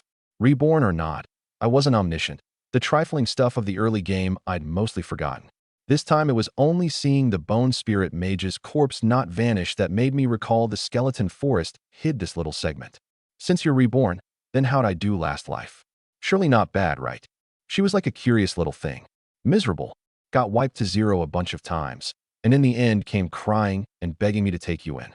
I suspect you're lying to me. Truth. Then say it. Chinese don't lie to Chinese. You damn well are lying to me. Fine, I lied. My face didn't redden, my heart didn't skip. Actually, I didn't take you in. I just stood by and watched you get wiped to zero. Li Bingqiu. You really are a jerk. I get it now. She tilted her chin up, getting smug. Last life you must have been my pursuer, fell head over heels for me, and I didn't say yes. So the moment you were reborn you came looking for me, went to all this trouble to be my boss, ordering me around, all to make up for the regret. Am I right? With that imagination of yours, it'd be a shame not to write novels. Hee, I guessed it, didn't I? She wanted to keep spinning it, but I raised a hand to cut her off. We're here. Here. She turned around and startled back a step. Before us was a stretch of desolate graves, dozens of tombstones jutting up every which way. As a woman her nerve was decent, she quickly steadied herself. What is this place? The skeleton forest actually hides something like this. I didn't answer, going straight to rummaging through the graveyard. She didn't chatter either, silently following. About 5 or 6 minutes later, I stopped before a tombstone. This one had no epitaph, no telling who it belonged to, only an irregular groove. Li Bingqiu saw it at a glance. That groove matched the bone-white crystal in my hand perfectly. Could it be? The thought had barely formed when I'd already fit the crystal in. A muffled sound, and the tombstone slowly sank into the ground. A ghostly wind whipped up all around, the cold air biting. She edged closer to me and swallowed. What's happening? Need you ask? The hidden storylines triggered. Get ready to fight. I immediately had Altoria and Kalen stand before me, the whole army on alert. The words had barely fallen when the earth all around began to heave. Skeletons clawed their way up out of the grave soil, one after another, closing in on the two of us. These skeletons clearly weren't small fry, some with twin swords, some with giant axes, some with bodies rotted through, yet the black armor on them was bright and rust-free. "Protect Lord." Altoria gave a low shout, charging out first, her long sword slashing in fury, the blade bursting with a spray of holy light. Holy light barrage. But that skeleton raised its shield the instant it struck, the rusted giant shield forcibly blocking the blow, losing only about 1/10 of its health. Goods like this, and there were dozens. Li Bingchu's face changed. These skeletons aren't simple. Even if they're not bosses, they're at least elite monsters. Of course, I said calmly. Buried here are all the adventurers who died at the Bone Spirit Mage's hands. He killed people and used the corpses for experiments. Though they were all failures, these corpses still became wraiths of considerable strength, stats on par with a boss. Once the mechanism triggers, they'll kill anyone who intrudes, without discrimination. So that's it. Li Bingchu nodded, looking at me. Then these skeletons, can you handle them? I smiled. If even I can't handle them, then no one in this world can. The words had barely fallen when the 200 blazing mages behind me struck all at once. The chants finished, and 200 bursting fireballs slammed into that shield-bearing skeleton. However hard its defense, it couldn't withstand firepower of this magnitude. A spray of firelight burst, and the shield skeleton was killed on the spot, leaving only bone fragments strewn on the ground. But these skeletons weren't so simple. Before the blazing mages could even pick their next target, a black shadow flitted over. A blade rose and fell, and a blazing mage's head was lopped off outright. The blazing mages had high burst, but their frames were fragile as anything. Once closed in on, they had zero ability to fight back. Only then did I get a clear look at the other side, a black skeleton wielding twin daggers. Before I could even order focus fire, it turned into a blur again. Too fast. So fast the blazing mages couldn't lock onto it at all. In just the time it took to chant, it had long since vanished. But if I ignored it, before long my blazing mages would be wiped out. Blazing mages, in my eyes, were treasures. Heavy skeleton knights, and they were both tier 5, yet their value differed like heaven and earth. Heavy knights were renewable, recallable from corpses after every battle. Blazing mages could only wait for the weekly refresh, recruited one by one at the Mage Association. All blazing mages, spread your positions. I made the call at once. Every blazing mage gets 2 heavy knights stuck close for protection. This move, even if it couldn't kill that assassin, could slow down its killing speed. Sure enough, with the heavy knights blocking, the assassin's days got hard. To force kill a blazing mage, it had to eat the knight's blades. Its health dropped fast, but these skeletal things didn't fear death. They executed orders like machines, treating their lives as nothing. 2 or 3 minutes, and a dozen-odd blazing mages died at its hands, while it itself still had well over half its health. At this rate, I'd lose 30 or 40 mages at least. This also made one thing clear to me. This composition of mine couldn't counter assassins. Had I picked the control-type frost mages back then, an assassin would be a nightmare. But every unit has its own traits, and I didn't regret my choice. Luckily, Altoria freed up at this point. Just as the assassin was about to strike again, she raised her sword high. Divine seal. Holy light shrouded down, pinning the assassin dead in place. The blazing mages around wouldn't be courteous. Chance finished, bursting fireballs blasted over. Boom, boom, boom, boom, boom. Dozens of fireballs slammed into the assassin, and that health bar, still over half full, didn't hold even 1 second, dropping straight to the bottom. The most troublesome one dealt with. The remaining skeletons were much easier. Heavy knights held the front, and I pointed where to hit, letting the blazing mages pick them off one by one. Soon, the skeletons fell before me one after another. I lost quite a few heavy knights on my side too, but I felt not a shred of pain. The last skeleton, under focused fire, turned into white bone fragments. Li Bingchu watched blankly. It's over. I shook my head. Not yet. The words had barely fallen when another anomaly arose. The white bones all over the ground, as if pulled by some force, flew toward the same direction in unison. Then, they reassembled, took shape, forming a skeletal giant 6 or 7 meters tall. That thing was a full 2 or 3 stories high. Astonishment flashed across Li Bingchu's eyes. The next second, its stats surfaced. Skeletal giant. Platinum tier boss. Level 45. HP 350,000. Attack 1470 to 2280. Defense 1050. Skills: Skeletal Smash, Death Impact, Soul Warhammer. Formed from the coalesced bones of countless powerful beings, possessing destructive force. It will mercilessly crush the enemies beneath its feet and hurl the remains in all directions. Li Bingqiu hadn't expected this thing to be a level 45 platinum boss. 5 levels above the Bone Spirit Mage, with 350,000 health. Heavy Knights, charge. I didn't hesitate a shred. Even knights mounted on bone horses looked like dwarves before this giant. You can't stop me. The giant gave a thunderous roar, its giant axe sweeping across in a fury. That batch of heavy knights, before they even closed in, was swept flying by the giant axe, slamming heavily to the ground, torn to pieces. Tier 5 heavy armor units, and it still one-shot them. But my face didn't change. I'd never counted on these knights to take it down. If it were that easy, a platinum boss would be too pathetic. What I wanted was to stall for time, to open up damage space for the blazing mages. The instant the giant was tied up tight, the blazing mages struck. Over 100 fireballs blasted at it. Boom, boom, boom, boom, boom. Minus 389. Minus 374.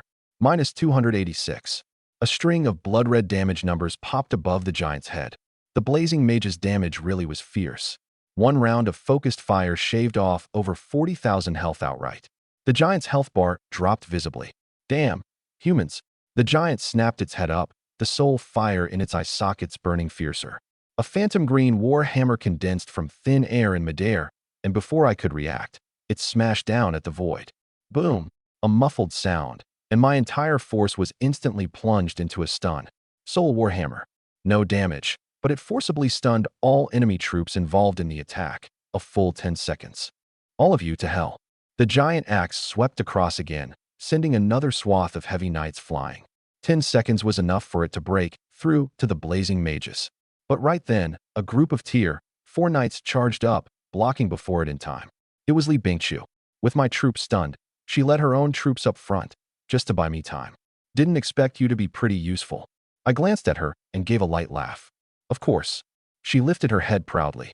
I'm plenty clever. A few seconds later, my troops recovered from the stun. The heavy knights charged again. The blazing mages chanted again. However fierce the giant's assault, it couldn't kill its way out of the heavy knight's encirclement. Like a trapped beast, it could only watch helplessly as its health plummeted like mad. 300,000, 250,000, 200,000, 150,000. Finally, it broke below 100,000. You can't escape. The curse of death. The soul fire in the giant's eyes surged, and black energy spread out all around in an instant. That energy was intensely corrosive. Any heavy knight it touched rotted and fell apart in a blink. Death Impact. One round killed over 100 heavy knights. Even I hadn't expected this skill to be so vicious. Luckily, it couldn't cast it back to back. Another batch of heavy knights charged up, surrounding it anew. Li Bingqiu couldn't help sighing. These skeleton troops of yours are too shameless. You just can't kill them all. If I were the boss, you'd have driven me into a depression long ago. That's not right. I laughed. It's plainly a troop numbers advantage. How does that become shameless? As we spoke, the giant's health had already dropped below 50,000. The blazing mages topped it off with another round of focused fire, and the health bar hit 0. That massive body crashed to the ground. It's over. I let out a long breath of murky air. This giant really was tricky. This fight, I lost at least 400 plus heavy knights, my force shrinking straight to half its original size. To me, that counted as no small loss. I walked over and felt around the giant's corpse. Just as I'd figured, nothing. Strictly speaking, this giant was a special boss that only appeared in the hidden storyline. Dropping nothing was normal. Li Bingqiu wasn't having it. This boss is way too stingy, isn't it? Least it could do is drop a strategic treasure for show. A proper platinum tier, and it dies without shedding even a single hair. How's that acceptable? I laughed. Don't fuss over these things. The reward for this hidden storyline is worth far more than 1 or 2 strategic treasures. She paused. Huh? The hidden storyline's over just like that. Of course. Look over there. I turned and pointed at the tombstone's original spot.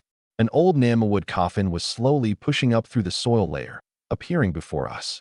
I didn't hesitate, walking straight over. Wait for me. Li Bingqiu came to and hurried after.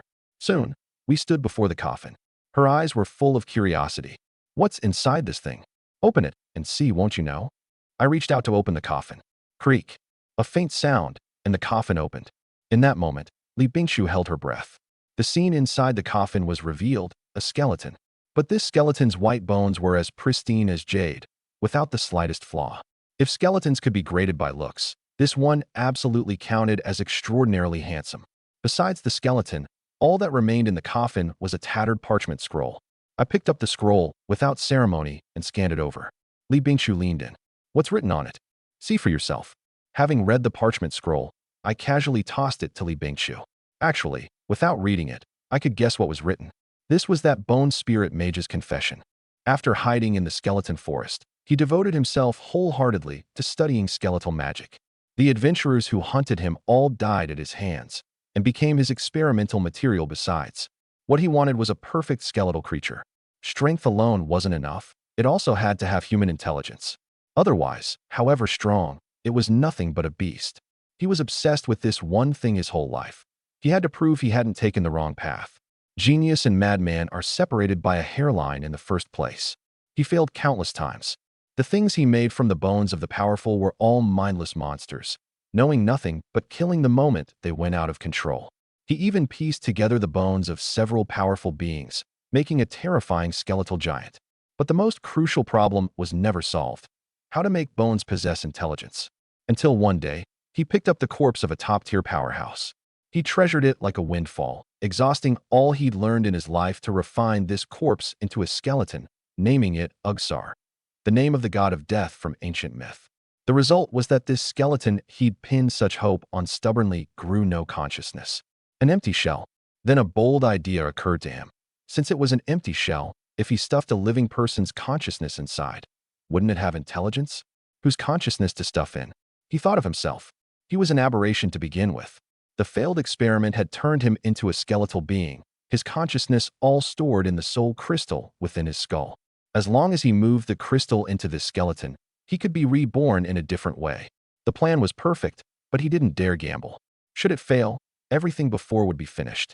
So he set up this scheme, burying the skeleton here, setting a mechanism, one only his soul crystal could open. Even if he died, someone would eventually discover the secret, find this skeleton, fit the crystal in, and revive it. He died, but he could change identity and crawl back from hell. This guy is really a madman. Having read the scroll, a trace of shock flashed across Li Bingshu's eyes. A madman and a genius too. I said flatly. His whole life, he did one thing: create a perfect skeletal life. Now, his ideal is close to being realized. That said, I reached out and took the soul crystal fitted into the tombstone, gently placing it on the forehead of the skeleton in the coffin. The next second, the crystal turned into countless stark white threads, boring into the skeleton's skull. Li Bingshu's eyes went wide, completely failing to grasp what was happening. 20 or 30 seconds passed. Clack, clack. The skeleton moved. Amid the interlacing of bones, it slowly sat up, phantom green soul fire kindling in its eye sockets, staring coldly at me.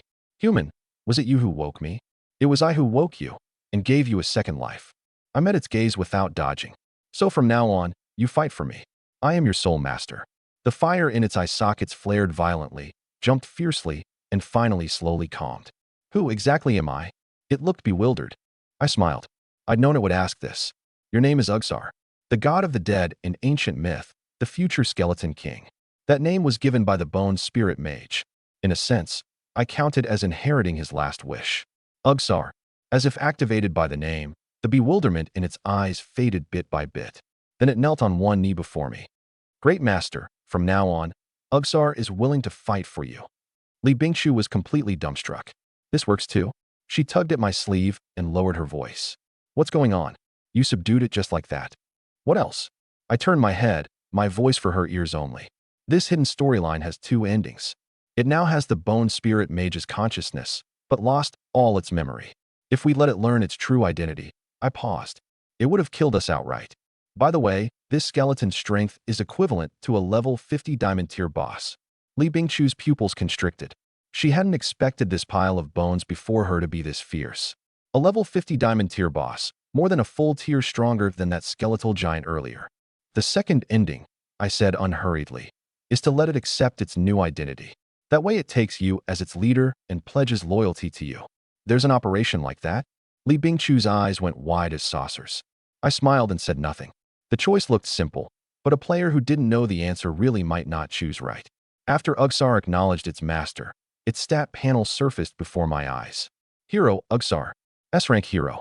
Title, Skeleton King. Level 1. HP, 750/750. Mana, 150/150. Attack, 140 to 230. Defense, 70. Strength, 90. Agility, 55. Intelligence, 85. Just as I'd expected, an S-rank hero, all stats up to standard. But what I truly valued wasn't these base stats, it was its yet unawakened skills. I opened the auction house straight away to check the prices of hero EXP books. Basic EXP book, 1,000 EXP each, 500 gold. Intermediate, 5,000 EXP each, 3,000 gold. Advanced, 20,000 EXP each, 18,000 gold. The higher the grade, the more expensive. Converted down, an advanced EXP book made 1 point of EXP worth about a yuan. After all, each hero had a daily cap on EXP books usable, and this price ordinary lords simply couldn't bear. To me, money was just a string of numbers. Without so much as a blink, I bought 100 advanced EXP books outright, 1,800,000 spent. The only thing that irked me was, Ugsar was clearly a level 50 diamond tier boss, so how did it become level 1 the moment I recruited it? Could this be the legendary, villain mode 10 times stronger, redeemed 3 times weaker? I didn't waste words, dumping all the advanced EXP books onto Ugsar. Ding! You have successfully used an advanced hero EXP book. Your hero, Ugsar, has gained 20,000 hero EXP. Ding! You have successfully used an advanced hero EXP book. The system prompts burst in my ear one after another, and the white light of leveling kept flashing on Ugsar's body. With EXP this potent poured in, it leveled all the way up to 17. More crucially, it comprehended 3 skills in one go. Hero Ugsar successfully comprehended the skill, Skeletal Throne. Hero Ugsar successfully comprehended the skill, Skeletal Magic Blade. Hero Ugsar successfully comprehended the skill, Summon Skeletal Giant. I immediately flipped open the panel to check these 3 skills descriptions. Skill, Skeletal Throne. Passive skill. Description, the skeleton units under Ugsar gain plus 20% attack, plus 20% defense, plus 20% attack speed, plus 20% movement speed.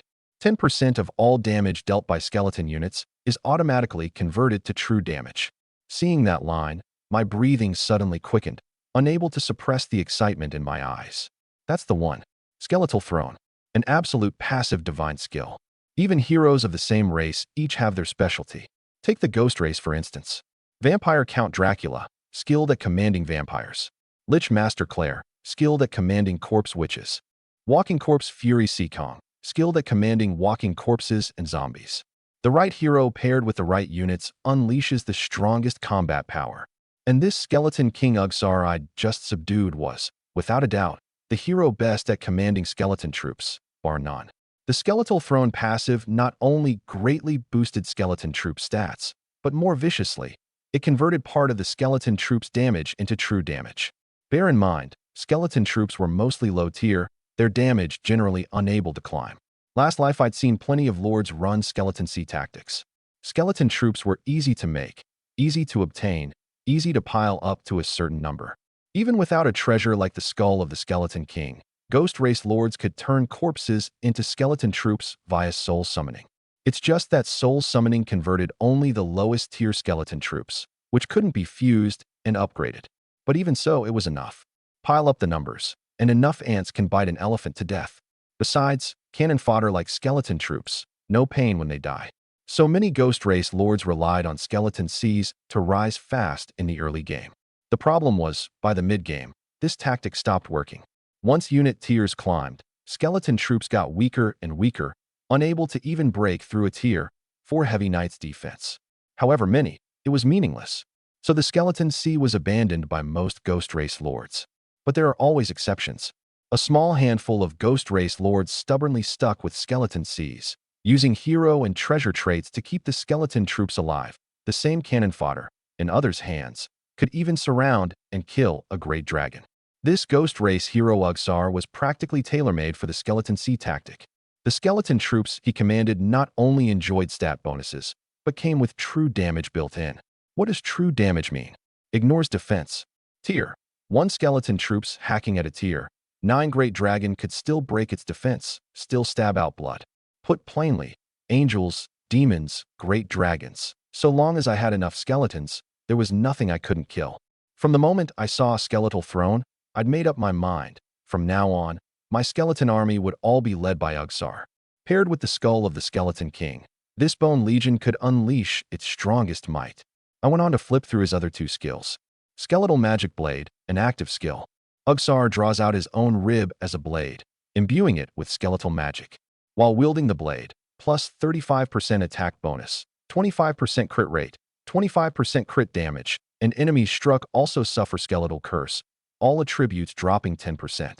Seeing this, even I paused a moment. This guy was truly vicious. He could even pull out his own ribs as a weapon. But the power was beyond question. Buffs himself, and curses the enemy too, weakening their strength, shameless to the core. The third skill I could guess pretty much dead on without reading the description. Summon Skeletal Giant, an active skill. Summons a skeletal giant that absolutely obeys orders, its stats scaling with the hero's level. 3 skills, not one a dud. Ugsar was worthy of those 4 words, S-rank hero. This was already the 3rd S-rank hero I'd taken in. My skeleton army finally had a commander.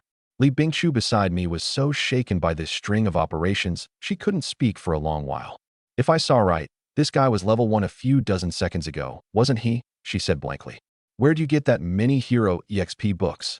Bought them, obviously. I glanced at her and said offhandedly. Didn't cost much either, under 2 million. Li Bingqiu. I understood that look. You call that not much? With money, you really can do as you please. I flung Ugsar's stats in front of her. Only level 17, yet its base stats were nearly catching up to her A-rank Rose swordswoman Kylan. Li Bingqiu drew a deep breath. Congratulations, another S-rank hero. An S-rank is nothing, I said. The key is whether it suits you. It comes down to your development path. Her eyes held 10,000 retorts pent up, and she stubbornly didn't spit a single one out.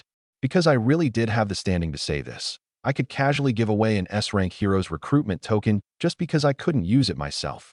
Come to think of it, I switched tack. If you hadn't brought me here, I really wouldn't have recalled this hidden storyline. Li Bingqiu joked with a smile. What? Boss is going to give me a raise. A raise is no fun. I smiled. I have a way to bump your hero from A rank up to S rank. Interested? Li Bingqiu was startled. There's really such a way? Of course. Go to Diguang City, find Sword Master Allet, and have your hero clear his trial.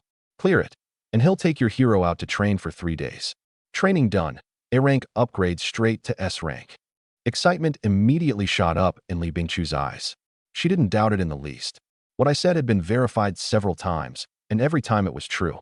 This chance had to be seized tight. The Rose Swordswoman going from A rank to S rank was a qualitative leap in strength.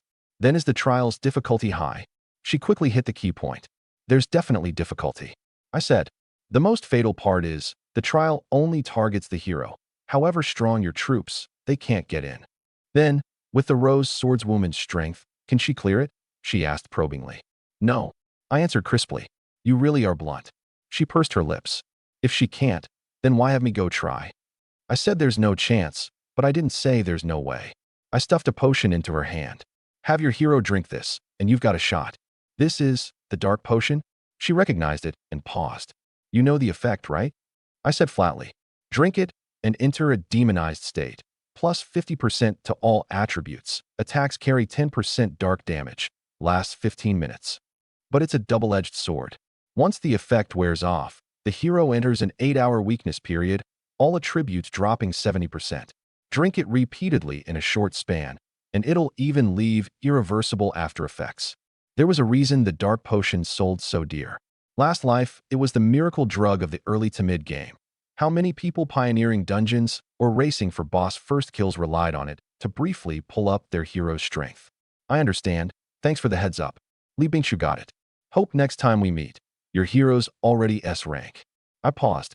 By the way, in a few more days the dark potion can go into circulation on the market. There should be stock by these days, right? Definitely. Now that you've decided, I'll go arrange it. And another thing, the place marked on the parchment scroll, find it as soon as possible. That matter can't wait either. All right. That parchment map obtained from Chun Bei, an opportunity even I hadn't heard of last life. I had to beat everyone else to it. Over the next few days, I threw all my focus onto Ugsar. Compared to Altoria and Kalen, His level was too low, but the potential was right there, and I had to pull him up fast. Grinding the wilds or running dungeons, I made Ugsar the main commander, taking the lion's share of the EXP. Ordinary lords struggled to raise even one hero specialized. Here I was raising 3 at once. Luckily, my biggest asset was money. Advanced hero EXP books maxed out every day. Each hero's daily cap was 100 books, and I bought a full 300 a day without ceremony. Ugsar, Altoria, Kalen, 2 million EXP each, shared all around. The 3 heroes leveled up fast as rockets. The cost was money flowing like water. One EXP book was 18,000, 300 was 5,400,000. At this pace, 100 million wouldn't last 20 days. Luckily these days, my dark potion finally hit the auction house. Quite a few lords saw its value at a glance and immediately snatched it up like mad. The price kept climbing. I priced it at 2,000 gold, and it shot all the way to 10,000 gold, with no sign of stopping. The reasons were just 2. Rarity breeds value, and there really were a lot of rich people in the game. Some had already seen through the value behind this game. In their eyes, Age of Lords was long since not just a game. Once potions flooded the market in bulk, the inflated price would naturally cool and return to normal. But even so, I could still turn a huge profit off it. 100 million a year in net profit was no joke. Though at my current spending pace, 100 million a year didn't seem quite enough either. Effort always brings returns. Under the frenzied money burning. Altoria, level 40. Kalen, level 37. Ugsar, level 31. At this point, I stopped. Not that I couldn't afford to keep burning, there was no need. Once Altoria passed level 40, leveling once took several million EXP at least, the cost efficiency too low. And I was satisfied with all 3 heroes' levels. From here they could level up slowly, no rushing. I stood in my territory and swept a glance around. Spearman camp, archer training camp, mage association, every recruitment building, all maxed out. Only this way could I recruit my full quota of troops each week. In any era, the strength of one's military was the lifeblood of a lord's power. But the further along, the more time building took. My lord's manor, upgrading from level 5 to 6, still needed 7 days. At level 7, I could build the Griffin Cliff, tier 6 flying units, a rare aerial force for humans in the early to mid-game. Once the Griffin Cliff passed level 5, I could sink resources to upgrade Griffins into Royal Griffins, stats approaching tier 7 units. Sadly, that was just a thought for now. The Lord's Manor hadn't even hit level 6. Counting it out, 5 more days, and the real transformation comes. I glanced at the date and murmured. 5 days later, every human on Earth would be transported into the game world. This Lord's world would completely replace reality. By then, the game would turn upside down. Before the transformation arrived, I had to be prepared no matter what. Beep, beep, beep. My train of thought was cut off by a comm. It was Li Bingqiu. Boss, found it. Her voice burst over excitedly the moment it connected. I paused. Found what? The location marked on the parchment map. Found it. The terrain's identical to what we surveyed. Absolutely no mistake. How'd you find it? The dungeon hunters found it. She explained. I had each of them take a look at the map and made a promise. Whoever found it first gets a million reward. Boss, you won't blame me for acting on my own, will you? Li Bingqiu asked cautiously on the other end. I smiled. Having her help me assemble this dungeon hunter squad was one of the most correct decisions I'd made. In this time, they'd not only scouted out several unpioneered dungeons for me, but now had turned up an unexpected windfall too. Blame what? You did it beautifully. I said, come collect 2 million gold from me later. Split 1 million among them as reward, and the remaining million is yours. Boss is generous. She was thrilled. All right, enough with the flattery. I cut her off. Send me the coordinates. I really was a bit anxious. I didn't know if I was the only one holding a parchment map, and if I moved too slow, the treasure would be someone else's. The coordinates came over quickly. Li Bingqiu asked probingly, Boss, do you want us to come over too? Even if we can't be much help, an extra hand adds a bit of strength. I thought about it. Bring Chun Bei and Lin Mingming. The others don't need to come. I knew these two's backgrounds clearly, and bringing them along wouldn't cause conflicts of interest. Besides, I wanted them to temper themselves following me. Flowers in a greenhouse don't grow sturdy. Understood, I'll bring them over right away. 6 hours later, I stood before a canyon. The mountains towered, winding and twisting, steep rocks straight as stacked layer upon layer, like a maze piled on the earth. This place really was far from my territory. Even traveling at full speed, it still took a full 6 hours. By the time I arrived, Li Bingqiu and the others had long been waiting. Before I could even greet them, Shinbei pounced over like a lovesick fool, wailing and howling. Boss, we finally meet again. Ever since we last parted, my longing for you has been like a surging river, ceaseless and unending. A single day apart feels like 3 autumns. Once you've seen the sea, no other water compares. Can you be a bit normal? The corner of my mouth twitched. Sorry, too excited, couldn't hold back the genuine feelings. He grinned, looking a little embarrassed. Only then did I notice that the hero following at his side had already been swapped for that S-rank orc chieftain. The rose swordswoman beside Li Bingqiu had also gone from A rank to S rank, her aura transformed. Clearly she'd cleared the trial. In this time, these two had made no small progress. Lin Mengmeng, though, showed no change. Li Bingqiu pointed at the canyon. Boss, this is the location marked on the parchment map. If it really is a treasure map, the stuff's definitely hidden inside. Let's go take a look inside. I didn't hesitate a shred, leading my troops right in. The moment we entered the canyon, a ghostly wind suddenly whipped up all around, and rustling sounds came from deep inside. I threw out an arm to stop everyone and lowered my voice. Careful, get ready to fight. The words had barely fallen when pairs of blood-red eyes lit up in the darkness ahead. These are hellhounds. Li Bingqiu squinted, then quickly overturned herself. No, they're Cerberuses. Hellhounds were the demon race's tier 4 units, and Cerberuses were their upgraded version, stats matching tier 5. The trouble was, this pack of Cerberuses before us was a dense black mass, stretching beyond sight. Boss, let me handle it. Shinbei volunteered, ordering his orc troops to charge. The orc chieftain gave a roar and activated a skill, beast blood boiling. All the orcs instantly took on a blood-red glow, each ferocious beyond reason. I had to admit, Shinbei really had talent. Growing at this pace, before long he'd rank among the ghost, among the orc race lords of all Dragon Nation. Li Bingqiu and Lin Mengmeng weren't idle either. Rose swordswoman Kylan charged into the beast pack at the fore, her sword whirling, Cerberuses falling one after another. Having trained Kylan from A rank to S rank, her stats had soared, and on the front line, she was in no way inferior to Shinbei's orcs.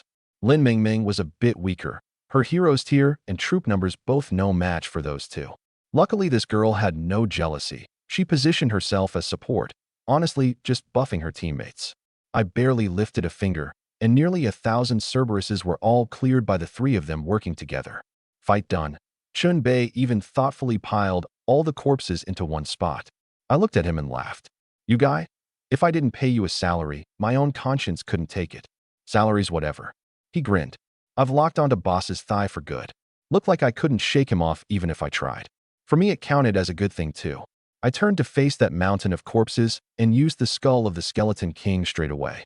The black magic circle surfaced, and skeletons walked out from it one by one. 1,000 Cerberus corpses converted into 4,000 tier 1 skeletons, enough to fuse 250 tier 5 heavy skeleton knights. A 4-to-1 ratio, I was quite satisfied. Army expanded, I said. Keep moving deeper. This many demons right at the entrance. This place is more dangerous than expected. Getting the treasure won't be so easy. Shinbei was nonchalant. What's there to fear? However many demons, the army just rolls right over them. Li Bingqiu shot him a glance. Sure, then we'll pull back first. You lead your troops to sweep this place clean, then call us back. No, dear sister. Shinbei changed his face at light speed, all smiles. I was just boosting morale. I'm a small timer. If you all leave and I'm alone, what use am I? Joking all the way, we pushed forward. After a dozen odd minutes, the second wave of demons came. Li Bingqiu flung out a scouting spell. Blaze demons and frost demons, 700 units each. Tough to chew through. Both were upgraded versions of the tier 5 greater demon. Frost specialized in control, blaze and damage.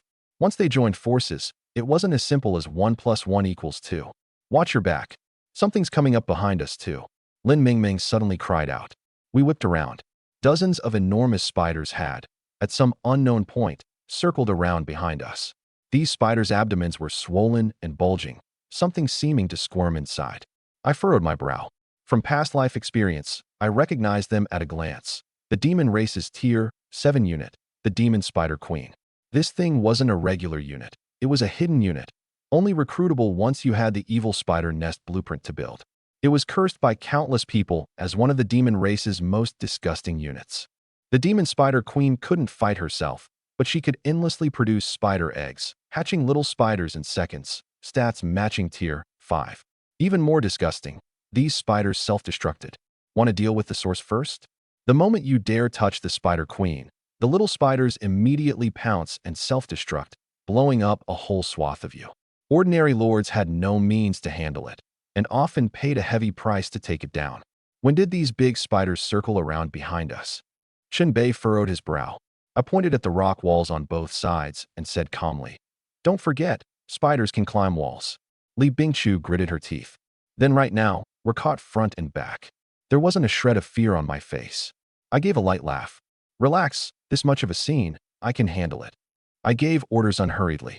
"Shinbei, your orcs are too clunky, don't join the fight. Stay put and guard the back line. Li Bingchu, take your troops and wait on the flank. Move once I've made an opening for you. Lin Mingming, you've got no special task, just buff everyone." These two, though renowned lords last life, hadn't grown up yet. In combat experience and tactical thinking, I was more than a tier ahead of them. This fight I'd command. I immediately ordered Ugsar to lead the heavy skeleton knights in a charge. "I'll let you taste the terror of death." Ugsar drew out one of his own ribs, turning it into a skeletal magic blade, and used skeletal magic to summon a skeletal giant, leading a host of heavy skeleton knights, bearing down toward the blazed demons and frost demons. The other side struck without hesitation. Frost Inferno. Hellfire. Countless sharp ice spikes instantly grew from the ground, stabbing into the skeleton knights' bodies. The damage wasn't high, but it forcibly reshaped the terrain, and the cold dragged their speed to a crawl. Now Shinbei understood why I hadn't let him join. Orcs were clunky to begin with, strong in power, but slow to act. Enter the range of Frost Inferno, and they'd be no different from living targets. I didn't want him taking casualties for nothing. Before the skeletons could break free of the ice spikes, Hellfire ignited beneath their feet. This damage was far more vicious, shaving off a chunk of health with each burn. At this rate, they'd be more than half dead before they even reached the front. But how could I possibly watch my own troops thrown away for nothing? This pack of charging skeletons was merely a decoy I used to draw fire. The real trump card was the pack of blazing mages standing behind me, recruited over these days, already over 400 now. Blazing mages, blast them to pieces for me. At my command, over 400 blazing mages opened their mouths to chant in unison. Hundreds of bursting fireballs took shape in an instant, screaming down at that pack of demons across the way. Boom, boom, boom. The scene before us exploded into a sea of fire outright. One round, and over 200 blaze demons and frost demons were written off on the spot. Together, they numbered just 1,400, and this one blow took out a seventh, their formation forcibly scattered by me too. I turned to Li Bingchu. "The opening's here." "Understood." She nodded, and Kylan led the human troops charging straight in from the flank, driving right through, plunging into the heart of the enemy formation in a blink. The scene got even more chaotic at once. Before that pack of demons could recover their senses, my second round of fireballs arrived. Hundreds, blasting away in succession. At this rate, before long they'd collapse. But on the other side, the demon spider queen began producing eggs like mad. A slit split open in her bulging abdomen, round spider eggs rolling out endlessly, hatching in seconds, pouncing at us in swarms. This thing was truly terrifying when it bred. Hundreds emerged in tens of seconds, like a tide. I had to block them. Once these spiders got close to the troops, they'd self-destruct, and that damage was boundless. The heavy skeleton knights charged up on their bone horses. Boom, boom, boom. The spiders self-destructed as expected, dark green venom spraying everywhere. That venom's corrosiveness was absurdly strong. The skeleton knights' full heavy armor, once touched, left not even bones.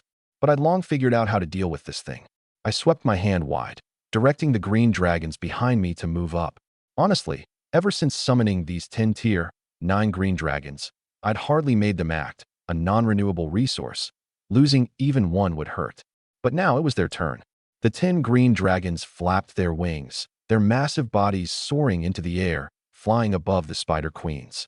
Their great maws opened, wind element condensing into bursting wind bolts, smashing straight down. Boom, boom, boom.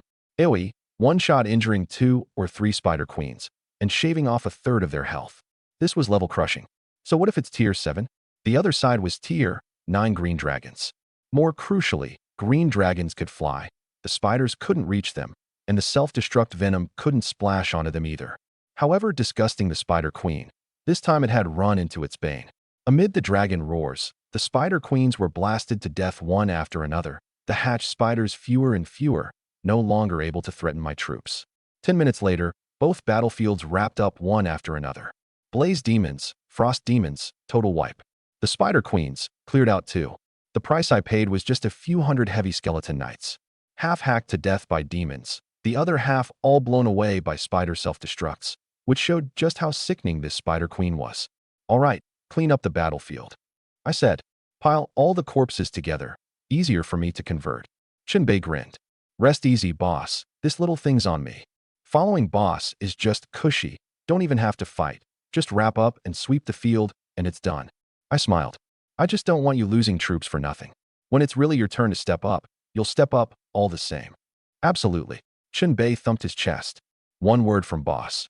And even if my troops die to the last, I'll charge with you. He was still pledging loyalty when Li Bingchu's voice came over. Lin Yuan, come look, these Spider Queens dropped something. HM? Dropped what?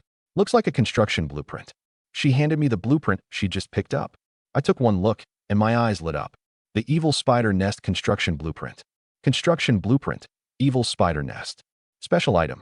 Description, usable only within Demon Race territory. Once the Lord's Manor reaches level 7, can build the special building, Evil Spider Nest. Resources required, 50 million food, 50 million wood, 50 million stone, 20 million silver. This is good stuff, I said. Hang it on the auction house at the right time, tens of millions at least. Li Bingchu was astonished. Tens of millions?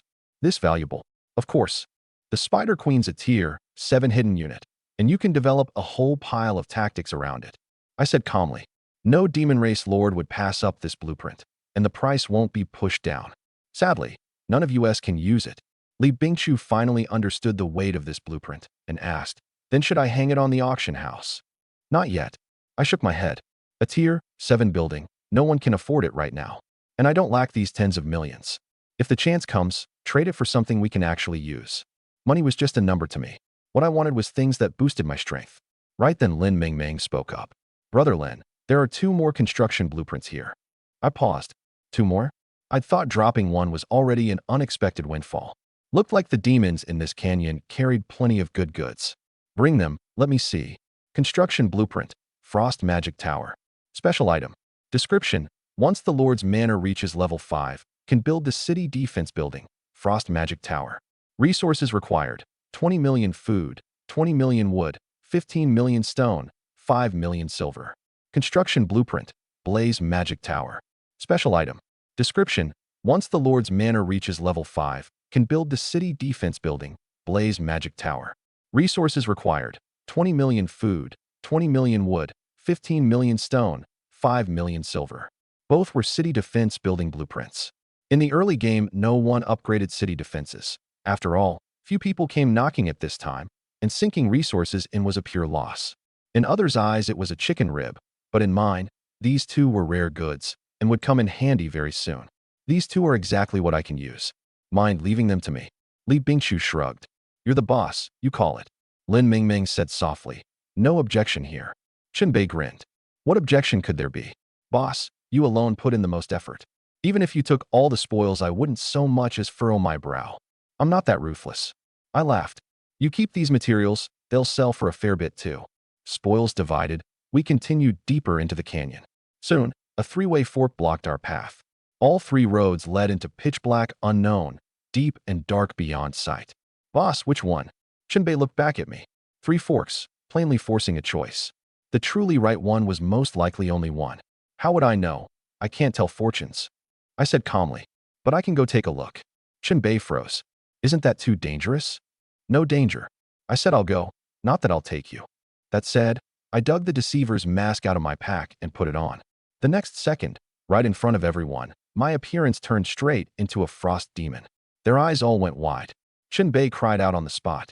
Holy crap, boss, you've got this trick too? Just a minor trick, don't make a fuss. I said, you stay here, I'll go scout ahead first. Before I get back, nobody move recklessly. Shinbei nodded like a chick pecking rice. Got it, no problem. Instructions given. I turned alone into the left fork, quickly vanishing from their sight. This road wasn't short. I walked over a dozen minutes without reaching the end, and along the way didn't run into any demons. As I walked, the path suddenly widened. I keenly noticed that the ground beneath my feet had, at some point, turned a dark red. Furrowing my brow, I continued forward. A dozen odd seconds later, the view abruptly opened up like an enormous valley.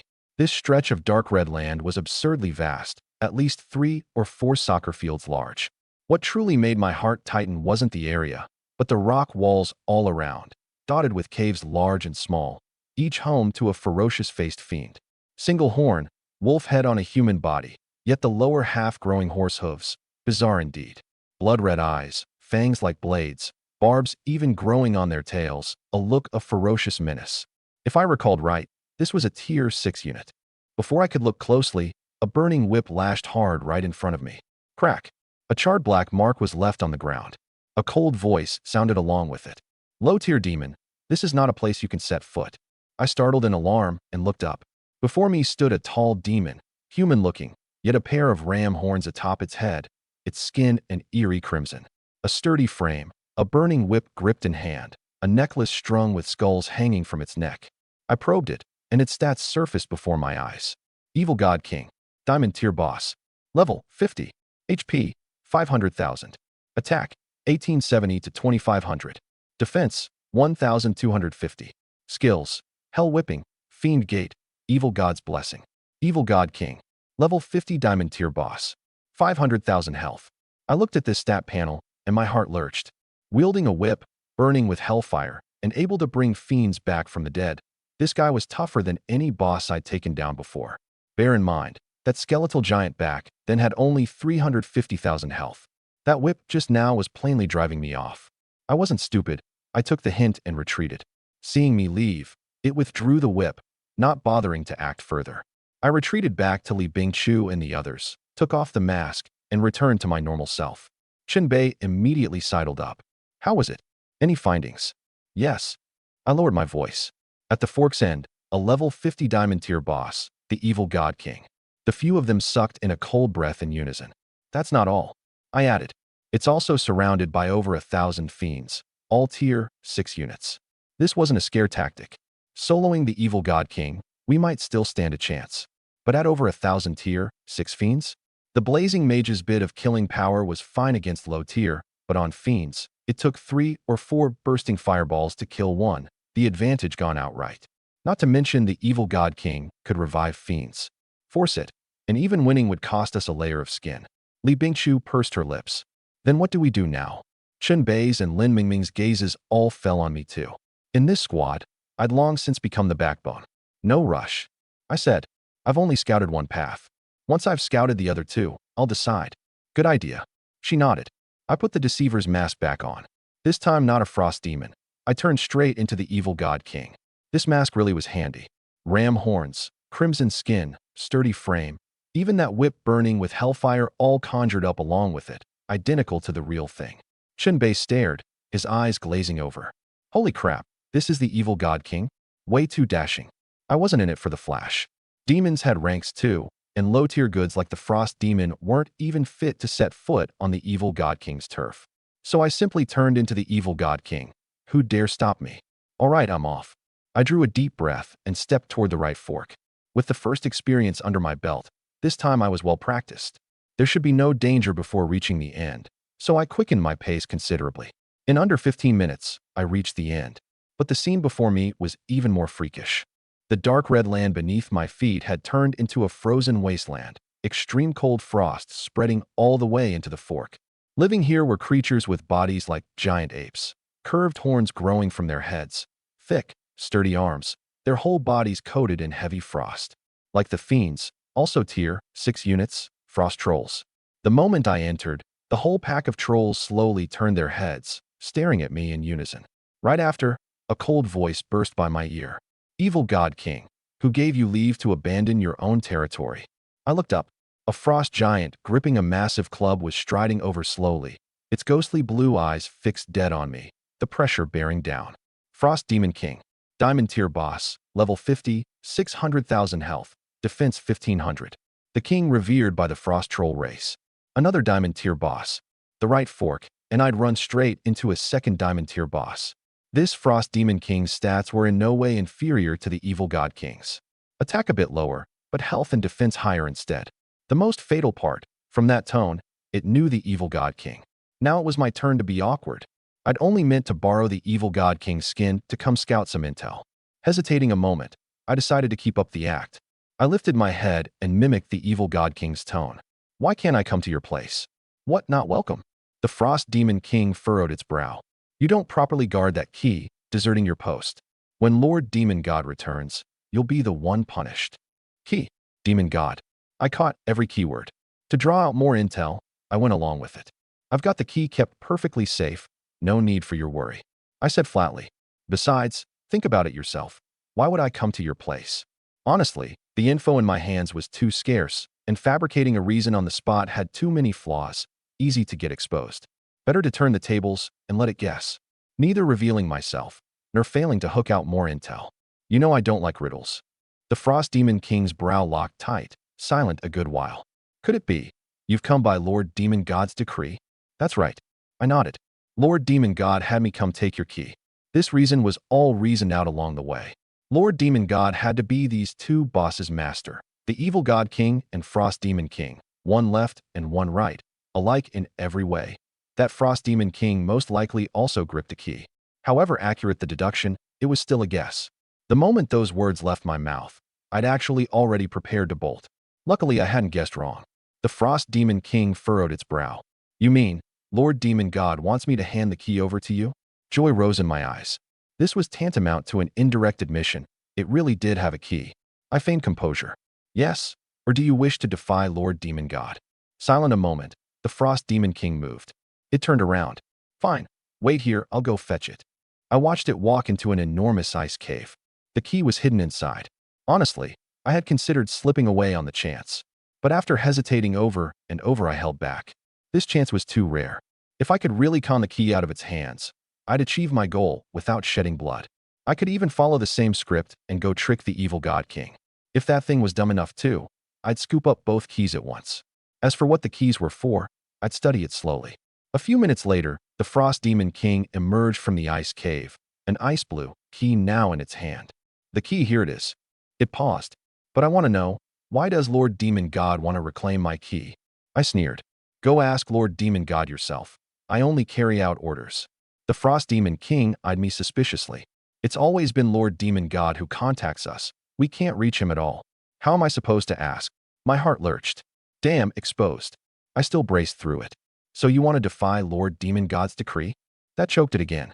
Clearly, it was absolutely loyal to Lord Demon God.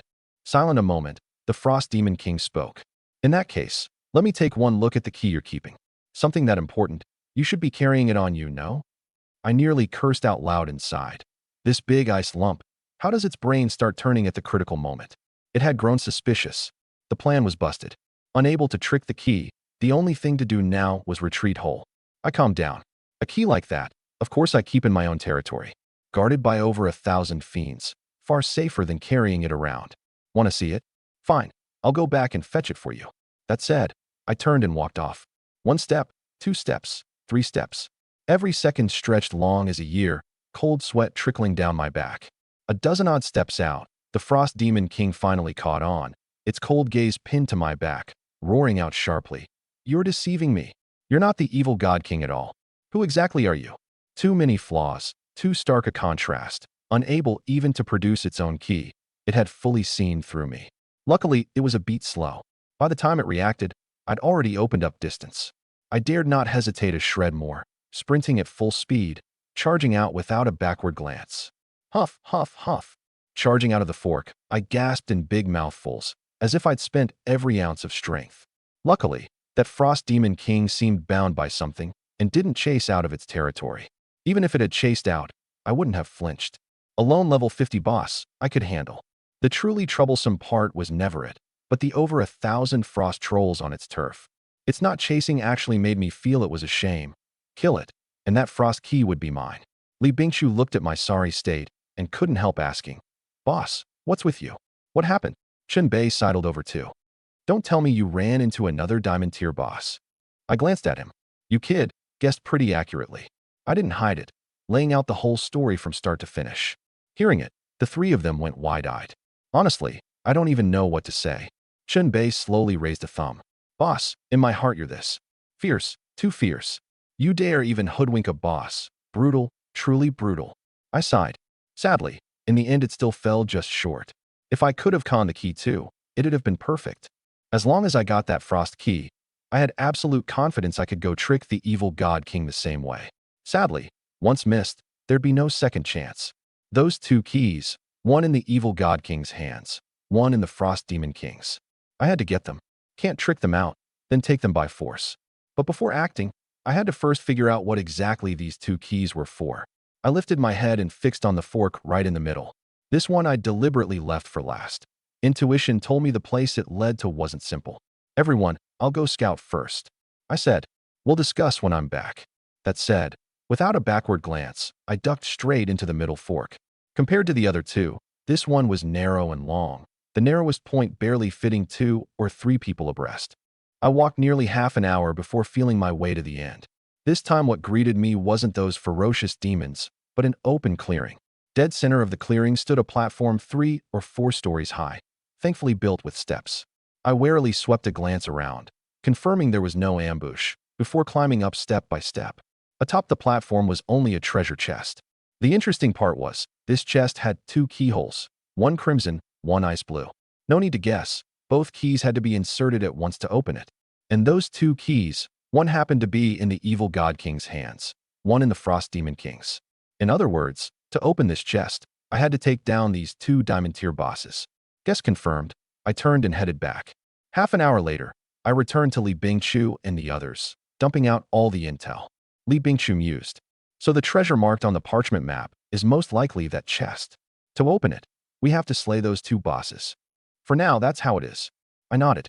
Then what are we waiting for? Chunbei's eyes lit up. No one in the whole world has killed a diamond tier boss yet. If we pull it off, that's a first kill. That reminded me. If we really could kill these 2, we might even scoop up a first kill reward. Still, the decision rested in my hands. I drew a deep breath. If we really fight, your troops will likely die in droves. So what? Chunbei was nonchalant. Troops can be rebuilt when they die. Li Bingchu nodded too. Opportunity and risk always come together. Paying some price is normal. Lin Mingming said softly, whatever you all decide is fine. I've no objection. Since everyone was resolved, I wouldn't dawdle either. Diamond tier was strong, but not unbeatable. All right, then let's do it. I locked my gaze on the right fork. We'll start with that guy. Everyone took their troops and poured into the fork. A dozen odd minutes later, I stood in the Frost Valley again. Only this time, a mighty army followed behind me. The Frost Demon King spotted me at a glance, its brow knit tight. You dare come back? I just went back to my territory to fetch a key, I said, all matter of fact. What's there to not dare? It clearly hadn't expected this answer. Freezing a moment, and reflexively asked, where's the key? Tricking you, obviously, you idiot. I curled the corner of my mouth and gave a light clap. Over 400 blazing mages poured out of the fork, chanting spells in unison. In an instant, hundreds of bursting fireballs smashed at the Frost Demon King. Boom, boom, boom. Hundreds of fireballs all slammed into the Frost Demon King. But what I hadn't expected was that this round of focused fire only shaved off under 40,000 of its health. It was a monster with 600,000 health. This bit of damage was no different from scratching an itch. As the firelight faded, I saw clearly. At some point it had donned a suit of frost armor. The ambush had failed. It had reacted before the mages struck. But a battle isn't decided by one ambush. I took off the deceiver's mask, returned to human form, and gave a low order. Ugsar, surround it, and lock it down for me. At the command, Ugsar immediately led the heavy skeleton knights pouncing over. This bunch of knights had extreme mobility. In a few seconds they'd surrounded the Frost Demon King on all sides. Damn humans! The Frost Demon King roared, drawing the frost hammer from its back and smashing down hard. Boom. The ground was smashed into a big crater, 7 or 8 heavy skeleton knights gone on the spot. Before goods like this, tier 5 skeleton knights were fated to be one-shot. But I'd long expected this. This fight was bound to be brutal from the start. For Lord, Ugsar gave a low shout, drawing out his own rib into a skeletal magic blade, and summoning the skeletal giant along the way. But before the Frost Demon King, even the skeletal giant couldn't hold its ground. Just appearing, it took a hammer square on. Bang! The giant was smashed back several steps, its health dropping a chunk in a flash. At the same time, a large batch of frost trolls charged out of the ice cave, roaring as they closed in on us. Boss, leave this pack of trolls to me and Li Bingqiu. Chunbei stepped forward and volunteered. Only this way could I free my hands to focus on the boss. Just you two, you can't hold this many. I turned my head. I'll have Kalen go help you. Those were all tier 6 units, and no small number besides. Chunbei's and Li Bingqiu's troops combined couldn't hold out long either. Kalen quickly went to support with several hundred heavy skeleton knights, swarms of frost trolls colliding with the Knight Legion. Roar! A frost troll swatted a knight flying off its horse with one claw, another following right up, its giant palm stamping down, crushing the skeleton's skull outright. Without the skeletal throne bonus, it took 4 or 5 knights to lock down one troll. By that math, these 1,000 plus alone would need 4 or 5,000 knights to hold. Kalen's few hundred plus Chunbei's group could stall a while at most. I had to hurry and finish off the Frost Demon King, then pull the main force to bail them out. Under the joint siege of skeletons and mages, the Frost Demon King's health dropped. In under 5 minutes, from 600,000 down to 450,000. But that suit of frost armor gave it fearsomely high defense. Right then, Altoria raised her sword high, casting 2 skills in a row, Knightly Spirit. Glorious Holy Shield. The human unit's stats surged instantly, even the heavy skeleton knights enjoying the shield bonus. Seeing this, the Frost Demon King gripped its frost hammer, smashed it hard into the ground, and roared in fury. Fall into the frozen hell. Extreme cold frost burst out in all directions. Clack, clack. The heavy skeleton knights around were all frozen into ice sculptures in a blink. The Frost Demon King stamped its right foot hard, and all the ice sculptures shattered in an instant. This one blow, over 100 knights written off outright. Diamond tier strength was truly damn terrifying. The frozen hell was still spreading further out. At the critical moment, Altoria struck. A sacred radiance of sealing power surged from her sword's edge, shrouding the Frost Demon King, Divine Seal. The frozen hell was forcibly interrupted, and she'd successfully hooked the Frost Demon King's attention over. You damned human. The Frost Demon King's fury blazed to the heavens, its frost hammer wrapped in extreme cold, smashing down at her with full force. Frost strike. Boom. One blow shattered her glorious holy shield. The shield blocked most of the damage for her, but she was still coated in a thick layer of ice, her movement speed dropping 70% outright. Now, facing the Frost Demon King's next attack, she hadn't even room to dodge. But right then, Altoria moved. She looked up, staring straight at the Frost Demon King, and without hesitation, activated the Green Dragon Armor's attached skill, Green Dragon's Roar. Roar. A high, ringing dragon roar burst out all around. The Green Dragon Armor was a diamond-tier strategic treasure. How weak could its attached skill be? This roar, and all enemies who heard it were pressed by the dragon's might, all attributes dropping 1 to 3 tenths. Damage taken increasing 2 tenths besides. The Frost Demon King was diamond tier, only shaved by 1/10. But those ordinary frost trolls had no such luck, dropping 2.5 tenths of their stats outright. Combat power shrinking a head shorter in an instant. This one roar not only weakened the Frost Demon King, but fiercely eased the pressure on the other battlefield. It's not over yet, idiot. Before the Frost Demon King could react, Altoria's cold voice sounded by its ear again. Blinding light bloomed on her sword's edge once more. She drew a deep breath, raised her sword high, its edge pointing straight at the heavens. Golden light condensed a giant sword shadow in the sky, bearing a terrifying pressure, slashing down hard at the Frost Demon King. Boom. The golden sword shadow pierced through the Frost Demon King's body. Minus 31,456. A blood-red damage number popped above its head. One skill, over 30,000 health gone. This power, vicious enough. And a small golden sword mark had appeared above its head besides. This was precisely the new skill Altoria comprehended after reaching level 40, Diguang Annihilation Slash. Her 5th skill, ignoring defense, dealing 500% skill damage, and on hit, marking the target with a special mark lasting 5 minutes. Once the frost mark, the mark, was applied, every hit Altoria dealt surged 50% in damage. She and her troops pounded away, and the Frost Demon King's health dropped visibly. 400,000, 350,000, 300,000, 250,000. Boss, you done over there? We really can't hold on this side. Chunbei's voice burst straight into my ear. I turned to look. The few hundred heavy skeleton knights Kalen led, only a sparse few dozen left. Chun Bei's and Li Bingchu's troops were dying in droves, on the verge of collapse. Kalen, a mage, had been pushed to the very front row, taking beatings from frost trolls on one hand, barely holding her health up with life drain on the other. Hold on a bit longer. The boss is under 200,000 health left. I shouted gravely. Chun Bei gritted his teeth, glanced at the health bar, and set his face hard. Fine. He knew full well that even winning this fight, he'd be badly wounded in vitality. But he didn't care. He'd said it long ago, willing to go through fire and water for me.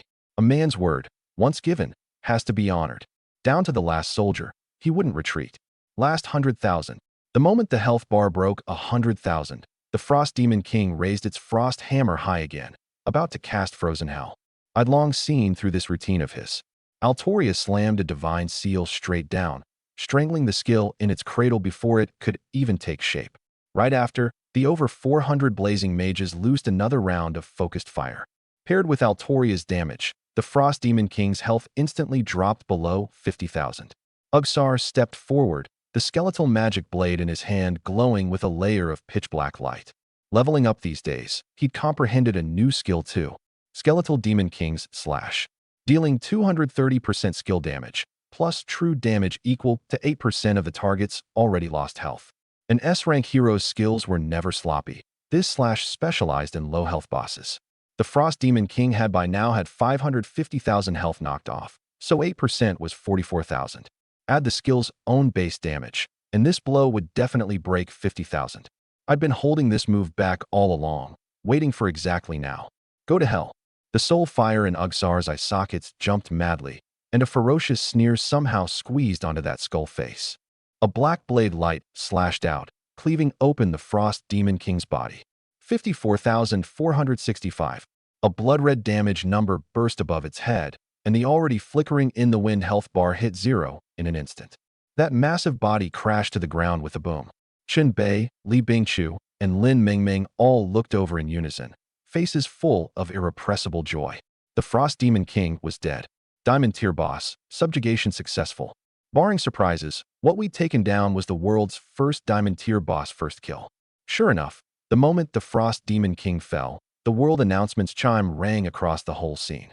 Congratulations to the squad led by Dragon Nation Lord Lin Yuan for becoming the first lord to kill a Diamond Tier boss. Rewards obtained. Random Platinum Tier Strategic Treasure Chest X25, Advanced Resource Pack X2000, Equipment Enhancement Stone X1500, Hero Recruitment Order X30. Special Reward obtained. Time Steal X1. The reward for first killing a Diamond Tier boss was truly vicious. The base rewards alone were worth tens of millions at least. One Platinum Tier Strategic Treasure was 6 or 700,000, 25 chests starting at a good 10 or 20 million. Plus the massive resources, enhancement stones, 30 recruitment orders. But none of these counted for much to me. What I truly cared about was that Time Stealy. I immediately flipped open my pack to look at its description. Time Steal Special Treasure. Description: this treasure takes effect simply by being placed within your territory. Once in effect, the time required to construct all buildings is reduced by 50%, and the refresh time for all units is likewise shortened by 50%. Upon this steal is inscribed the secret of timed. Reading it, I first froze, then went wild with joy. Construction time cut in half. I could pile up higher tier buildings in less time. Refresh time cut in half. In the same time I could recruit more troops. This thing was a through-and-through divine artifact. Before I'd even come out of the wild joy, Chun Bei was hollering again. Boss, if you don't come save us, we're really about to wipe. His tone had even taken on some resentment. Only then did I remember. I was here checking treasure stats while they were still locked in a death struggle with the frost trolls. The situation really was dire. Even the support Lin Mingming had shoved her troops up to hold. Sorry. I apologized sheepishly, and immediately sent Altoria and Ugsar each leading troops to charge over. Frost trolls were tier 6 units, combat power decent, but with the Frost Demon King dead, in my eyes they were a rabble of scattered stragglers. 2 S-rank heroes cut into the formation, one level 40, one level 33, hacking this pack of trolls like slicing melons and chopping vegetables. The blazing mages were no pushovers either, a tier lower, but one round of bursting fireballs could still take out dozens. In under 10 minutes, the remaining trolls were cleared clean. Chun Bei grinned. Knew it still takes boss stepping in. One move from boss, and this fight got easy right away. I glanced at him. Enough. Troops nearly wiped out, and you've still got the heart to flatter.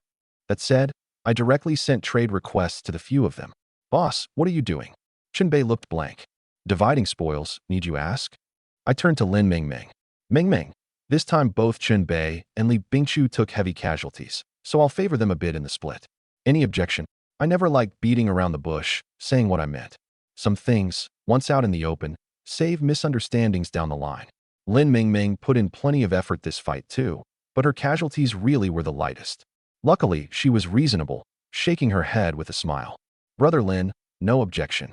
Brother Chenbei and sister Bingqiu lost so many troops. More for them is only right. Even if you hadn't said it, I'd have given up my own share. I nodded. Good. She didn't have Chenbei's gaming talent, nor was she thorough in all things like Li Bingqiu, but she was worthy as a companion. At least sensible, not greedy. In the end, Chenbei and Li Bingqiu each got 10 random platinum chests, 600 enhancement stones, 10 recruitment orders. Lin Mingming got 5 chests, 300 enhancement stones, 5 recruitment orders. To her that was quite generous too. The trade done, Chenbei caught on. Wait, that's not right. Boss, the rewards all went to us. So what about you? He wasn't stupid. A rough tally told him I'd split out the entire first kill reward. I waved a hand. These aren't important to me. The time stealy is enough for me. That said, I flung the steal stats over for him to see. Chenbei's eyes went wide in an instant, drool nearly spilling out. Holy crap, this is a damn divine artifact. With this thing, boss can leave everyone else in the dust by who knows how many streets. He'd thought his own share was plenty, but next to this steal, it was nothing. Yet he felt not a shred of jealousy. In his eyes, this was mine to begin with. Without me, they couldn't have even touched this diamond tier boss first kill. Li Bingqiu nodded too. Chenbei's right. With this treasure, you can open a world of difference from other lords. Alright, first kill rewards divided. Then next, time to see what good stuff this boss actually dropped. I slowly turned my head, my gaze falling on the Frost Demon King's corpse. The stuff a diamond tier boss drops surely can't be too shabby, right? I quickly began feeling around the Frost Demon King's corpse. You have successfully explored the Frost Demon King's corpse, obtained special material, Frost Hammer Fragment. You have successfully explored the Frost Demon King's corpse, obtained special item, Frost Key. You have successfully explored the Frost Demon King's corpse, obtained diamond tier treasure, Frost Giant Axe. You have successfully explored the Frost Demon King's corpse, obtained diamond tier treasure, Ultra Frost Armor. The chimes came one after another. Chenbei immediately sidled over, all excited. Boss, hurry, let me have a look. What good goods did you dig up? Nothing much. I smiled. Just 2 diamond tier treasures, that's all. Chenbei paused. My god, 2 diamond tier, and that's all? Boss, how high must your standards be? Actually, diamond tier strategic treasures were rare, precious things to me too. Saying it like that was purely to tease him. Then I laid out the 2 treasures stats for everyone to see. Frost Giant Axe. Quality, diamond. Attributes, strength plus 350, attack plus 580, crit damage plus 35%. Attached skill, Frost Will. Passive, the holder's attacks carry 15% ice attribute damage, dealing 20% slow to the enemy on hit, lasting 3 seconds. Ultra Frost Armor. Quality, diamond. Attributes, strength plus 200, constitution plus 400, defense plus 650, damage reduction plus 10%, ice resistance plus 100.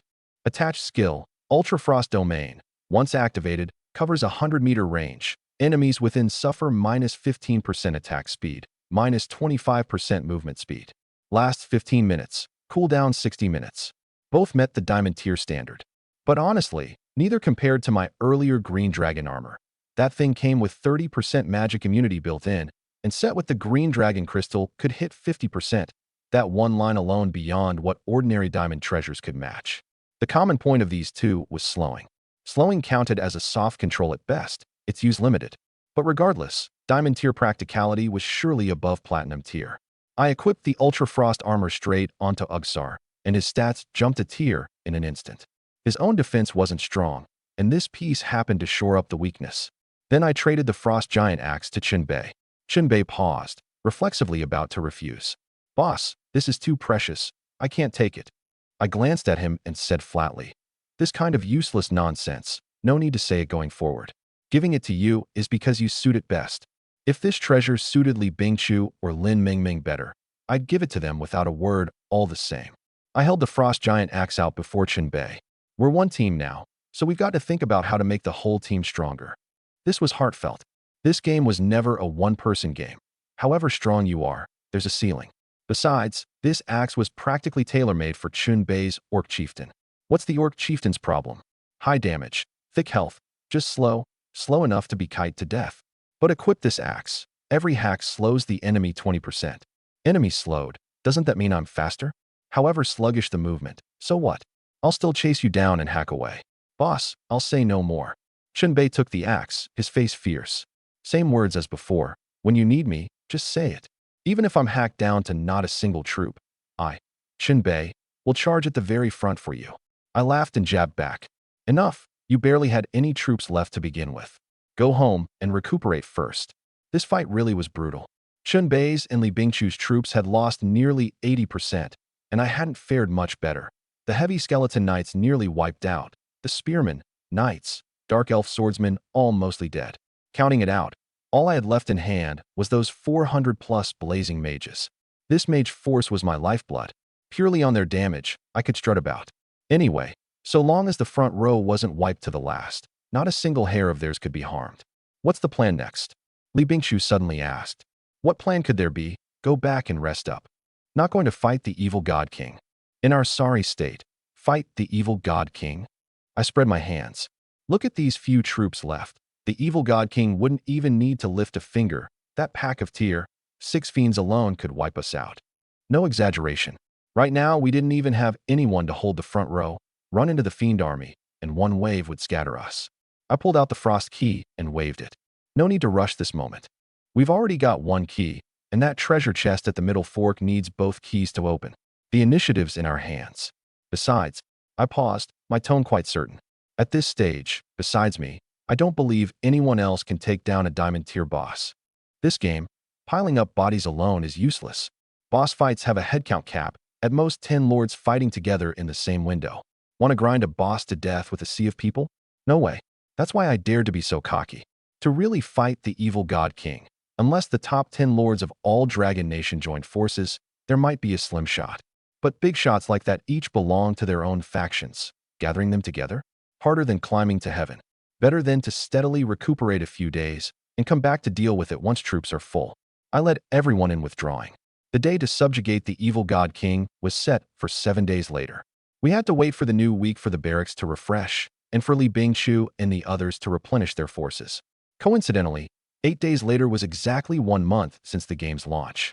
On that day, everyone on Earth would be pulled into the game, and Age of Lords would enter a new era outright. Last life I'd been through all this. A new era? I wasn't afraid. I was waiting for it. This time, I'd rewrite my own fate with my own hands, no matter what. The moment I left, a figure slipped out from the bushes, shiftily scanning around before dialing a comm. Boss, they're gone. Wang Hu's voice came out from the other end at once. They spot you. Shouldn't have. Feng Chong pressed his voice down. I didn't dare follow once they entered the canyon. You heard that world announcement just now, right? That diamond tier boss. It was most likely them killing it in there. Feng Chong swallowed. Boss, why don't we drop it? They can even handle a diamond tier boss. How are we any match for them? Bullshit. Wang Hu blew up on the spot. A torrent of foul curses raining down, every word barbed. Boss Lin hates trash like you the most. However strong they are, can they be strong to the heavens? Just 4 people. I hire 100 to gank kill them. Enough? 100 not enough. 1,000 enough. Boss Lin gave me 50 million. I'll make them get wiped out at least once. That vicious edge, the smell of blood carried right through the comm. This dog could climb the ranks purely on this streak of madness. He was Lin Tiang's dog, but a rabid dog that bit. Feng Chong was cowed and asked timidly, Then boss, what do we do next? Wang Hu didn't answer, asking instead, how were their casualties? Fighting a diamond boss. No way they came out unscathed. Bad, real bad. Feng Chong nodded. Every one of them hurt pretty badly. And besides what? Feng Chong hesitated. I didn't quite catch it, but it seemed like they planned to enter this canyon again 7 days from now. Going in again? Wang Hu paused, stroking his chin, mulling it over. The boss was killed. Normally there'd be no reason to go back in. Unless there was still something inside they hadn't gotten to. Wang Hu's eyes lit up. Feng Chong, don't move. I'll bring people over right now. and see what exactly this canyon's hiding inside. After parting with Li Bingchu and the others, I headed straight for my own territory. First order of business, plant the time steel. The effect took hold immediately. All building construction time halved. All unit refresh time halved. At this pace, in under 10 days I could upgrade the Lord's Manor to level 6. Once the Griffin Cliff was built and I recruited Tier 6 Griffins, my Air Force would take off. In the early game, not just anyone could afford flying units. To those lords without an Air Force, a Griffin Legion was a nightmare. Over the next few days, I basically camped out in the wilds grinding monsters. The goal was one, to convert more skeleton troops with the skull of the Skeleton King. To fight the evil God King, I needed enough of a foundation. That thing was not only tough itself, but could revive fiends. This one trick alone made it 10 times more troublesome than the Frost Demon King. As for grinding, I didn't stint my wallet either. I hired 100 players outright, 5,000 daily wage each. The task was simple. One group finds dense spawn spots, another group pulls monsters, piling them all up before me. 100 people, 30-some thousand a day in wages alone, over 2 million for 7 days. Burning money? Burning it beautifully. It saved me the trouble of finding and pulling monsters, doubling or tripling efficiency outright. Worth it. I'd actually considered an even more effortless move, just buying monster corpses off other lords. All I wanted was corpses to turn into skeletons anyway. Sadly, that idea died fast. Once a monster died, its corpse auto-vanished in a few minutes. Buying my ass. 7 days of grinding, and the harvest was no small thing. 80,000 tier 1 skeleton troops stood arrayed before me, like an army awaiting inspection, stretching beyond sight. The corner of my mouth curled up. These days hadn't been for nothing. I pulled out the skull of the Skeleton King. The moment the treasure activated, black magic circles lit up one after another beneath the skeleton's feet. Fusion, begin. 80,000 tier 1 skeletons turned into 40,000 tier 2 skeleton warriors in a blink. 40,000, then into 20,000 heavy skeleton warriors. 20,000 into 10,000 skeleton knights. 10,000, finally condensing into 5,000 heavy skeleton knights. The numbers shrank visibly, but what remained were all high-tier goods with combat power climbing by multiples. 80,000 tier 1, in the end concentrated into 5,000 tier 5 heavy skeleton knights. That was my 7A harvest. But I didn't stop. Tier 5 no longer satisfied me. Sometimes, quality is the hard truth. Tier 5 against Tier 6, you're bound to lose out. In that last fight, facing Tier 6 Frost Trolls, my heavy skeleton knights had almost no ability to fight back. So the quality had to climb. The skull's power activated again. The heavy skeleton knights fused once more. The soul fire in their eye sockets burned from stark green to pitch black in an instant. Black flames flickered eerily in the skull's sockets, wisps of black mist wreathing their bodies. Tier 5 heavy skeleton knights, successfully elevated to Tier 6 dark skeleton knights. 2,500 dark skeleton knights should be enough to fight the evil God King, right? Looking at this pack of black-shrouded fellows, a trace of confidence flashed in my eyes. Without a word, I took the army and headed straight for the canyon. By the time I arrived, Li Bingchu and the others had long been waiting outside the canyon. Sorry, made you wait. It's fine. We didn't get here much earlier. Chen Bei answered, but his eyes were fixed dead on the pack of dark skeleton knights behind me. Boss, these are a bit different from what you brought last time. No wonder he was curious. Compared to ordinary skeleton knights, that aura was heaven and earth apart. Dark skeleton knights, Tier 6. I smiled. Of course they're different. Tier 6? And this many? Chen Bei sucked in a cold breath. This is way too absurd. They'd spent 7 days and only recovered half their forces. Yet I, clearly hurt worse than them, had turned around and gotten stronger. With a special treasure in hand, you really can do as you please. Actually, if not for the restriction, I'd have wanted to refine them a step further into Skeleton Kings. But one try and I found out. My lord level wasn't enough, couldn't push it. At my current level, capping at Dark Skeleton Knights was the ceiling. I stared at that line of data on the panel, and honestly, I knew full well inside. This setting was perfectly reasonable. If I really could convert infinitely, then right at the game's start, with 256 Tier 1 skeleton troops in hand, I could roll them into a Tier 9 skeleton emperor. Whipping out a Tier 9 unit at the opening. What a concept that'd be. Gods block, slay gods. Buddhas block, slay Buddhas. I pulled back my thoughts and waved a hand. All right, everyone's here, into the canyon. Chen Bei rubbed his hands in excitement. Boss, this time we slay the evil God King.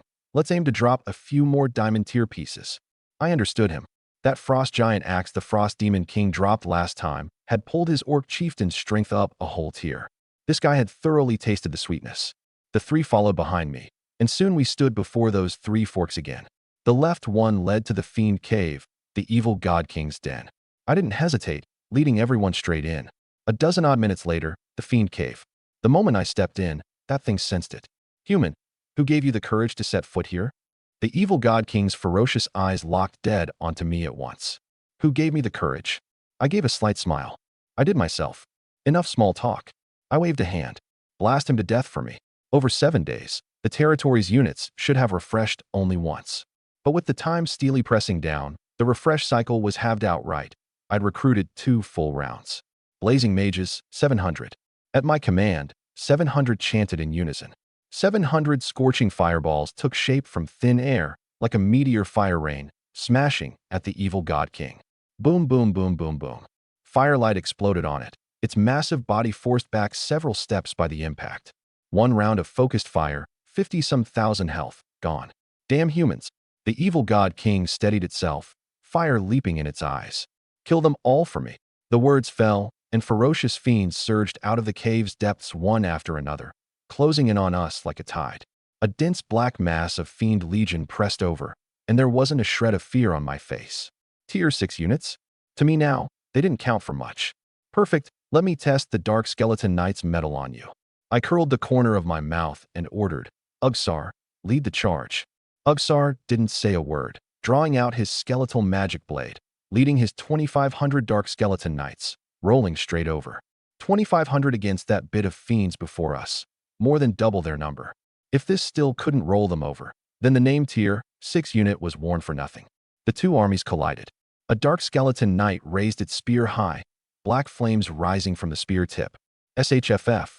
The black flame spear shot out like a raging dragon leaving its cave, one thrust piercing through a fiend's body, health dropping a third outright. That fiend had just bared its fangs to strike back when 2 more black flame spears swept in from both sides. SHFF, SHFF, 2 faint sounds, 2 blood holes, health zeroed. Chun Bei's eyelids twitched watching, and he couldn't help asking, Boss, same tier. 6. Why does it feel like your skeleton knights are clearly a head stronger? Hidden units? No. I shook my head. It's that the treasures in mine and Ugsar's hands both buff skeleton units. Same tier, and it can just dominate. The skull of the Skeleton King alone was a 30% all-attribute bonus, and Ugsar's passive skeletal throne stacked another 20%. A 50% attribute gap, and same-tier fiends were meat on the chopping block before it. On the other side, Altoria and Kalen teamed up to bite down on the evil God King. Chun Bei and Li Bingshu held their respective troops at the very front, propping open damage space for the blazing mages. Foolish humans, accept hell's whipping. The evil God King gave a low roar, the whip in its hand igniting with hellfire, turning into afterimages, lashing and killing from all directions. Units below tier 6 simply couldn't withstand it. A whip's touch was an instant kill. Even Altoria was whipped for nearly a quarter of her health, quickly activating Glorious Holy Shield. But this boss fight, from start to finish, held not a shred of suspense. The evil God King's health dropped steadily. 400,000, 300,000, 200,000. The blazing mage's firepower didn't stop, the health bar dropping fast. Even Chun Bei couldn't help sighing. And here I thought we'd fight a brutal battle. Turns out I'm lounging this comfortably. Li Bingshu nodded in agreement. Definitely way easier than last time. The health line hit 150,000, and the evil God King finally revealed its trump card. It raised both arms high, its voice low and fanatical. Descend upon the world, destroy all, fiend gate.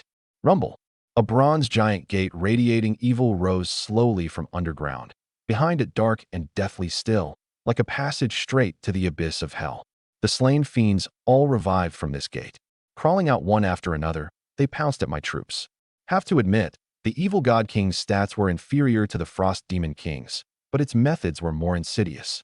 If I hadn't fused these 2,500 tier 6 skeleton knights in advance, I really might not have been able to weather this wave of infinite revival. Ignore those fiends. Focus all fire on the evil God King. I ordered at once. However fast the revival, breaking through the skeleton knight's blockade wasn't a matter of a moment. Besides, The evil god king had only 150,000 health left. A round or two of focused fire would send it on its way. I had that much judgment. Health dropped below 50,000, and I immediately recalled Ugsar. Facing the low-health evil god king, Ugsar raised his hand for a skeletal demon king's slash. By this point, the evil god king had lost a full 500,000 health, and skeletal demon king's slash's effect was dealing true damage equal to 8% of the enemy's already lost health. 8% of 500,000. The base damage alone was 40,000. Add Ugsar's own attack. This slash zeroed out the evil god king's remaining health clean. Boom. That tall body crashed to the ground. The moment it died, the fiend gate dissipated along with it. Gate closed. The remaining fiends couldn't amount to much. Clearing them was only a matter of time. Everyone's face lit up with joy. I strode to the evil god king's corpse, ready to see what it had dropped. Everyone's gaze was pinned on me, all curious what good goods this boss could drop. Sadly, this time wasn't a first kill, so the reward was bound to shrink. The moment I explored the corpse, system chimes rang out one after another. You have successfully explored the evil god king's corpse. Obtained special material. Evil god king's heart. You have successfully explored the evil god king's corpse. Obtained special item. Inferno key. You have successfully explored the evil god king's corpse. Obtained diamond tier treasure. Demon pendant. You have successfully explored the evil god king's corpse. Obtained diamond tier treasure. Hell ring. Like the frost demon king, 2 diamond tier pieces. What I hadn't expected was that this time both were accessories. I casually flung the stats into the chat box. Demon pendant. Quality, diamond. Attributes, strength plus 150, attack plus 210, crit rate plus 15%. Attached skill, demon's grip. On use, condenses a giant demon hand, gripping an enemy target, sealing it for 3 seconds, during which it drains 15,000 health per second. Hell ring. Quality, diamond. Attributes, intelligence plus 180, magic attack plus 300, spell penetration plus 10%. Attached skill, Gate of Hell. On use, summons a Gate of Hell, endlessly summoning hell creatures. The summons tier scales with the user's hero level. Accessory type strategic treasures were indeed inferior to weapons and armor and stats. But even so, they were indispensable things. I spoke. These two are exactly what I can use, so I'll keep them myself. No problem. You're the boss. You call it. Li Bingshu shrugged. Shinbei immediately declared, I've got even fewer objections. I already took a diamond tier piece. Taking more would make me squirm. Same here. Lin Mingming sidled over softly. But, could you give me the evil god king's heart? I think I have a quest that could use it. Take it. I smiled and traded the evil god king's heart straight to her. A rare material was rare, but I wasn't a stingy person. She could use it, so take it. Thank you. Lin Mingming's eyes sparkled. Ownership settled. I equipped the 2 treasures onto Altoria and Kalen respectively. The demon pendant to Altoria. She already had the control skill divine seal, and paired with demon's grip, 2 controls stacked together would only be more vicious. The hell ring kept for Kalen. Of the 3 heroes, only he benefited from intelligence and magic attack. Equipment on. Both their stats shot up a notch. Satisfaction surfaced on my face. In Age of Lords, the most rewarding thing was nothing more than watching your heroes grow stronger bit by bit, watching your troops swell bit by bit. But right now, there was something more pressing waiting for me. The Inferno key and the Frost key were both in my hands now, which meant I was qualified to open that treasure. At the thought, I didn't dawdle a shred, exiting the cave and leading everyone straight into the middle fork. 30 minutes later, the fork's end. I drew a deep breath and stepped onto the platform. That treasure chest from before still sat steadily atop it. Looked like no one had come during the time I was away. All right, open the chest. My tone was flat, but couldn't suppress the excitement inside. After all, this was a treasure guarded by 2 diamond tier bosses together. No way it'd be shabby. Li Bingshu, Chun Bei, Lin Mingming, the 3 of them, felt exactly like me. I took out the 2 keys, inserted them into the 2 keyholes, and turned both clockwise at once. Click, click, 2 crisp sounds, and the chest opened. Everyone's gaze fell into the chest in unison. Before us was an egg, black as ink, evil aura wafting off it. The eggshell crawled with dense, packed demonic runes. One look and your scalp went numb. This crappy place's treasure is just an egg? Shin Bei's eyes went wide. Li Bingshu was stunned too. What the hell is this thing? Lin Mingming walked up and said softly, This egg is alive. My elf priestess senses the breath of life inside it. The elf race's perception of life was extraordinarily gifted. Since she said so, it was most likely no mistake. But inside, I knew better than anyone what this was. The instant I saw that black egg clearly, my pupils constricted. An abyssal demon's egg. Last life I'd been through the abyss invasion. The day the passage between the endless abyss and the eternal continent was torn open, countless monsters poured into the continent, life laid to waste, lords dying in swaths. Among my companions, no few fell at the demon's hands too. That kind of memory was carved into the bone, unforgettable for a lifetime. And in Demon Egg's tier was directly tied to the runes on the egg. 1 rune, 1 tier. 2 runes, tier 2. For runes, tier 3. 8 runes, tier 4, doubling upward. An egg incubating a tier 9 demon needed at least 256 runes. But this one before us, the runes far exceeded 256. Boss, do you know what this thing is? Shinbei had already formed the habit, when clueless, asking me was never wrong. A demon egg can hatch an abyssal demon. I said gravely. The more runes on the egg, the stronger the demon hatched. There's such a thing? Shinbei reflexively looked at that black egg, the dense, packed runes enough to trigger trypophobia. Good grief, looks like this egg isn't simple. I drew a deep breath. Count them. How many runes exactly are on the egg? I'll do it. Li Bingchu volunteered. I'm more careful than Shinbei, won't make mistakes. All right, you do it. She bent down and counted one by one. Time ticked past, and Shinbei waited, scratching his head. Sister Bingchu, you done? Keep counting, and the food'll go cold. You want to make me miscount, then you do it later. Li Bingchu didn't even lift her head. Shinbei shut up on the spot. A few more minutes, and she finally stood up. Done counting. Done. Counted clearly? Counted clearly. She drew a deep breath. 1,000 in total. I won't be wrong. 1,000.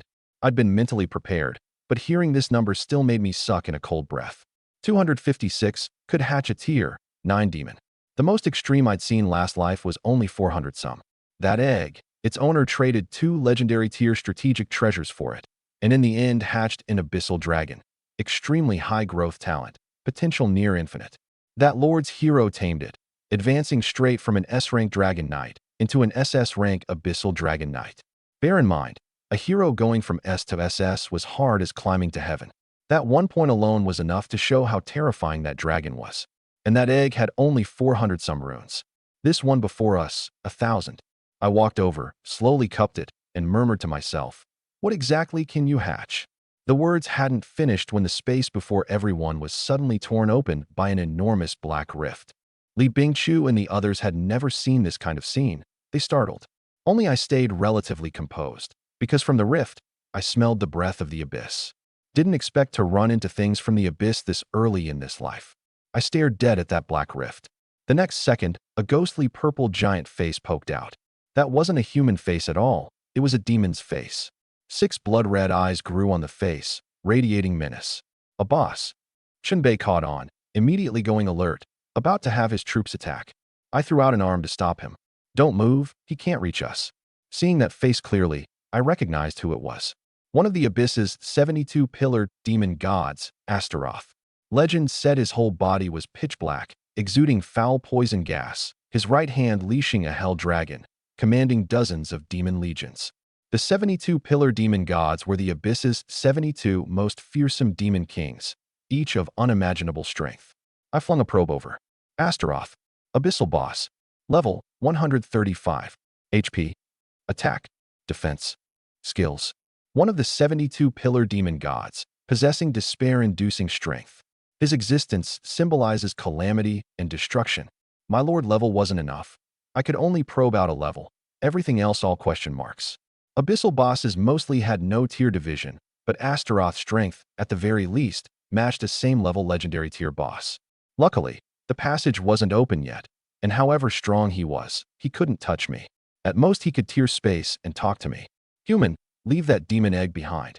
Astaroth spoke, staring right at the egg in my hands. I looked up and met his gaze. Why should I listen to you?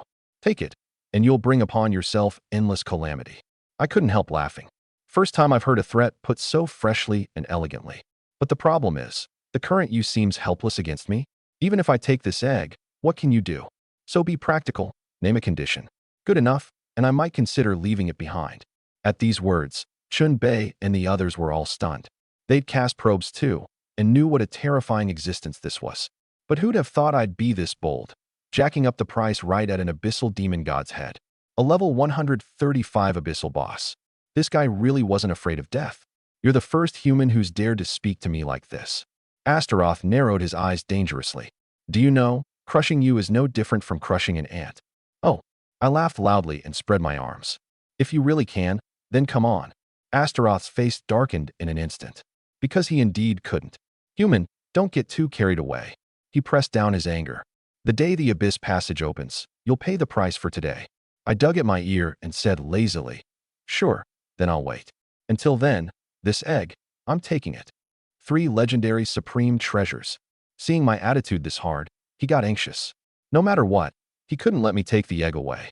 In Age of Lords, equipment came in 9 tiers: black iron, bronze, silver, gold, platinum, diamond, legendary, epic, mythic. Legendary tier was even rarer than diamond. So long as you leave this egg, I'll give you 3 legendary supreme treasures. I glanced at him. Sure, take them out and show me first. I swear in the name of an abyssal demon god, once the 2 worlds connect, I'll personally deliver 3 legendary supreme treasures before you. I sneered. In the end, you still want a freebie. What's a promise worth? Can't produce something for an equal exchange. Then this deal, don't even bring it up.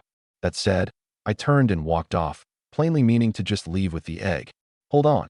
His voice burst by my ear again, teeth gritted. You want sincerity? Then I'll give you enough sincerity. The words fell, and his face vanished from the rift, replaced by a map condensed from black mist. On this map is marked the location of an epic supreme treasure. If you can find it, it's yours. Astaroth said, I've shown sincerity, and I hope you keep your word too, and leave the egg behind. An epic tier strategic treasure? 2 tiers above diamond. To them right now, calling it a divine artifact wouldn't be excessive. Li Bingqiu and the others' gazes all fell on me, waiting to see how I'd choose. But I suddenly laughed. Astaroth furrowed his brow. What are you laughing at? Laughing at how stupid you are. I sneered. What makes you think I'd make a deal with an abyssal demon? You dare toy with me? He roared in fury. Aren't you scheming against me too? My tone was calm. You think I don't know where the map points? That's the dark labyrinth, full of dangerous dark creatures inside. Even if there really is an epic treasure, at my current strength, I couldn't reach the labyrinth's end at all. Put plainly, you just want to trick us into going in to die. Li Bingqiu and the others' faces changed. They hadn't expected this demon god to be so insidious. If I hadn't seen through it at a glance, and had really walked into that labyrinth by the black mist map, we'd most likely have been wiped out. His scheme exposed, Astaroth simply dropped the act. Human, I did underestimate you. He said coldly. Didn't expect you to even know the dark labyrinth. Since you insist on opposing me, then prepare to pay a price in blood. The day the 2 worlds connect, I'll personally reclaim this egg and leave you without a burial ground. A sky-covering murderous aura surged out of the rift, exerting pressure even across the 2 worlds. An abyssal demon god's strength was indeed formidable, but my expression had long since calmed. Want to take this egg back from my hands? I grinned. Had a chance. You might not get that chance. The words fell, and I turned to look at Altoria, extending my hand. Give me your sword. Sword in hand, I didn't hesitate a shred, one slash cutting open my own palm. Blood dripped down, 1 drop, 2 drops, falling right onto the demon egg. The next second, no one had expected it. The moment the blood touched, the runes on the egg actually burst into blood-red light. The black runes turned crimson one after another. Astaroth's face turned ferocious to the extreme in an instant. You, a human, how could you possibly know? You want to ask, how could I know the method to make a demon egg acknowledge its master? I picked up smiling. Too bad, I just do. So from now on, this egg is mine. A dozen odd seconds, and all the runes on the egg turned blood red. Master acknowledgement complete. Now even if Astaroth snatched the egg back, it'd be useless. The demon hatched from here would forever acknowledge only me as its master. Put plainly, it was the same principle as blood recognition in novels. Looks simple, but not necessarily something anyone would think of. That I could know was all thanks to that bit of past life experience. Despicable human. I'll slay you. I'll slay you. Astaroth roared like he'd gone mad, the pressure surging from the rift twisting the surrounding space. That energy fluctuation made everyone present shudder. Li Bingqiu murmured with a sigh. 100+ level boss really is terrifying. Chen Bei turned to look at me. Boss, you sure this guy really can't touch us? Relax. I shook my head. If he really could act, you think he wouldn't just snatch this egg outright? True enough. Shinbei grinned and flipped Astaroth the middle finger straight up. Dumbass, eat shit. You'll all pay the price. Just you wait. Along with this final furious roar, the space rift sealed completely, and that ferocious face vanished too. I looked at Chunbei and smiled. Quick interview. How's it feel to curse out an abyssal demon god? Satisfying, of course. Chunbei was all grins. The purest trash talk, the ultimate enjoyment. You really get it. I patted his shoulder. Hope on the day the abyss invades, you can still get it this well. Chunbei's face went green on the spot. Boss, when exactly is the abyss invasion? Relax, it's still a long way off. Then I'm at ease. He thumped his chest and let out a breath. Though even by that day, you probably can't beat this demon god. I added another jab. Especially since you cursed him too. He'll definitely come settle scores with you first. Chunbei's face went white in a flash, pouncing over to hug my leg. Boss, save me. Enough. Look at that spineless state of yours. I shot him a disdainful glance. Relax. Even if he's one of the 72 pillar demon gods, I don't take him seriously. That was the truth. It wasn't like I hadn't campaigned against existences of this level last life. The reason I died in that battle to subjugate the abyssal demon god Kunguzat was, above all, Lin Tiang's backstab. At the thought, that fire in my heart blazed up again. I'd definitely make him pay the price. And that day wasn't far off. I turned to look at Li Bingqiu. That black mist map, can you still remember it? Should be no problem. Her memory had always been good, nearly photographic. Pausing a few seconds, she still couldn't hold back. But that dark labyrinth marked on the map, isn't it a trap the other side set? To the current us, it's of course a trap. I explained. But once our strength climbs, this map becomes precious. The dark labyrinth very likely really does hide an epic tier treasure. Before rebirth, I'd only heard rumors of the dark labyrinth. I only knew that place was extremely perilous, that only tier 8 and above units were even qualified to enter. As for where it was, who'd cleared it, I knew nothing. But this time, Astaroth had leaked the location to me. Given the situation then, he most likely didn't dare lie. Honestly, at first I'd had no intention of making a deal with him at all. This unexpected windfall, even I hadn't foreseen. I understand. Li Bingqiu nodded. Back home, I'll draw the map from memory, aiming for 100% reproduction. Thanks for the trouble. I said. All right, business done, let's withdraw. Chunbei sidled over and poked at the egg in my hands.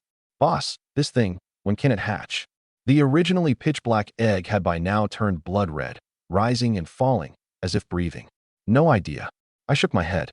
But something that even an abyssal demon god cares this much about is definitely not simple.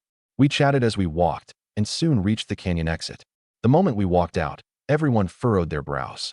The originally empty exit was now a dense black mass of troops, stretching beyond sight. The lords leading them numbered a good several hundred, sealing the canyon exit airtight. Lin Yuan, careful, something's off. Li Bingqiu lowered her voice. A trace of worry flashed in Lin Mingming's eyes too. These people look like they're coming for us. Chunbei was hot-tempered. One look at the ill-intentioned arrivals, and he flared up. Boss, this bunch clearly aren't good sorts. Why don't we strike first, and just take them out? I waved a hand, telling him not to rush. This many lords gathered in one place absolutely couldn't be coincidence. Someone had deliberately amassed them here. I was rather curious. Who exactly, behind it all, wanted to move on me? My fame was great, but I hadn't made many enemies. Could these people be purely out to kill and rob for treasure? Just as I was thinking, a figure walked out from the back of the crowd. Right after, a familiar voice sounded by my ear. Brother Lin Yuan, long time no see. I wonder, do you still have any impression of me?